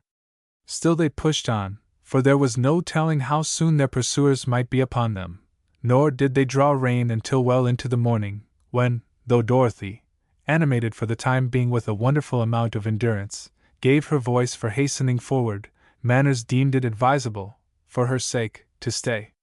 They stopped their steeds at a wayside inn, but here so unusual a sight as two travelers on horseback, one a maiden of surpassing beauty, clothed in rare and costly silks, and the other a gallant young knight, soon caused a little crowd of curious rustics to congregate around the house. "Poor lady!" exclaimed one tender-hearted matron, as she watched Dorothy dismount. "She is of gentle blood, just see how weary she looks." "Didst ever see the likes of such a riding dress afore?" asked her neighbor, as she eyed Doll's dress admiringly. "Beshrew me," added an onlooker of the sterner sex. "'Tis a runaway match, I'll warrant me. These horses are ridden to death." Neither Dorothy nor Manners was disposed to stay any longer than was necessary amid such a curious people, and after partaking of a good breakfast, and indulging in a little rest, they started on their way again, with a fresh relay of horses. This time they never stopped until they rode up to the little church, within which the shivering clergyman sat, anxiously awaiting the couple whom he had engaged to marry. He was ignorant of the plot, and though he might have guessed it pretty well, he was by no means anxious to lose by over-inquisitiveness the handsome fee which the young man had promised. He only chafed at their delay, and when at length they arrived and entered the sacred edifice he proceeded straightway with the service, quite as anxious to get it over, so that he might partake of his breakfast, as were the couple before him, and almost as quickly as they could have wished. "Wilt thou have this woman to be thy wedded wife?" said the parson, as he gabbled on with the service. I will," responded Manners, in a clear ringing voice which was echoed among the rafters of the roof, and he took her to his bosom and sealed the pledge with a kiss, a proceeding so unusual and peculiar that the good clergyman opened his eyes and mouth, until finally he came to a full stop. "I will," repeated Manners, addressing the parson. "But why do you stop?" And he looked suspiciously behind to see if his pursuers had come to rob him of his prize. There was no one there, however, save a few rustics, who, prompted by sheer curiosity, had entered the church and stood lingering just within the sacred portal, and in a few minutes more the lovers emerged from the little church, safely joined together in the bonds of holy wedlock, followed by the parson, who wore a smiling face, inasmuch as he had been rewarded with a gift far beyond his utmost expectations. But the two lovers were far happier than he, and with the certificate of marriage signed, sealed, and entered in the register, they remounted their steeds and proceeded at a steady pace to Nottingham Castle, where, the Earl of Rutland having unexpectedly returned, he extended a right hearty welcome to his nephew and his beautiful bride. Chapter 33. Peace at last. Nor was she to be found. Her father cried, "'Tis but to make a trial of his love!" and filled his glass to all, but his hand shook, and soon from guest to guest the panic spread. Rogers. Still at Haddon the fun maintained its uproarious course, and amid the whirl of festivity Dorothy's absence was not remarked. Sir Edward Stanley was far too elated with the vision of success which had opened out before him to bore Dorothy with his presence on this occasion, but in spite of this he rarely let his eyes depart from watching her. "Hi, Sir Edward!" cried an inquisitive old dame from one of the deep window recesses. "Hither, good night, for I would talk with thee a while."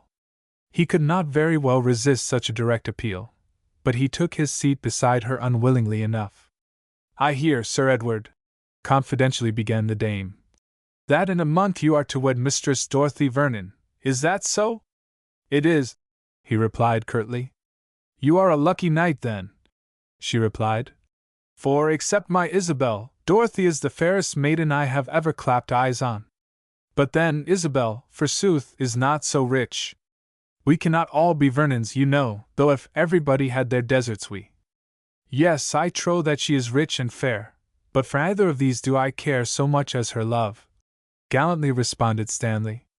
"Tut, now, Sir Edward," pursued his tormentor.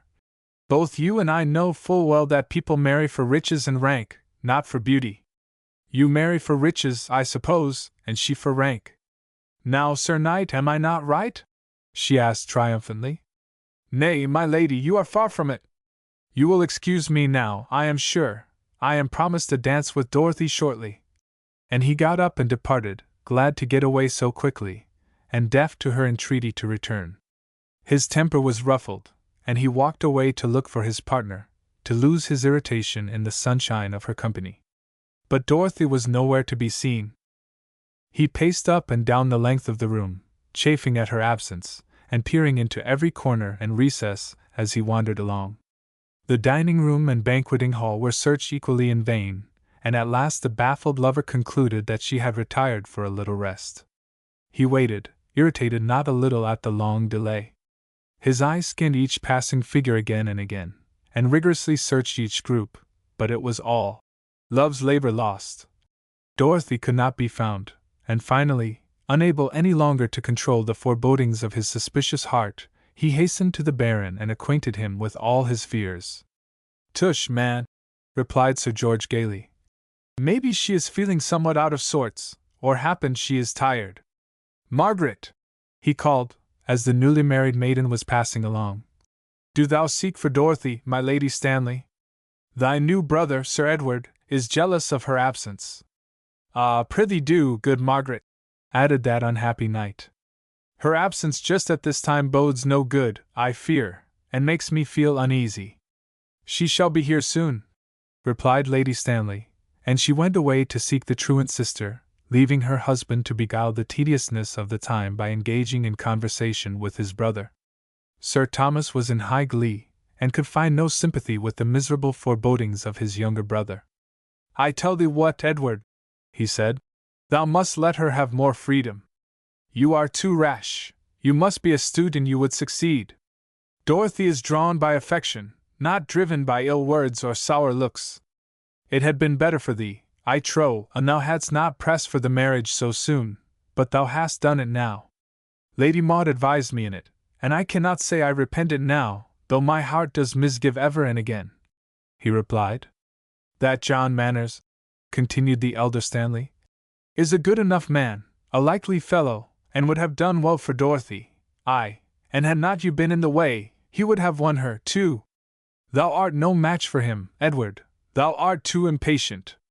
Edward hung down his head, and gazed uncomfortably upon the floor. He was conscious of the truth of his brother's statement, and could not well refute it. He paused in silence, hoping that the subject would be pursued no further. Here comes Margaret, he said, lifting up his head and feeling mightily relieved that the awkward pause had come to an end, but sorely dismayed to see no Dorothy following behind. Where is she? She has gone! He almost screamed as he saw the look of consternation on her face. I cannot find her, Margaret replied, addressing herself to Sir Thomas. I have searched her rooms, but all in vain, and no one knows aught of her, no one has seen her. Said I not so? Furiously exclaimed Sir Edward. She has gone, the bird has flown. What bird? Asked the Baron, coming up. Dorothy, Sir George. Dorothy has fled. Fled? Nay, it cannot be, returned the Baron, stoutly. He had too much faith in Dorothy to believe that. They are searching for her now, said Margaret. Nobody knows where she is, and Sir Edward has missed her long. I cannot understand it. Her clothes are gone. Her riding habit has gone, exclaimed one of the domestics, rushing breathlessly up to the group. Father Nicholas hath just come in and he says 2 horses, galloping, passed him on the Ashbourne road. One, he thinks might have been a lady, but it was too dark to see distinctly. This she gasped out in jerks, but her news was intelligible enough, and it threw the whole assembly at once into a ferment of confusion, amid which could be heard the voice of Sir Edward Stanley exclaiming, in a tone far above the rest of the babble. That was Dorothy. Gone! Exclaimed the Baron, aghast. Nay, search the hall. Out, to your saddles, ye gallant knights! Commanded Sir Thomas Stanley, promptly. Here is a prize worth the capturing. She must be stopped. And he quickly led the way to the stables, and in a very short space of time was mounted and urging his steed to the utmost along the Ashbourne road. Sir George stayed behind. He could not believe that Dorothy had really gone, but when a thorough investigation of the hall, and the outbuildings also, revealed the fact that she was nowhere there, he was stricken with dismay, and succumbed, for a time, to a feeling of despair. Nicholas, he said, as the worthy father approached to comfort him, thou art sure that one was a lady? It was dark, Sir George, the priest replied. I was unsuspicious, and deep in meditation, but I fear it was so. Was it my doll? I cannot say, he replied. I never saw the face, and did but imperfectly see the form. The Baron sank back, regardless of the ladies who crowded round him, commiserating his ill fortune. He remained silent, with a bowed head and bleeding heart. All night long the pursuit was kept up. Every lane was searched, every innkeeper was severely catechized, and although in several instances they had the satisfaction of hearing that couples, either on horses or in conveyances, had passed, yet when the quarry was hunted down, if it did not turn out to be an inoffensive market gardener, and his worthy spouse returning from Derby Christmas market. In almost every other instance the horsemen were the decoys that Manners had so carefully provided. At last the chase was given up. Dorothy had proved one too many for them, and with mingled feelings her pursuers turned their steeds again towards Haddon, curious to learn if any of the others had been more fortunate than themselves. The two Stanleys were the last to return, but after having been out in the saddle for more than a whole day, and that upon the right scent, they were obliged to return without having met with success. The next day was spent in searching the neighborhood. Every inn and every house was visited, but the night falling, they returned again empty-handed, and very disconsolate. News came with the next day's courier, for Dorothy dutifully acquainted her father, in a touching letter, with all the details of the engagement, the elopement, and the marriage. Manners, too, sent a note to the Baron, in which he pathetically pleaded Dorothy's cause. And sure, the epistle concluded, so doting a father as you undoubtedly are would not force so loving a daughter to wed against her will. You clearly sought her welfare and, in choosing Sir Edward Stanley, thought you were doing well for her, but it was a sad mistake. I have her undivided love, and even if we are forever banished from dear old Haddon, as Doll delights to call it, we shall be happy in each other's confidence and love, though I confess that Dorothy hath a tender heart and grieves to think how you must regard her. None but myself, she declares, could ever have led her to leave thee. I feel for thee, but I feel for my sweet Doll, too. At thy bidding, whenever given, we will gladly visit thee. Till then, adieu. Married! Cried Lady Vernon, aghast, as Sir Thomas Stanley read the letter aloud. She was speechless with rage and could say no more, but her looks betokened the feelings of her heart. Married! Echoed Sir Edward, in dismay. I married, responded Sir Thomas. You have lost her, Edward, it is as I said. Poor, foolish Dorothy! Exclaimed the Baron, in a decidedly sympathetic frame of mind. Poor Doll! Poor Dorothy, indeed! Retorted Lady Maud sharply.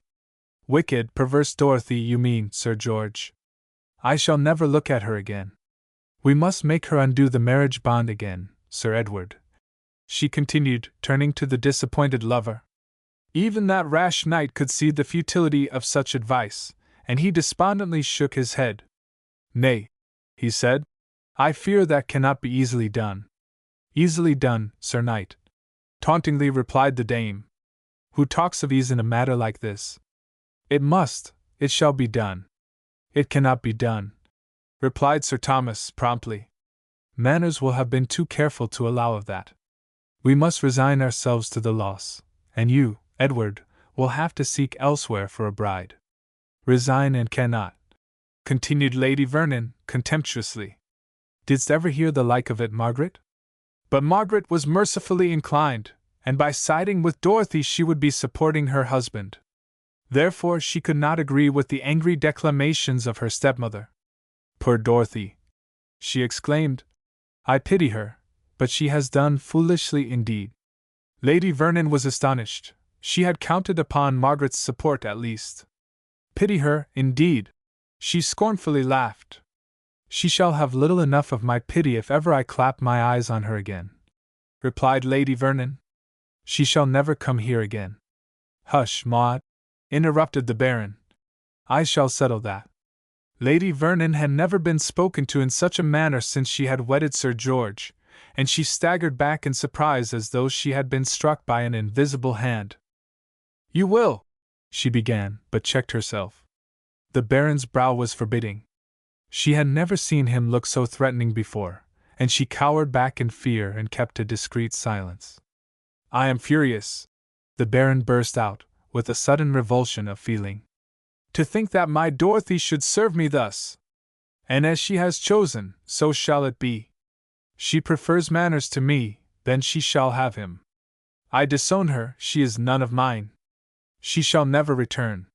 Flesh and blood, however, is very human, and in spite of his stern resolve never to see Dorothy again, the Baron's naturally kind heart soon began to soften, and in a short space of time his feelings had entirely undergone a change. He longed to clasp his lost darling to his heart again, and tell her she was forgiven, but he was proud, and his pride held him back from declaring his sentiments. It was not long to be endured. He became anxious. Dorothy was ill. Sir Ronald Barry had sent him word of that in a letter which was calculated to stab the Baron to the very heart. He grew restless. His conscience pricked him day and night, until, unable to bear it any longer, he declared himself. "Maud," he said, as together they sat in the lonely dining room, "Dorothy has been a month gone now." "Yes," she carelessly replied. "And I hear she is sorely ill." "Like enough," said Lady Vernon, not unwilling to make the knight suffer a little, for she had not forgiven him yet. "She was ill enough when she went." "Then," returned the Baron, "she shall come back. We cannot do without her." Lady Vernon turned sharply round to expostulate with her lord, but seeing his forbidding countenance, she desisted, and her silence Sir George tacitly construed as acquiescence. "I shall send for her this very day," pursued the good old knight. "We must try to forget the past, Maud, for, in good sooth, we have all done amiss, and begin again. We have no Margaret now, and without Doll, gone in such a fashion withal, we were miserable indeed. We must have more balls and feasts," quickly suggested Lady Maud. "They will heal our wounds." "Balls and feasts," repeated the Baron. "Nay, we are too old for those now.